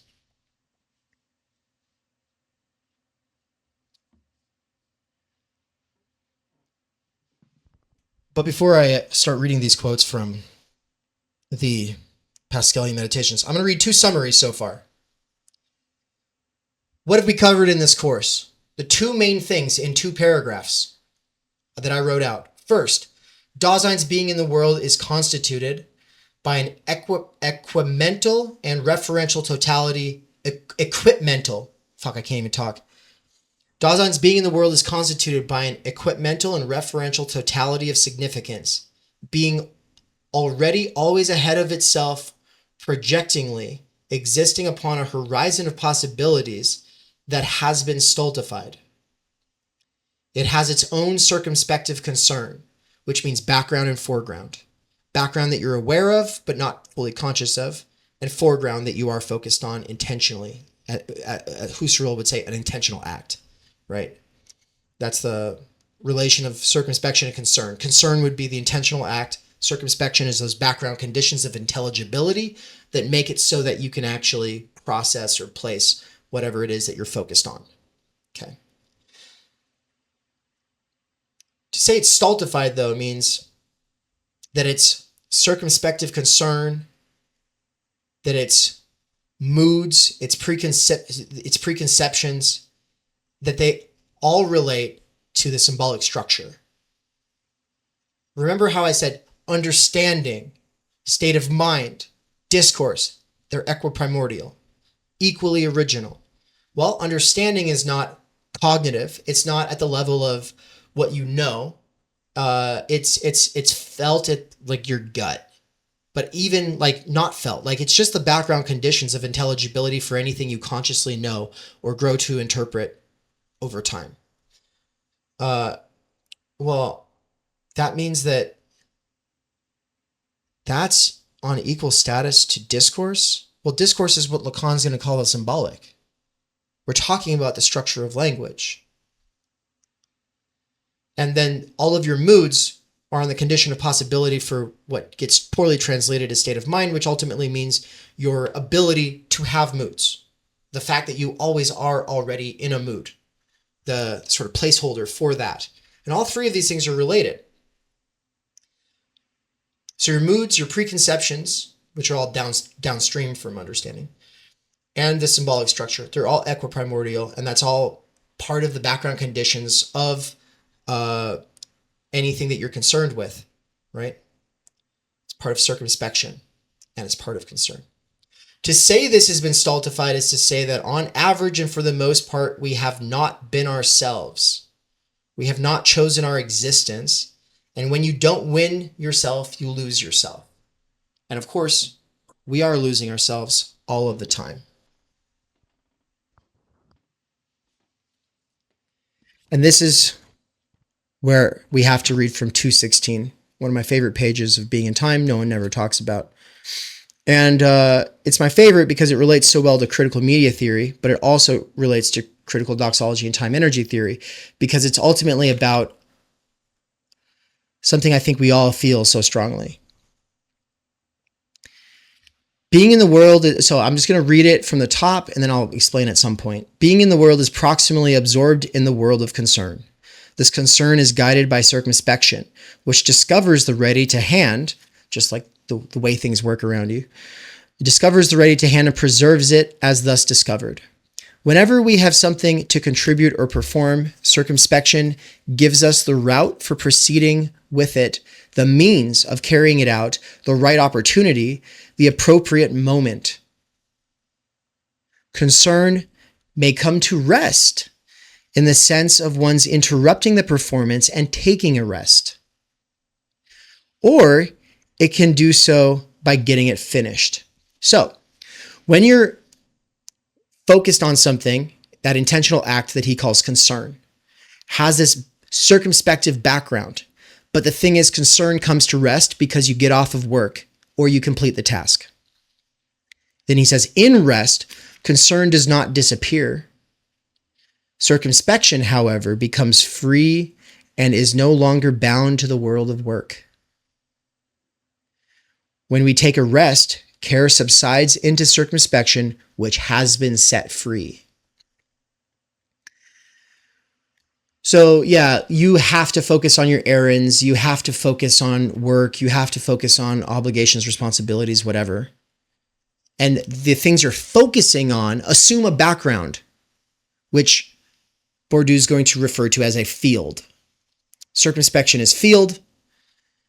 And that means that like you have like this sense for how to navigate it. That sense for how to navigate it is ultimately what we're going to talk about as habitus. And so this is like where this Bourdieu gets this from Heidegger. Absolutely. Now, Bourdieu is one of Heidegger's biggest critics in terms of his Nazism, but he also says we have to be Heideggerian about this from time to time. In his actual lectures, he'll say stuff like that. So the idea that the background conditions of intelligibility become free, but we still have concern, which is to say our attention, we focus on things, okay? When circumspection becomes free, the background conditions of intelligibility for the things you were focusing on, the field for the things that you were focusing on is set free. Concern is kind of still going to be doing its thing, but now its background is free. What does that mean though? What is the result of that? He says, in the world of work, circumspective discovering has dissevering as the character of its being. Dissevering means bringing things closer to you, mentally usually, but he wouldn't say it that way. When circumspection has been set free, there is no longer anything ready to hand which we must concern ourselves with bringing close. But as essentially disseverant, meaning essentially always bringing things close to ourselves, this circumspection provides itself with new possibilities of dissevering, of bringing close. This means that it tends away from what is most closely ready to hand, like those things that we have a grasp on how to handle and our actual habitus. This means that it tends away from what is most closely ready to hand and into a far and alien world. Care becomes concern with the possibilities of seeing the world merely as it looks, while one tarries and takes a rest. And he italicizes it in a way that's similar to how he was talking about the unique mood of the scientist in earlier chapters, of merely tarrying alongside the world. It's this disengaged, just looking at things sort of idea that gives us this sense for the objective mindset, the objective gaze of the scientist. Dasein seeks what is far away simply in order to bring it close to itself in a way it looks. Now, this is a metaphor. He's using this language of distance. It's not about bringing it close physically. It's about like you're close to what you're like. If you have a song stuck in your head and you can't stop thinking about a line from that song, that's closer to you than the shirt on your body, right? But if there's something that you are not concerned with and you haven't been concerned with like for a long time, it's further away than Mars in this sense that he's using it. Dasein lets itself be carried along solely by the looks of the world. In this kind of being, it concerns itself with becoming rid of itself as being in the world and rid of its being alongside that which in the closest everyday manner is ready to hand. It just means that you become the least practical kind of person. You're not practically engaged with the world. That's what ready to handness is about, is the practical embodied knowledge. But now here's the crucial part. He says, I'm going to skip down to the bottom of the page. He says, therefore, curiosity is characterized by a specific way of not tarrying alongside what is closest. Consequently, it does not seek the leisure of tarrying observantly, but rather seeks restlessness and the excitement of continual novelty and changing encounters. It is not tarrying. In not tarrying, curiosity is concerned with the constant possibility of distraction. So the condition for being scientific and objective is one thing, but because, and I would add this in, because you're going to have to go back to work, well, you're not going to be a scientist. Instead, you just keep yourself distracted. You're carried away by things that are so far away, and you sit there scrolling in this sort of, when he says curiosity, always think non-committal curiosity that wants to sort of vaguely engage with things and do so in a way that Lacan will call empty speech.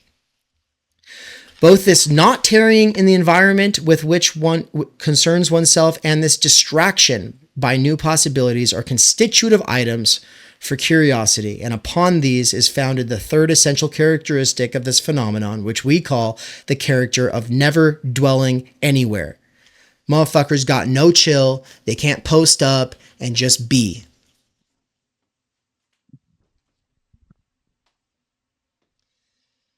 We've been over all that. I just wanted to give you a refresher. If you get nothing else from Heidegger, I hope that you get something from that, because I think that that shit is fire. Finally, Lacan. With Lacan, we talked about libidinal economy and the unconscious being structured like a language. We talked about subjectivization through prohibition. Who you want to be and how you want to be seen as part and parcel to this dynamic. If you don't have to remember that. There's no exam. Just go back, watch it later. It's there on the channel. What we want are institutions for time energy, T3 or T cubed. We got that from the bonus lecture by Benjamin Studebaker. But since that is not what our institutions today do, because they are about social reproduction and the reduction of socially necessary labor time, we instead have the conflation of morality, legalism, and self-worth. And that's from page 26 of Deschooling Society. I think. Deschooling. Page 32. On page 32 of Deschooling Society, Ivan Illich says that the schooling system results in people conflating morality,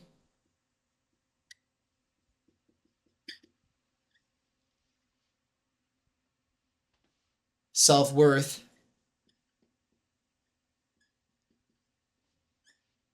and legalism.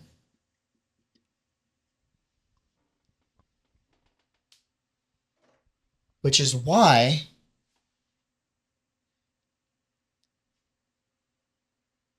law somehow just becomes one-to-one with morality. And we talked about Hannah Arendt saying that it's in that circle of solitude, when you're able to gain a distance from yourself and ask if life is worth living, if you keep living this way, that you then actually begin to develop a moral self, a moral self-consciousness. Before that, everything is etiquette, ethics, and law, right? Before that, everything is legalism, with the conflation of self-worth and morality. And it's all been normalized and naturalized and made to seem good. Yes. So that's the main recap of everything that I wanted to do, and that's also how it ties into what we've been doing with the Ivan Illich course, which, by the way, you all, if you aren't in that course at this point, but you want access to it, I want to just make sure you are able to catch up. Remember, from now on, you get 90% off on anything I'm teaching. But for this one, I want you to have it. Okay. Brian doesn't care. At this point, he doesn't care.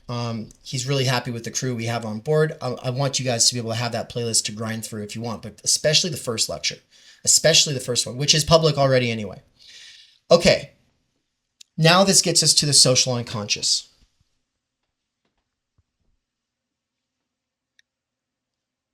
These 3 quotes from the Pascalian Meditations.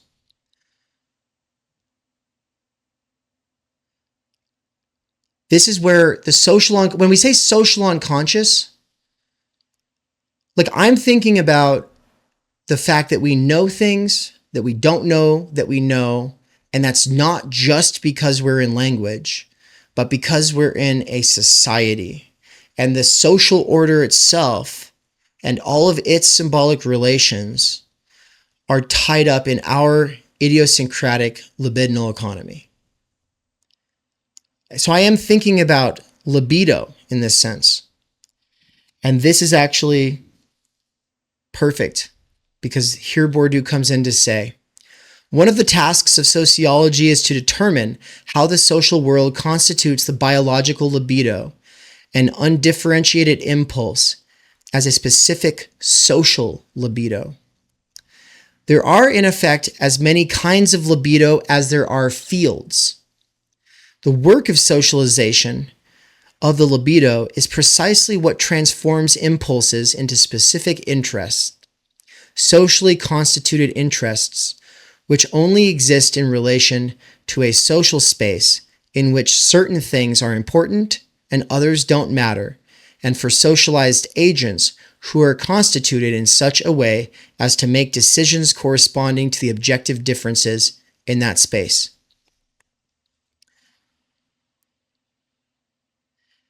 I feel like maybe I'm reading these out of, maybe this was not the best order, because here we're talking about field and I haven't explained field, but bookmark it. I've kind of touched on it, but we'll come right back to it. He says, it is because we are implicated in the world. Then this is somewhere else in the same text, but this is where the rubber really meets the road in his critique of Husserl and Heidegger. It is because we are implicated in the world that there is implicit content in what we think and say about it. In order to free our thinking of the implicit, it is not sufficient to perform the return of thought onto itself that is commonly associated with the idea of reflexivity. That is obviously what Descartes and Husserl are doing. And only the illusion of the omnipotence of thought could lead one to believe that the most radical doubt is capable of suspending the presuppositions linked to our various affiliations, memberships, implications that we engage in our thought. This is the part. The unconscious is history. The collective history that has produced our categories of thought, and the individual history through which they have been inculcated in us. It is, for example, from the social history of educational institutions, a supremely banal one, absent from the history of philosophical or other ideas, and from the forgotten or repressed history of our singular relationship to these institutions, that we can expect some real revelations about the objective and subjective structures that always, in spite of ourselves, orient our thought. And that these objective and subjective structures that orient our thought include classifications, hierarchies, and problematics. The very kinds of problems and questions that lay the basis for every one of the scholarly fields. Okay, and when we say a field, what do we mean? I warned Anne that the lecture today would go a bit longer than normal, but everyone's free to leave if you want. You can always catch up later. I hope that doesn't happen, but I totally get it if it does. Don't worry about it. But this is very important. Okay, so we got to talk about field on the one side and habitus on the other side. And then it's through field and habitus that we're able to talk about capital in its three forms that we haven't talked about so far, because we already talked about economic capital, but now we're going to talk about social, cultural, and symbolic capital. These all relate to habitus, which is basically the social unconscious. But the thing is that the social unconscious is also related to, you can't remove it from the field, the structure of the field. And so when we're talking about the structure of a field in the business world, then everything comes down to making a profit and understanding who you're competing with and understanding who your consumers are and being able to navigate all of these things, right? The situation is the field, and how you navigate it is your habitus. In the field of football, or the field of running marathons, ultras, there's all of the knowledge, there's the social relations, there's the symbolic stakes, what it takes to be good, what it takes to fuck up, like all of that stuff constitutes the field of the athletic game. And the habitus is what you develop as you navigate that field. A lot of this is unconscious. A lot of this is embodied knowledge and just practices. Literally what Heidegger was just talking about as the what did he say? This is, I have to read it. It's literally what he's talking about when he says,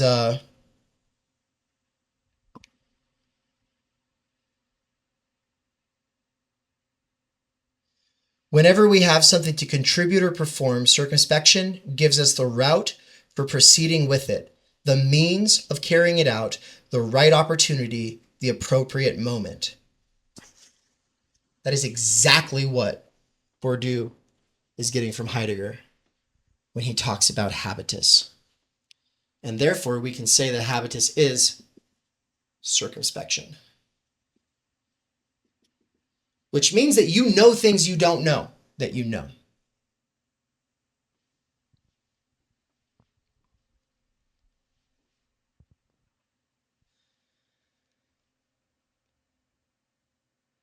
Finally, the last of these three quotes that I want to read from the Pascalian Meditations, he says, the structures of thought of the philosopher, the writer, the artist, or the scientist, and therefore the limits of what presents itself to them as thinkable or unthinkable, are always partly dependent on the structure of their field.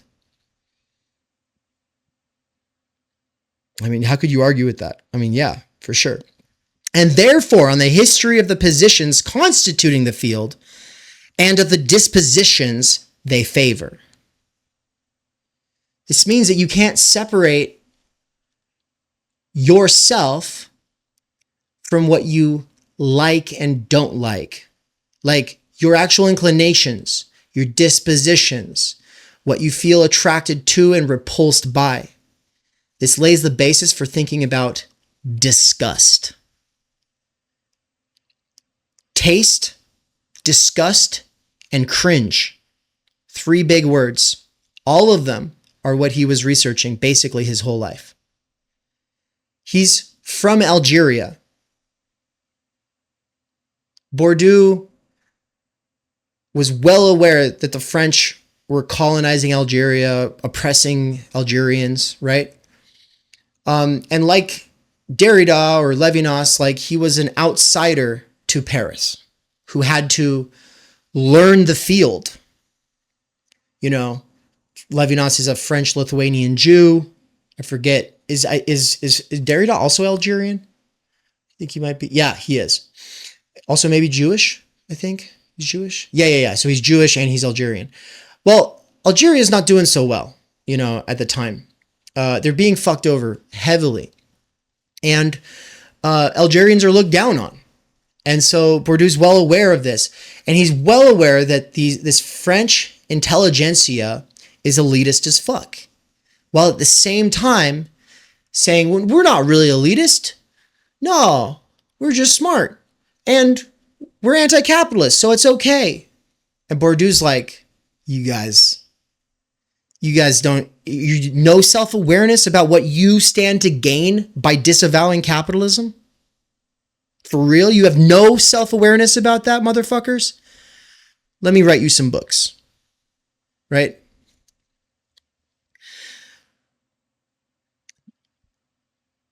The limits that are established on what presents itself to the thinker as thinkable or unthinkable are always partly dependent on the structures of their field and therefore the history of the positions constituting the field and of the dispositions they favor. The epistemic unconscious is the history of the field.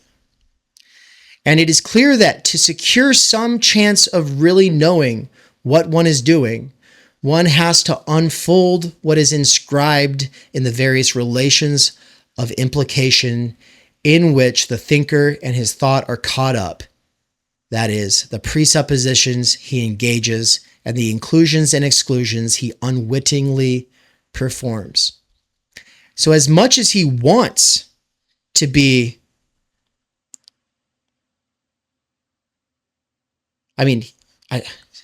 he wants to be critical, like Husserl is setting out and establishing as like the ultimate goal. But he's like, you can't do that though, man. You can't actually do that if you're going to think of the omnipotence of thought as this sort of de-worlded, obvious good. It's not a de-worlded, obvious good, but you're taking it as one. And that's because you have inculcated the habitus of scholasticism itself. Scholasticism. This is like my favorite fucking part, guys. I told Mikey that I was so excited to tell him about this. So schole, which we've been writing like that, can also be written like this, with a K. It doesn't matter how you spell it, I don't care. But schole, it means leisure. But of course, there are institutional arrangements that are the condition of possibility for the leisure of the scholar.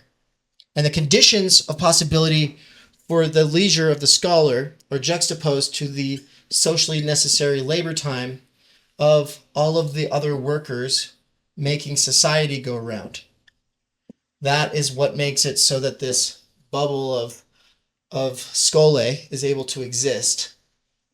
And I'm going to put the time energy symbol there because time energy is the condition of possibility for leisure as well as labor power. And they kind of get to have it. They don't get to have it between fields, the rest of the parts of the society. They have it at the expense of the rest of the parts of society not having it.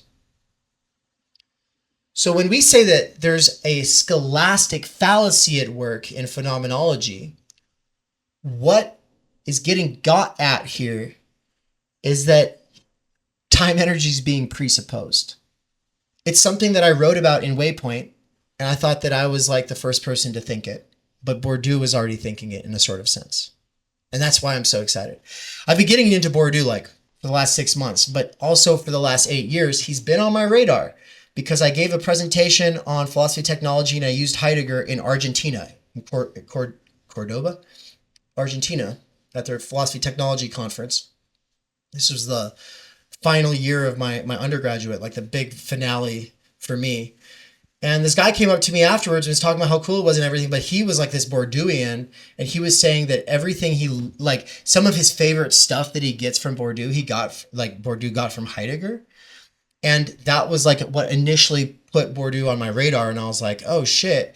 And I've always been like, what's the relation? What's the relation? And of course, like I went down like his critique of Heidegger's political ontology, which is a very interesting book, but I didn't know that he wrote this critique of scholastic reason or the scholastic fallacy chapters in the Pascalian Meditations. But there's actually, chapter 1 is a critique of scholastic reason.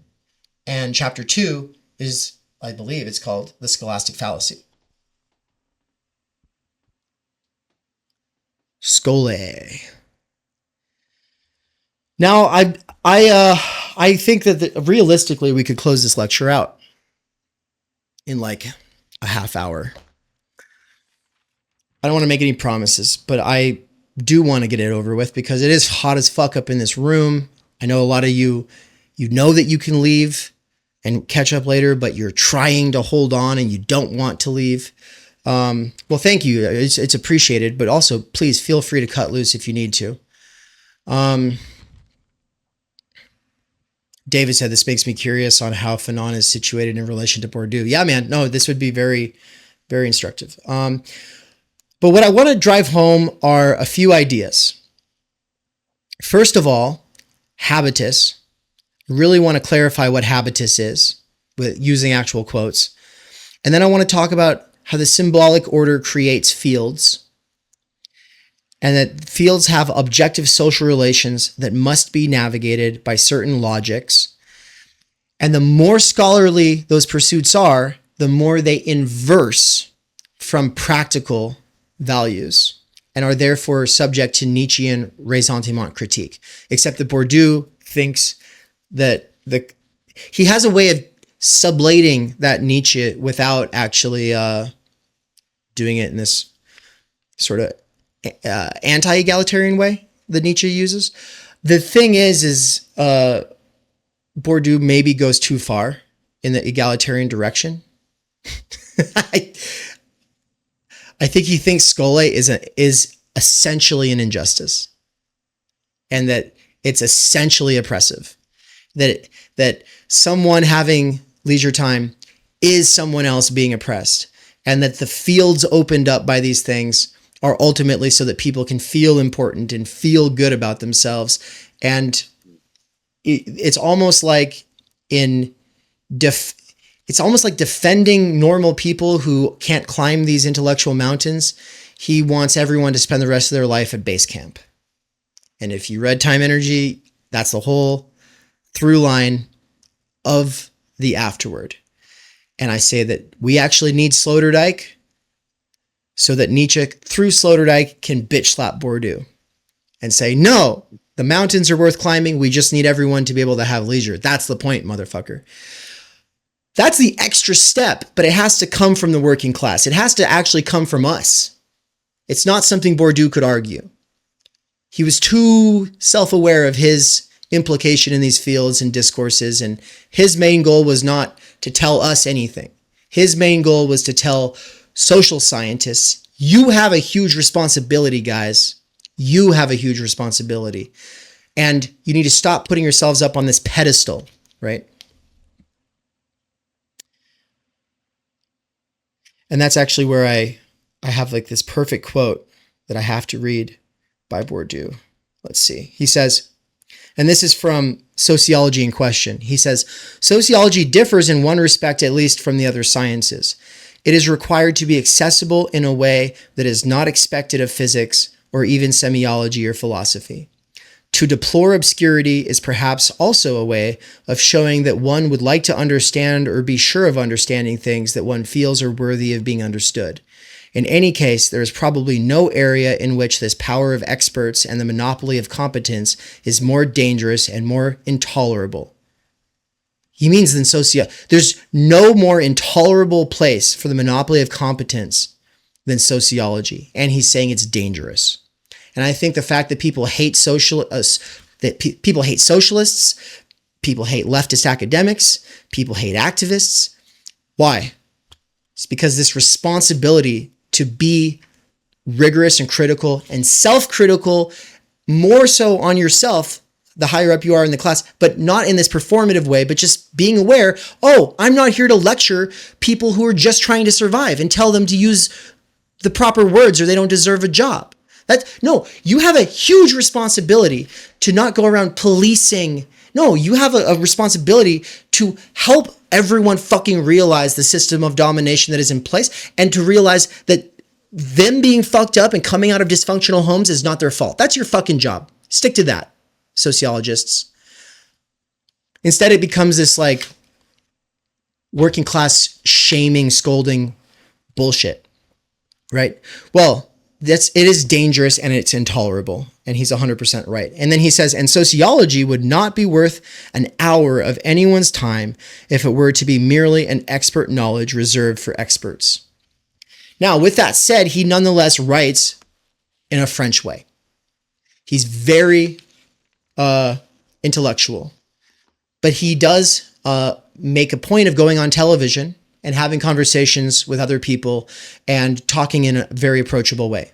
So he's got to play the game from the academic field that he's a part of. And at the same time, he does want to responsibly engage with the public.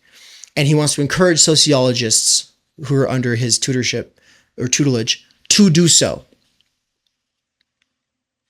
That's a big weight of responsibility. And he understands this concept of radical responsibility, which is to say, the further away from precarity you are, and the more comfortable you are in the world, and simultaneously, to the degree to which you want to change the world, you have an increased responsibility. He's very aware of that. I've not found him saying it as such, but he's very aware of it. And potentially to a fault, blah, blah, blah. We can all talk about that later. And this will, me versus Mikey, Bourdieu versus Baudrillard. It's a fun way of framing things. But the fact is as much as I love Bourdieu, and probably I'm just going to keep going deeper and deeper into this guy for the next at least 6 months to a year and a half, doesn't mean I'm not already like developing or I already have critiques of the left. I already have critiques of activism. And I have critique of this like self-referencing, reflexive, performative thing that is even aware that it's getting privilege by being reflexive and self-aware. It's just like this, it doesn't go anywhere at a certain point. It can only get us so far analytically. It's not a place to build your house. It's definitely not somewhere to stay. And what's worse is that all of the social class categories that he's analyzing in the whole of distinction have been fractured 1,000,000 times over. And that where it was really easy to say that photography was considered a vulgar form of art, and then this other kind of art was considered like high art or whatever. Like, these things have been like, sorry, Tumblr fucked that all up. Sorry, little working class kids were getting like art education through their Tumblr feeds. Like, it's really hard to take anything that he's talking about when it comes to class taste and still make generalizing statements about the way this stuff pans out. So that's a disclaimer of sorts. Now let's read a couple quotes about Habitus. These quotes are from Practical Reason. In Practical Reason, on page 8, he says, Habitus are generative principles of distinct and distinctive practices, what the worker eats, and especially the way he eats, or the way he eats it, the sport he practices and the way he practices it. His political opinions and the way he expresses them are systematically different from the industrial owner's corresponding activities. So, of course, when you see Trump eating a cheeseburger, you actually go, fuck yeah, dude, because that's like actually what you eat. And then you hear the Whole Foods people, oh my God, Trump's eating a cheeseburger. And you're like, it actually makes you hate the Whole Foods eaters like even more than you already did. And most working class people do resent granola people who say, it's easy to be healthy. And they shop at fucking Whole Foods, which is like, sorry, you're going to have to drop $100 for like 8 items in a bag. Like, no. But habitus are also classificatory schemes, principles of classification, principles of vision and division, different tastes, right? Well, this is where we get into all the stuff with disgust. They make distinctions between what is good and what is bad, between what is right and what is wrong, between what is distinguished and what is vulgar, and so forth. But the distinctions are not identical. Thus, for instance, the same behavior or even the same good can appear distinguished to one person, pretentious to someone else, and cheap or showy to yet another. This is why we have to check our assumptions. What is it about David Goggins that we find so annoying or horrific or disgusting or, go down the line here? What is it about him? Is it because the field of your high school and all of the media and education kind of juxtaposes athleticism to the liberal arts and you chose the liberal arts route? And so you have some kind of like, I don't want to say ressentiment, but you have some kind of an axe to grind. You have some kind of, could it be that? Could that be part of it? What about the fact that you were never going to be the man's man? There was never any kind of remote idea that you would be that guy. And so you always kind of like gravitated towards people who didn't value that anyway.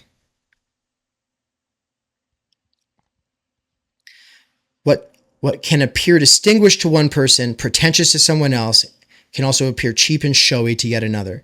But here we go. He says the essential point about habitus is that when perceived through these social categories or perception, these principles of vision and division, the differences in practices, in the goods possessed or in the opinions expressed, become symbolic differences and constitute a veritable language. Differences associated with different positions, that is, goods, practices, and especially manners, function in each society in the same way as differences which constitute symbolic systems, such as the set of phonemes of a language or the set of distinctive features and of differential écarts that constitute a mythical system, that is, as distinctive signs. So when we think about the unconscious from the Lacanian standpoint and say the unconscious is structured like a language, that doesn't mean that the unconscious is a language. It just means that it's structured like a language. And when he says that, that is to say it's all through relations, first of all, everything through differential relations, which is to say that no part of the unconscious is self-standing and has its own meaning independent of the other parts. They are all in reference to one another. They implicate one another. They're positive and negative charges that move through the webs of meaning. Like it's all like this moving thing, right? Like, we always talk about semiotics with, words like bird and tree. Well, like these words don't have like their sense only by how it's defined in a dictionary. Long before dictionaries were invented, words already had a sense. And sure, sometimes you point at something and say, this is that. But how you remember it is in association to other things, and how connotations develop is in associations to other things. And so we think trees are like bushes, but taller. And we think trees are definitely not like puppies. Like we have like these kind of ideas through differential relations. That's the basis of signification, differential relation in the Saussurean model of linguistics, but it's also the basis of signification for Heidegger, except that instead of him talking about the structure of language, the semiology, right? No, he's going to talk about the referential totality of equipment and how language is part of that. Lacan was doing everything he could to not be Heideggerian, which made him more Heideggerian in some ways and made it really hard to tell when he's being Heideggerian, when he's not, because also there's this whole question of what was his understanding of Heidegger in the first place? How was he really impacted by Heidegger? Like these are all really important questions. But yeah, he takes Saussure back to Freud to bring Freud into the 20th century. But he does that after the subject has been eminently critiqued by Heidegger. And if he passed through Heidegger and never denounces Heidegger's equipmental totality of, well, I just always am going to think, well, he's going for Saussure because it doesn't come with the baggage of Heidegger. Which is why when I think about the unconscious being structured like a language and then read being in time, I'm thinking about the equipmental totality, the referential system of tools that is mobilized by any task or any doing in practical life, including language itself, being the base. And language is this, like when it becomes removed from the real world completely and it just starts doing its own thing, it's always in reference to that base, but it's more superstructural in a crude Marxist sense. I'm being crude and just saying the equipmental totality of relation, like that shit it's always related to an ultimate for the sake of which, Heidegger says, which is to say ultimate goals. The hammer is in order to hammer the nail, or it's the with which that we hammer the nail. But why are we hammering the nail? It's to fix the board. And why are we fixing the board? It's to stabilize the wall. Why are we stabilizing the wall? It's because we're about to set up the trusses for a roof. Why are we setting up a roof? Heidegger does this whole thing, and it ultimately stems back to what? Shelter. This is where Baudrillard later will be very, very important for critiquing both Heidegger and Bourdieu, though. And that is to say, sort of in this more Lacanian sense, though, language does become detached from the real. Language does lose any sort of resistance from actual practical life and just gains its sense of charge and resistance in the field of social relations themselves, which are like, there's strata of bureaucratization in institutions that are subjectivizing us, right? And so we are in a world of images and representations, and they're structured like a language, but that being structured like a language means it can actually detach and become a freewheeling thing separate from any sort of reference in physical, practical realities. Thank you, Terrence, for sharing practical reason into the chat. Now that you did that just in time so that we can turn to page 25.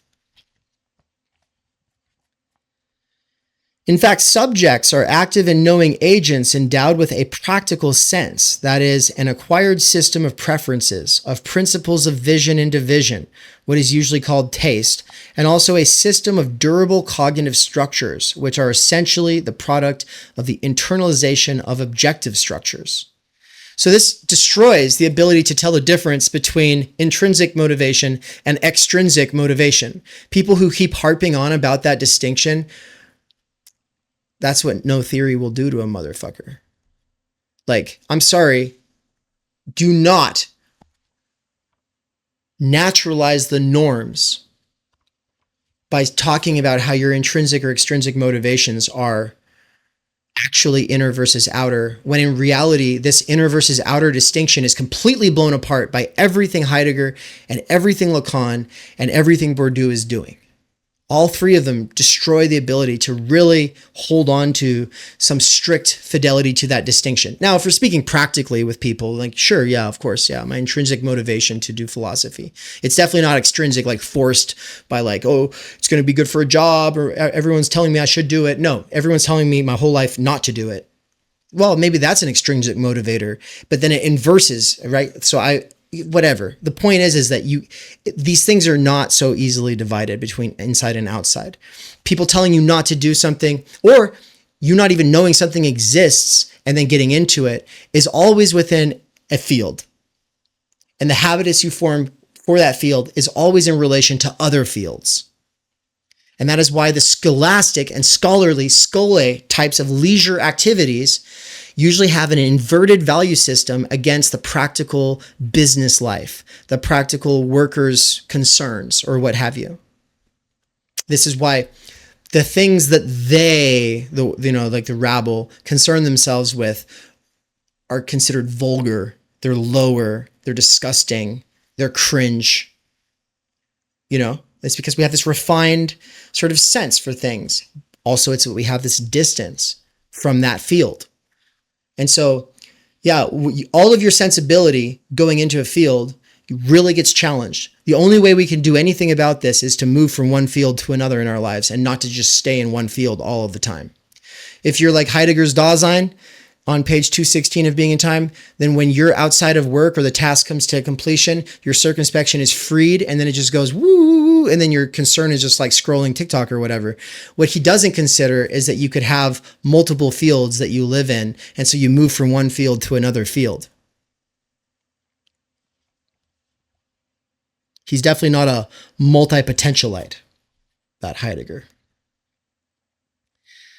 Okay, but we're talking about the formation of practical sense itself, right? We're talking about the durable cognitive structures that can be internalized, objective structures.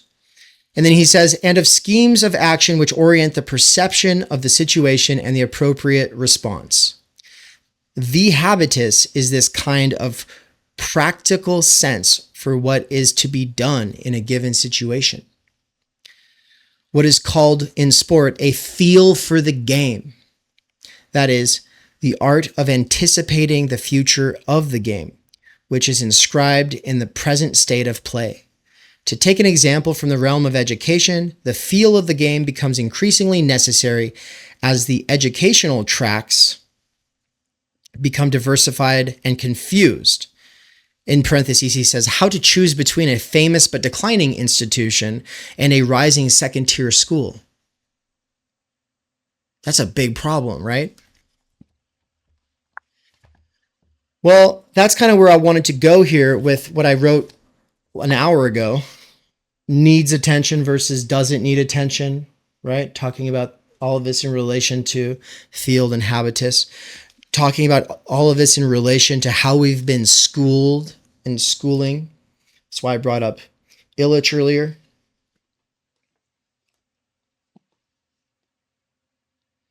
But we have to turn here to page 164 of his outline of a theory of practice. And don't worry, we'll end up going over all of this stuff later. Stick around at Theory Underground. You'll get to go over this multiple times. But for right now, 164 of his outline of practice, which his outline of practice is something he wrote after distinction, and he's clarifying himself in a lot of ways. And in some sense, it might be his most succinct, treatment of his theory. If you're looking for a single place to begin, that's not a 800-page book. On page 164 of his outline, he says, every established order tends to produce, to very different degrees and with very different means, the naturalization of its own arbitrariness. Of all the mechanisms tending to produce this effect, the most important and the best concealed is undoubtedly the dialectic of the objective chances and the agent's aspirations, out of which arise the sense of limits, commonly called the sense of reality. That is the correspondence between the objective classes and the internalized classes, social structures and mental structures, which is the basis of the most ineradicable adherence to the established order. Systems of classification which reproduce in their own specific logic the objective classes, as in the divisions of sex, age, or position in the relation of production, make their specific contribution to the reproduction of the power relations of which they are the product by securing the misrecognition, and hence the recognition, of the arbitrariness on which they are based. So there is like this sort of insider knowledge that this is how the game is played, but it completely seems irrational to people who are outside of the game, or it seems totally fucked up to people outside of the game. And so we could always think about Mikey's Wage, Labor, and Jouissance post. It's a great example of people who, like it looks like they're all bullying each other, but from the outside, but actually for the people inside of it, no, this is how they get through the workday and also don't take things too seriously, is by reminding everyone, I don't take things too seriously. I'm willing to put myself down, and you can all put me down and I'll put you all down, but we're all going to be crude motherfuckers. And then that's the blue collar jouissance, as opposed to this more millennial sort of working class jouissance that he experienced at the retro gaming, or the arcade place that he worked as a bouncer at, right? Okay. In the extreme case, that is to say, when there is a quasi-perfect correspondence between the objective order and the subjective principles of organization, the natural and social world appears as self-evident, right? So it's like, in some extreme cases, you find people who are actual normies, like their place in the world and everything about the world, and it all just makes sense. Like, he's saying those are extreme cases because that's actually pretty rare. Most people don't feel at home in the world, right? This experience we shall call doxa. See the tie-in to doxology here? This experience we shall call doxa, so as to distinguish it from an orthodox or heterodox belief implying awareness and recognition of the possibility of different or antagonistic beliefs. Schemes of thought and perception can produce the objectivity that they do produce only by producing misrecognition of the limits of the cognition that they make possible, thereby founding immediate adherence in the doxic mode to the world of tradition experienced as a natural world and taken for granted. The instruments of knowledge of the social world are in this case objectively political instruments which contribute to the reproduction of the social world by producing immediate adherence to the world, seen as self-evident and undisputed, of which they are the product and of which they reproduce the structures in a transformed form. I'm just going to read through the rest. The political function of classifications is never more likely to pass unnoticed than in the case of relatively undifferentiated social formations in which the prevailing classificatory system encounters no rival or antagonistic principle. As we have seen in the case of the domestic conflicts to which marriages often give rise, social categories disadvantaged by the symbolic order, such as women and the young, cannot but recognize the legitimacy of the dominant classification in the very fact that their only chance of neutralizing those of its effects most contrary to their own interests lies in submitting to them in order to make use of them. So you see how this lends itself to identity politics and standpoint epistemology and the ways that that can get so annoying today. But the reason I'm saying the activist doesn't go far enough is because the activist doesn't realize that talking about how privileged you are is actually a form of symbolic capital accumulation, according to Bourdieu. And using the right words of whatever is politically in this week when it comes to how to talk about people. Oh, I shouldn't say people, I should say folks. Maybe I should even add the X into folks. Like that kind of goalpost moving that accelerates as the falling PMC is competing for scarce jobs and competing for some kind of image of being the good person online or in the educational system or in activist spaces.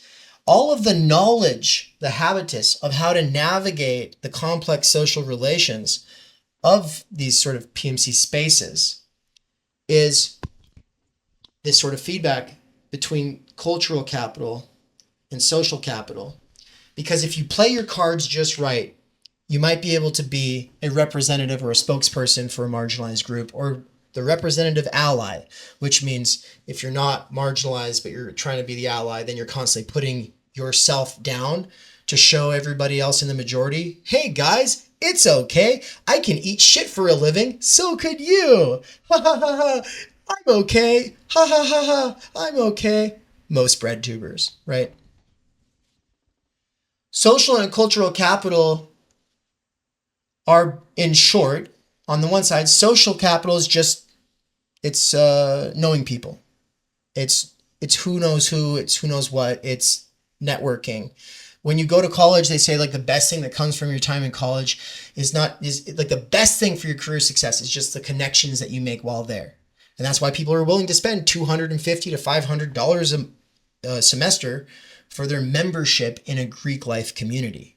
It's because these networks have doors in them, and these doors are onto career paths. Someone says, oh, I'm working at this Fortune 500 company and this person just died. I'm gonna call my bro from the frat. Hey man, it's been a long time. How's it going? Cheese whiz. Yeah, blah, blah, blah. And then, oh, by the way, yeah, you still looking for a job, man? Sick, dude. I'll bring you in.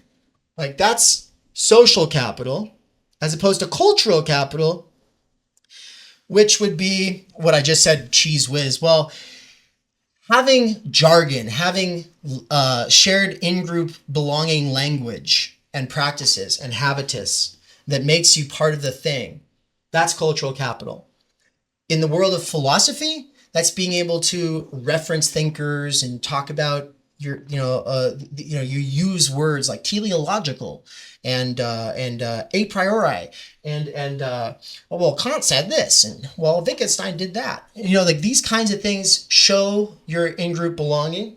And if you didn't know who Kant was in this conversation, well, we're all gonna be like, okay, fuck, man. Whoa, where do we even begin with you? And you, of course, you're just like, do I care? Maybe I don't care. Maybe I fucking hate all this shit you guys are on about. I don't care. Like, it sounds like it would take a lot of time and energy. Fuck you guys.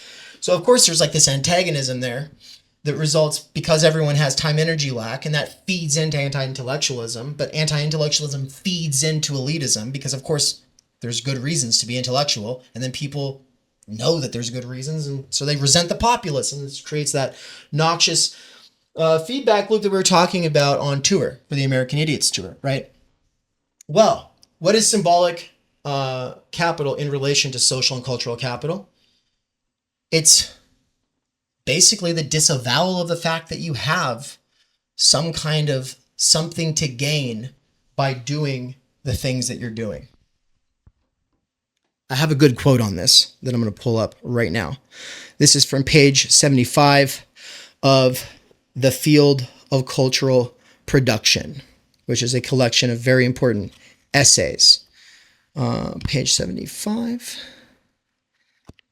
Second page of the essay called The Production of Belief, which is fucking awesome.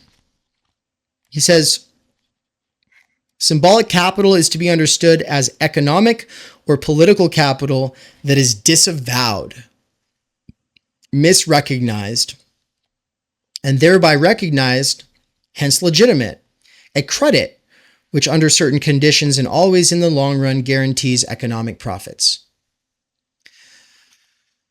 So this actually relates to the phallus and the logic of the phallus. Because if you really want to come off like you got it, if you really want to act like you got it, well, the best way is to disavow the fact that you kind of have it by being like, oh, I don't have it. The most phallic figure on the internet might be Todd McGowan. who is the most humble guy in the world. And we love him for it, man. We love him for it. But he will not take credit. He tells you to stop if you're thanking him for something. He will not take praise. When they tried to give him a raise at his job because he was taking on the chair position in the film department, he refused the raise. He said, I make way too much as it is. These kinds of maneuvers are a part of the habitus of anybody who's a fucking rock star who doesn't want everyone to be like, fuck you, man. And I say habitus because it's not conscious, man. It's probably not conscious. It's not like a manipulative tactic. It's just like, oh, you want to survive in academia as a high achieving white male? You better not have that blue collar intensity or masculine kind of affect. That is not going to work. You're going to have to, you want to know how to be? Just pay close attention to how tall it is. And if your habitus cannot conform to that, you're probably going to get chewed up and spat out. They're all going to be like, oh my fucking God, all we need is another confident white male. Like, remember in 2020, they were talking about blatant displays of white confidence. Oh my God, it's a blatant display of white confidence. And what do you mean? What do they mean by that? Oh, we're talking about, look, a white person is talking confidently. It's blatant display of white confidence, which is of course like intimately related to white supremacy, because not acknowledging the fact that you're white at the beginning of every conversation, right after you do the land recognition, you're murdering people, right? Like this is what we're getting at. But of course, if you can learn to do these sort of self-flagellating tasks, but do it in a way that's not cringe, well, then you're like a virtuoso. You're like a high rope walker, right? Like you're actually doing something amazing that most guys can't do. And I don't think there's anything wrong with it. Like I actually think it's good. I think that Todd is someone that everyone should get to meet. Everyone should get to see him. Everyone should know that this kind of person exists. Kind of the same way that like, and I only say all of this stuff so that you don't think I'm out here being like, no, like we have to be all like crude and shit. No, we shouldn't celebrate blue collar affect. That's fucking bullshit. But of course there is like this sort of liberal progressive to leftist sort of spectrum of belief that says that the right way to inhabit a field as a masculine subject who was born into the right body for that masculinity is to be like, who's the man who paints the happy trees? Or Mr. Rogers' Neighborhood, right? Who is the guy who paints the happy trees? It's Bob. Bob Ross, isn't it? Yeah, it's Bob Ross. Thank you. So Bob Ross or Mr. Rogers,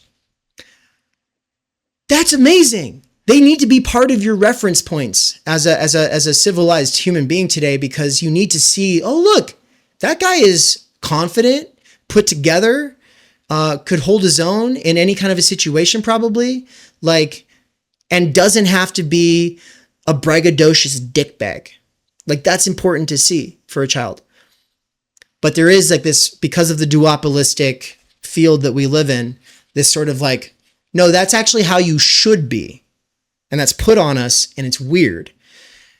Okay. All of that is to say, though, symbolic capital is economic or political capital disavowed. A perfect example of that would be the person who is volunteering. And they say, well, I'm not getting paid to do this. I'm here because I want to be. Yeah, well, then don't put it on your CV, motherfucker. Oh, okay, well then don't put it on your resume. Don't reference it in your application. Don't look for references from any of the people you connect with here, right? So this disavowal of the fact that there is something to be gained when you're there is actually what gives you this symbolic capital, this phallic power in certain social situations or to certain audiences or in certain fields. But that's like this sort of long-term economic capital that you can gain by giving up the pursuit of economic capital in the short term. I'm the starving artist, man. I don't do anything for capital. What are you talking about? This is the inversion of the value system of the practical life that is pursued in the scholastic activities. In those fields opened up by motherfuckers in the Middle Ages who had their leisure, which I would say is a human right. I worry Bourdieu would probably say it's an inherent injustice. I'm not sure about that. But political capital, I'm not going to say a lot about it, but it's basically just like, it's kind of like social capital, but you actually take on like the role of a mayor or of a governor or of a senator, but it might not have to have the institutional backing. I'm not 100% sure on this. I'm a little foggy, but the point is like it takes a special combination of social and cultural capital to be able to, in the long term, gain good positions that pay out reliable salaries and also potentially give you some kind of representative, prestigious position at the so-called levers of power. So economic and political capital, you do get people who are like Gandhi or like Mother Teresa, and they're just like, I'm a saint. Everything I do is a sacrifice. I'm a martyr. All I'm doing is like doing the good thing. And it's like, yeah, except that there's symbolic capital that comes with the disavowal of economic pursuit, and that comes from being kind of like upheld as one of the good ones. Which if you can live in poverty and stay positive all the time, or at least say, don't do violence, guys, then they'll want to uphold you. Trust me, they'll want to uphold you. They'll go, okay, like, look at this one. This one's able to do it. What's wrong with you? Look at Goggins is black. He can do it too, guys. Like that. And the video that we played there, the fourth video earlier, that it actually said something like black leaders in the story. I don't know if anyone noticed it, but it said black leaders, because some page that does this kind of stuff is like they're upholding him and saying, look, you can do it too. And it's like, to a certain extent, that's good. Like everyone does need to know that they can be like Goggins, but also if he can be like Goggins, well, I could just run 2 miles. If Goggins can do 70 miles without training, I could run 2 miles without training, right? And so it does expand our horizon of possibilities. There are genuine good things that come from growing up, having no positive role models in the ghetto, and then seeing David Goggins being upheld. But there's also this huge trap, because he's hurting himself and he's leading people into this sort of like, it is literally like he is embodied capital. He is pure sacrifice, putting himself on the wheel of production. But instead of working in a factory, he's out here telling you, you can work full time and be fit, motherfucker. And you can also have a positive mental attitude. Yeah, I hate this shit. I don't want to do this, but here I am. That's ultimately what you have to do for success in the media or education spheres of the professional managerial class. Okay, now I really am about to close this thing out. I wanted to read this quote by Benjamin Studebaker's The Chronic Crisis of American Society, because it's too good and it relates. He says, and this ties right back into the idea of falling professionals, and then that will tie us back into the high school consciousness brain syndrome situation that makes people love or hate liberal arts, and that also makes people need or not need attention. And we'll get into all of that. And then we're basically closing on like a really important question. We'll get to it. He says, we can make a distinction within the professional class. On the one hand, there are rump professionals who manage to get secure jobs in their majors and have the kind of life they envisioned for themselves when they made the decision to go to college. So just like established professionals, rump professionals.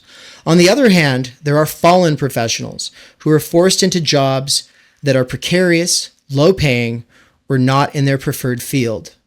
The fallen professionals are deprived of most of the benefits they were promised when they made the decision to go to college. That's something I felt. I was like, unless I completely give up everything I care about, and everything I went into all this debt for, there is no path forward for me. Unless I work at Amazon, right? All they have left from their university experience is their cultural capital, their familiarity with the symbols, norms, and language that educated people use. The more the fallen professionals are made to live like workers, the more they hold on to this cultural distinctiveness as a way of resisting proletarianization. This means the fallen professionals are constantly drawn into pretentious discourses that exclude ordinary workers. The more a discourse excludes workers, the more that discourse flatters the fallen professional's self-concept as a highly educated person of taste, whose merit and virtue have gone unfairly unrewarded. So it's unfair that you did not get rewarded for being able to be so sophisticated. The rum professionals did not experience the same letdown. They are doing the jobs they hoped they would do, and therefore they are much less resentful. Most of the prestigious, influential jobs in politics, the civil service, the media, and the arts are performed by rump professionals. Rump professionals make the most of the content that other classes consume. They often work for oligarchs and corporations, but most of the people who consume the content they produce are workers and fallen professionals. So, yeah, we have this crazy situation where the established people who don't really have that much resentment, but ultimately they kind of got to sell some kind of resentment to the fallen professionals, so the fallen professionals can feel like, they're actually deserving and that their current situation of having to work this lower skill job is unjust. Oh, I read White Fragility and How to Be Anti-Racist, and therefore I'm not like the other workers, right? And then on the opposite side, I read 12 Rules for Life and 7 Habits of Highly Effective People. I'm not like the other workers. See, I'm going to save up and then I'm going to be a businessman, but I'll also look like David Goggins. Just wait for it, guys. And there is something that has to be said about how obviously I think that the rum professionals are in a bad situation. A lot of these jobs are going away. A lot of these positions are going away. And so they are realizing that they have common cause with us, but also they can be more competitive in these negative ways. They can raise the stakes of how one ought to be. So the stylization of life becomes increasingly fascist in a sort of sense. If we're going to use that word so loosely, then sure, David Goggins, as well as Robin DiAngelo, are fascist in the sense that I'm using it. But this sort of self-flagellating, overly neurotic white woman versus this like insanely hustle and grind set type dude, fucking Goggins. Like that is like the duopoly. That is like the two sides of the current situation in a sort of sense. There's other crystallizations of this. And a fallen professional can try real fucking hard and actually get some kind of a new position, a position that did not exist before. Because there are old institutions going to shit, there's a whole underground ahead of us. This whole underground is teeming with fallen professionals who are being pushed out of academia, who don't have a path forward in it, who are carving out for themselves some bright future as being the representative in chief, being able to speak on behalf of some kind of person and being able to say like, look guys, you can do it too. Look at me. And not only am I going to be self-conscious about this and say, yeah, Theory Underground is like I'm David Goggins in like a very, very specific way. And I'm going to read you all this many hats thing. Many hats. Let's see. The many hats of Theory Underground. So I'm a professor. I am an author. I am an advisor. I am a manager. I am an administrator. I am the website guy. I do the publishing. I do the organizing for tours and conferences. I do the marketing on all of the socials. I do the graphic design and I do the video editing. I also run the live broadcasts when I do that. And every one of those breaks down into anywhere between 20 and 50 tasks that I kind of have to be concerned with on a given week. Every one of those roles comes with it its own field that has its own habitus. So some people's jobs are being completely de-skilled and they basically do one fucking motion all day. Amazon's a great example of that. You can get hurt because you're really fast just doing one motion all day. I fucked up my elbow doing that. It's fucked up for life. I have tennis elbow now because I wanted to see what it took to become number one in the country. And I did. I became number one in the country for a whole night. But it fucked up my elbow. It literally did.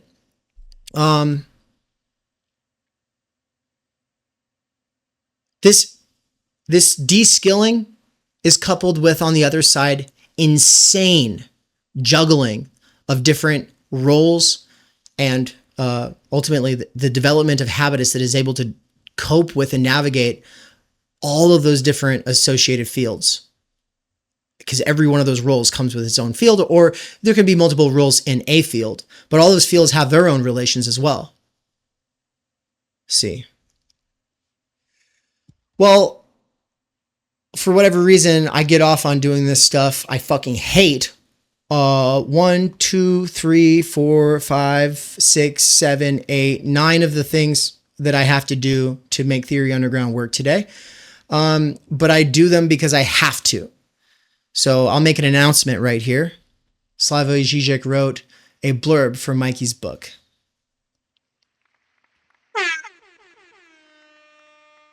I thought he was done with us. I thought he was done with us for real. I really thought he was done with us because he didn't meet with us on tour and he was acting like he was totally over us. But he wrote the blurb for Mikey's book. And when I say done with us, I just mean like he's a busy guy. He's not going to be coming on our channel whenever we want him to.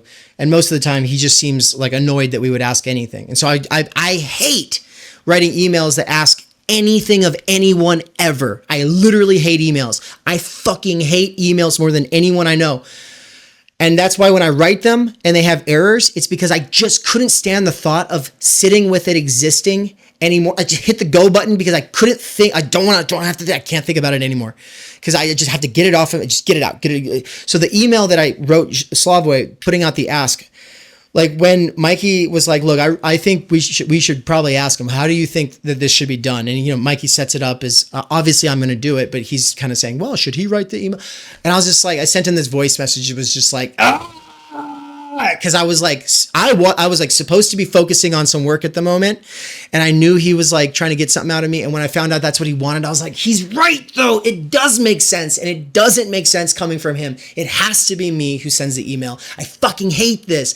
And so I was like, God damn it. And I just like, he's like, you don't have to do it like soon, but we should probably just be thinking about it for the next couple of weeks. And then he hadn't even finished talking and I fucking sent him the draft of the email and he's like, you nailed it, man. That's such a well-worded email. It's like so thoughtful and put together. And it's just like, yeah, it's because in these moments of absolute hatred of the cringeness of it, it's like literally feels so gross to write an email asking for a favor from somebody. It's like, dude, especially with Žižek. Like, especially with him, because he gets so many people doing it all the time. And he understands all this critical social theory shit. He understands that it's sign value. He understands that we get clout from it. He understands how the game works and all of this stuff, which I was self-aware of in the email I wrote him. I did a little, symbolic capital, disavowal. We all play this disavowal game, right? Well, it got the thing out of him. Well, the whole dynamic wouldn't have worked without 10 years at least of this never love, just pure hate relationship that I have with email. But my drive is clearly wrapped up in it because every time I've ever sent an email that made something cool happen, I was like, this really cool thing could exist. No one's going to make it exist. I have a bunch of reasons why I think it needs to exist. I think I have to write that email. Fuck. And then I go, oh, God damn it. And I send it. And basically, yeah, like that's me elaborating on just one of all of these different roles. And the fact is like most of these roles I have that sort of hate relationship with. The ones that I love, that I just like when my drive is just like, but it feels good at the same time. And I'm just like fully engrossed, is when I'm able to focus on like writing the afterword for Timenergy, or when I write Timenergy, or when I was able to do this deep dive into Bourdieu after all of these years of dipping in and out of his stuff and finally like connecting all these dots and shit. That's what I live for. that's what I want to be doing here. I don't want to be doing all this administrative shit that to me is just like pure fucking like kills me. It's like I feel the same way about meals. I don't want to think about food. I'm the only reason I'm hangry is because I can't stop thinking about food, and food is distracting me from thinking about the things that I'm trying to do or that I care about. Right? And I'm just like, food. I forgot to eat all day, right? This is libido. This is pure libido. And it's all wrapped up in desire and drive, the way we were talking about with Lacan. But the unconscious is not just structured like a language. It is structured like the institutional infrastructure and set of relations between all of the institutions in our society that go to make up the repressive and ideological state apparatuses today. Are you out of here? Anne's got to go. And that's pretty much it, though. I basically have wrapped it up. There's a couple quotes I won't be able to read, but that I wanted to be able to get to. But I have to cut myself off here. And also, this was naturally at this point kind of bringing together all of the threads. The final quote that I have to read, and before you go, it's just a quote, is from Barbara Ehrenreich. And this is where we get back to the whole thing about Here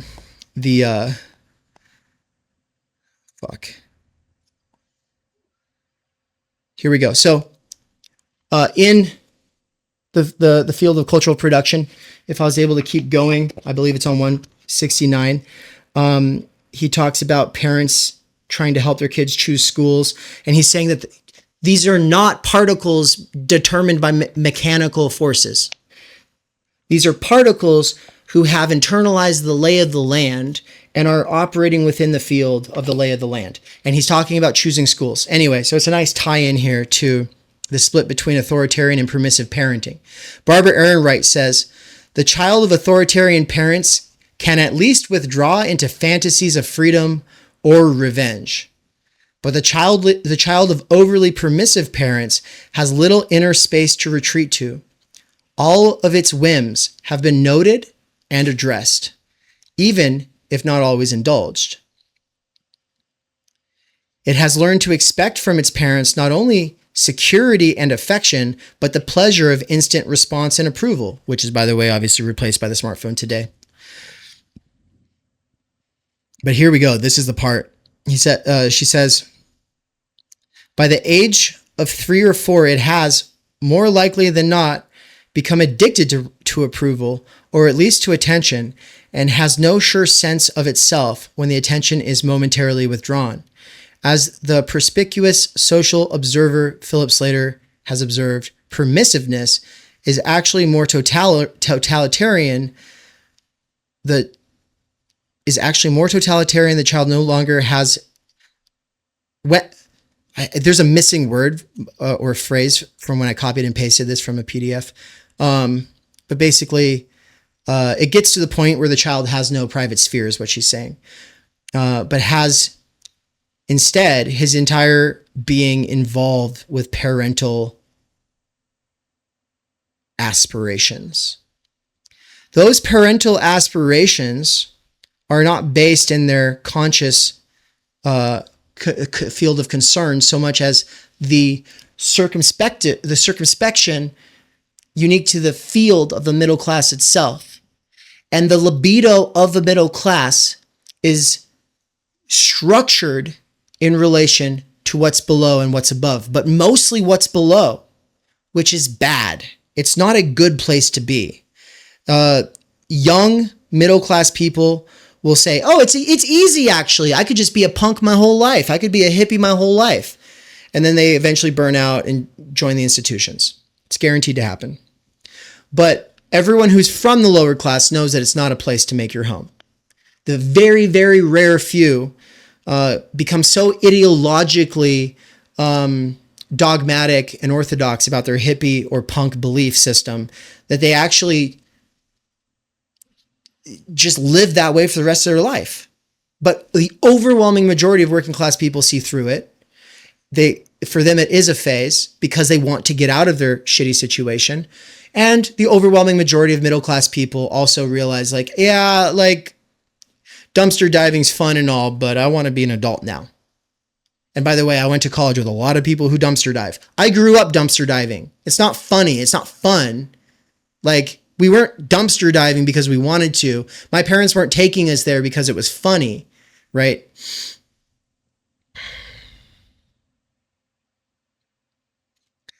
What I'm missing is like the favorite quote, the one I really wanted to read by Aaron Wright about the fear of falling itself. Because if you've read the book, then obviously you can make all the rest of the connections yourself just fine.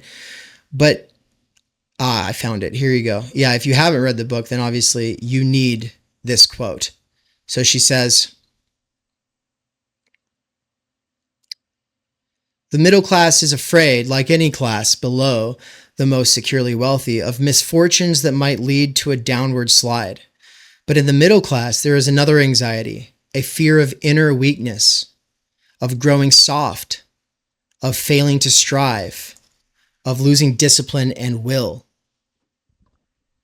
Even the affluence that is so often the goal of all this striving becomes a threat, which is obviously the drive then to become minimalistic, coupled with ecological ideas, of course. But this failing to strive, this fear of falling. So I'm going to go ahead and just like say, what is the habitus here of most people coming through the schooling system? Well, it's trying to teach us, and this is, in a sort of sense, rational and makes complete sense, that we don't want to fall, that we must at least maintain our position or climb. And so I'm going to go ahead and put the down arrow crossed out. That is Suburban Habitus 101.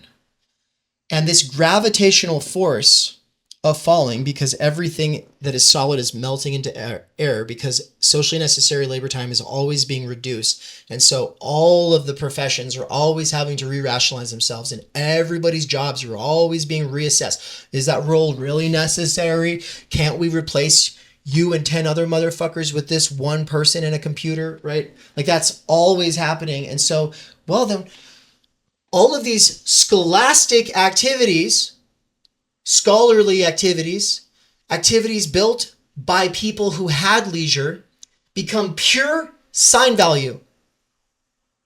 To use Baudrillard's term, it becomes pure sign value, which is why, well, we got to get you to soccer practice, and then we got to get you to piano practice, and then we got to get you to theater, and then we're going to go back to the school, and then we're going to do some extra homework, and then I'm going to also talk to you about all of these different things. And then that's if you're lucky.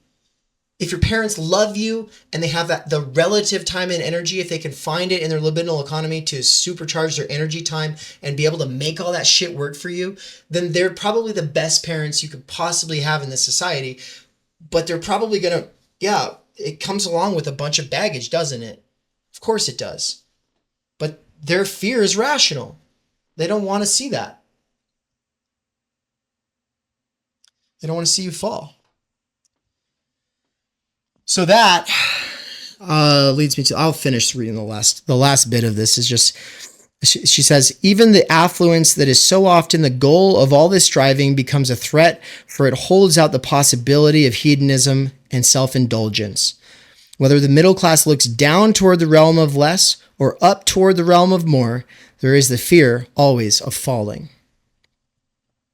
And I just think it's so powerful that in the context of our lecture about all of this stuff, including, and of course, David Goggins being like our main sort of example here, she says that this fear of falling comes with it a fear of inner weakness, of growing soft, of failing to strive, of losing discipline and will.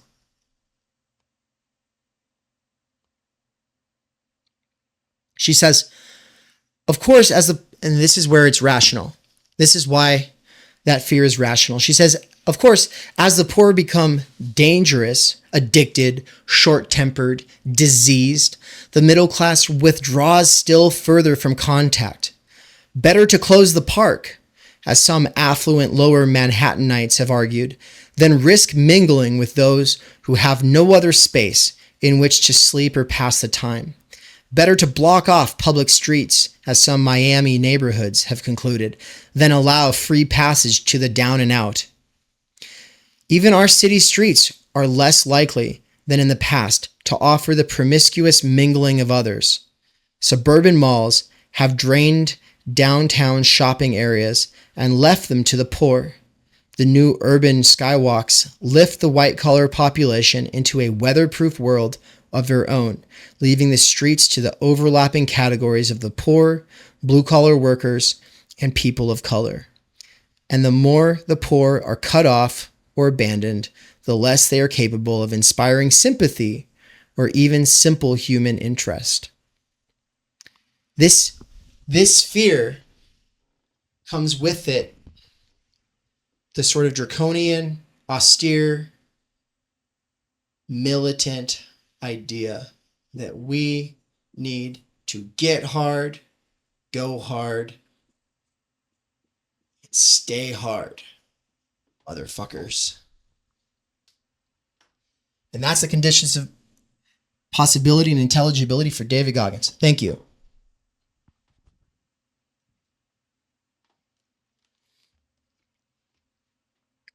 Oh shit! You guys are all clapping. I'll push the button there as you guys clap and make a Amazing. Thank you. And it looks like I only lost half of you. Hopefully, the other half of you will all catch up eventually. Like I feel like I don't normally want these lectures to go this long, but this is almost the grand finale in a sort of sense. Anne brought it with David Goggins. I really wanted you all to recap what we've covered so far. And then I wanted to bring Lacan and Heidegger together and to set the stage for why Bourdieu matters, but then also to open up the question as to what does any of this mean in the post-class fractured mass. And as much as I really, really want to spend the rest of this time like having a conversation, I'm actually going to cut it off here, keep it short. We'll have a conversation on the back end for at least 20 minutes. But the main thing is monthly membership. Please save it for next week. We're going to have a fantastic conversation about CMT and CDT next week. All right. Thanks. Cool. Well, you watched it. I'm about to roll the PSA, but the PSA is outdated for the reasons that were announced in this lecture. And so, yeah, the main thing that comes with these different tiers of monthly membership now is this insane discount that I'm giving on everything that I teach, as well as that other insane discount that I'm giving on what everyone else teaches. And it doesn't even matter what level you're at. The different levels just come with different privileges.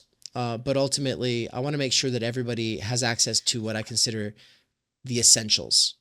And so trying to make it easier for someone who only has $15 or $30 a month to be able to have a quality experience nonetheless is a big part of the direction I'm going.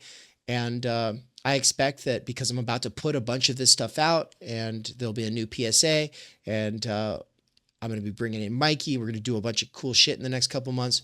We'll probably, hopefully, get some new signups for the monthly memberships. And questions from everybody regarding.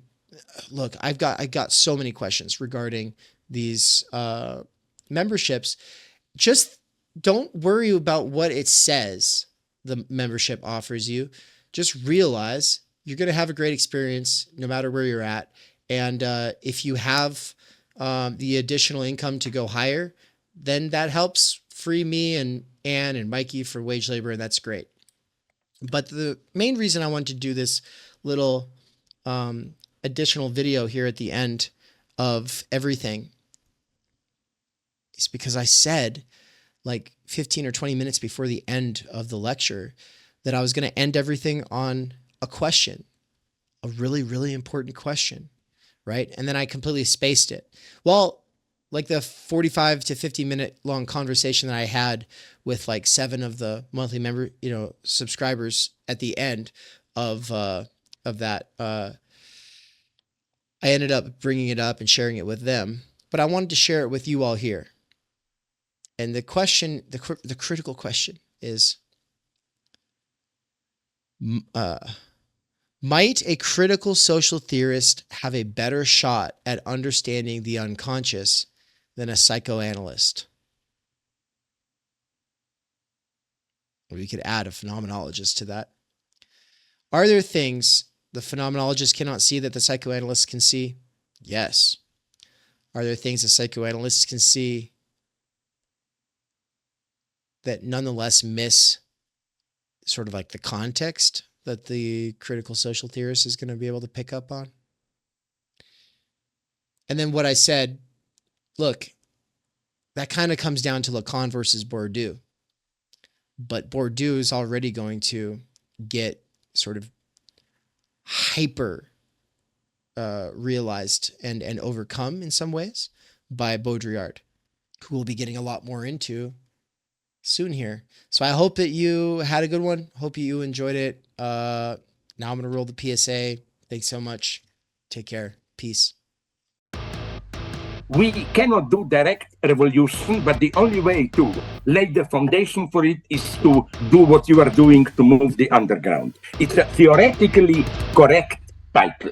Welcome to Theory Underground, a place for workers with earbuds who are tired of the bullshit and just want to get down to it. Big ideas, rigorous thinking, and ultimately liberation from necessity. Research at Theory Underground focuses on what is most important for understanding our current situation.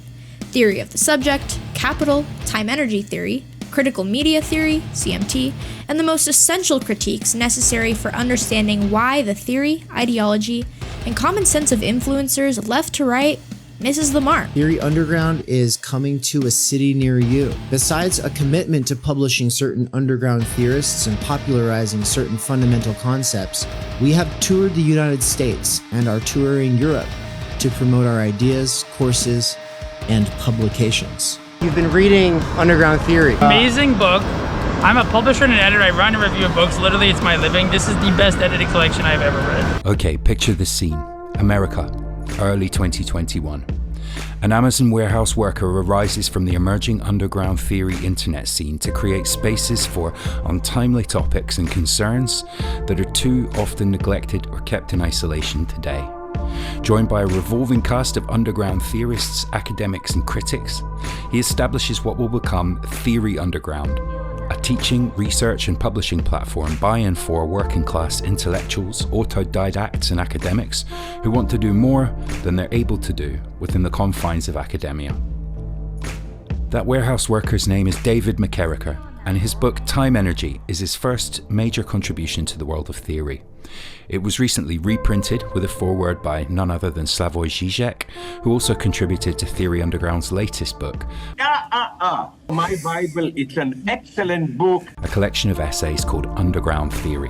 What you just heard is an excerpt from the Strange Exiles podcast, episode 23, where Bram from Strange Exiles interviewed me and Mikey. For those who don't know, Mikey is the author of the Dangerous Maybe blog. We are publishing one of his books here shortly at Theory Underground. He's also a lecturer at Theory Underground, and he's someone I've been friends and a collaborator with for over 10 years. But most importantly for you all, he's a fantastic lecturer, and it's a crime that he has to do wage labor right now. One of the long-term goals of Theory Underground has been now for a couple of years to hashtag free Mikey. That is something that I've been really pushing, but first, obviously, I have to get freed myself, so the two of us are able to do this because, as Mikey said, build it and they will come. Well, I tried and I built a website and platform. I had my own app and everything, but it's been really buggy and it's more than one person can handle, and that's, a really good lesson for me. And so for now, what we're doing is moving it to a temporary intermediary platform until we are able to get some more serious funding. And ultimately, we want to be in a place like this, a real brick and mortar digital nomadic mecca where people can come from all over the world, but also the app was really expensive. And so by quitting it, I am now able to save a lot of money. And with the help of my patrons and the students at Theory Underground, especially the monthly subscribers, I am officially able to quit Amazon and do Theory Underground full time. So thank you so much, everybody. This is one huge step forward. With that said, several subscribers did not migrate from the now defunct app to the new setup, and I'm guaranteed to lose people over time. So please, if you want to get involved, become a subscriber.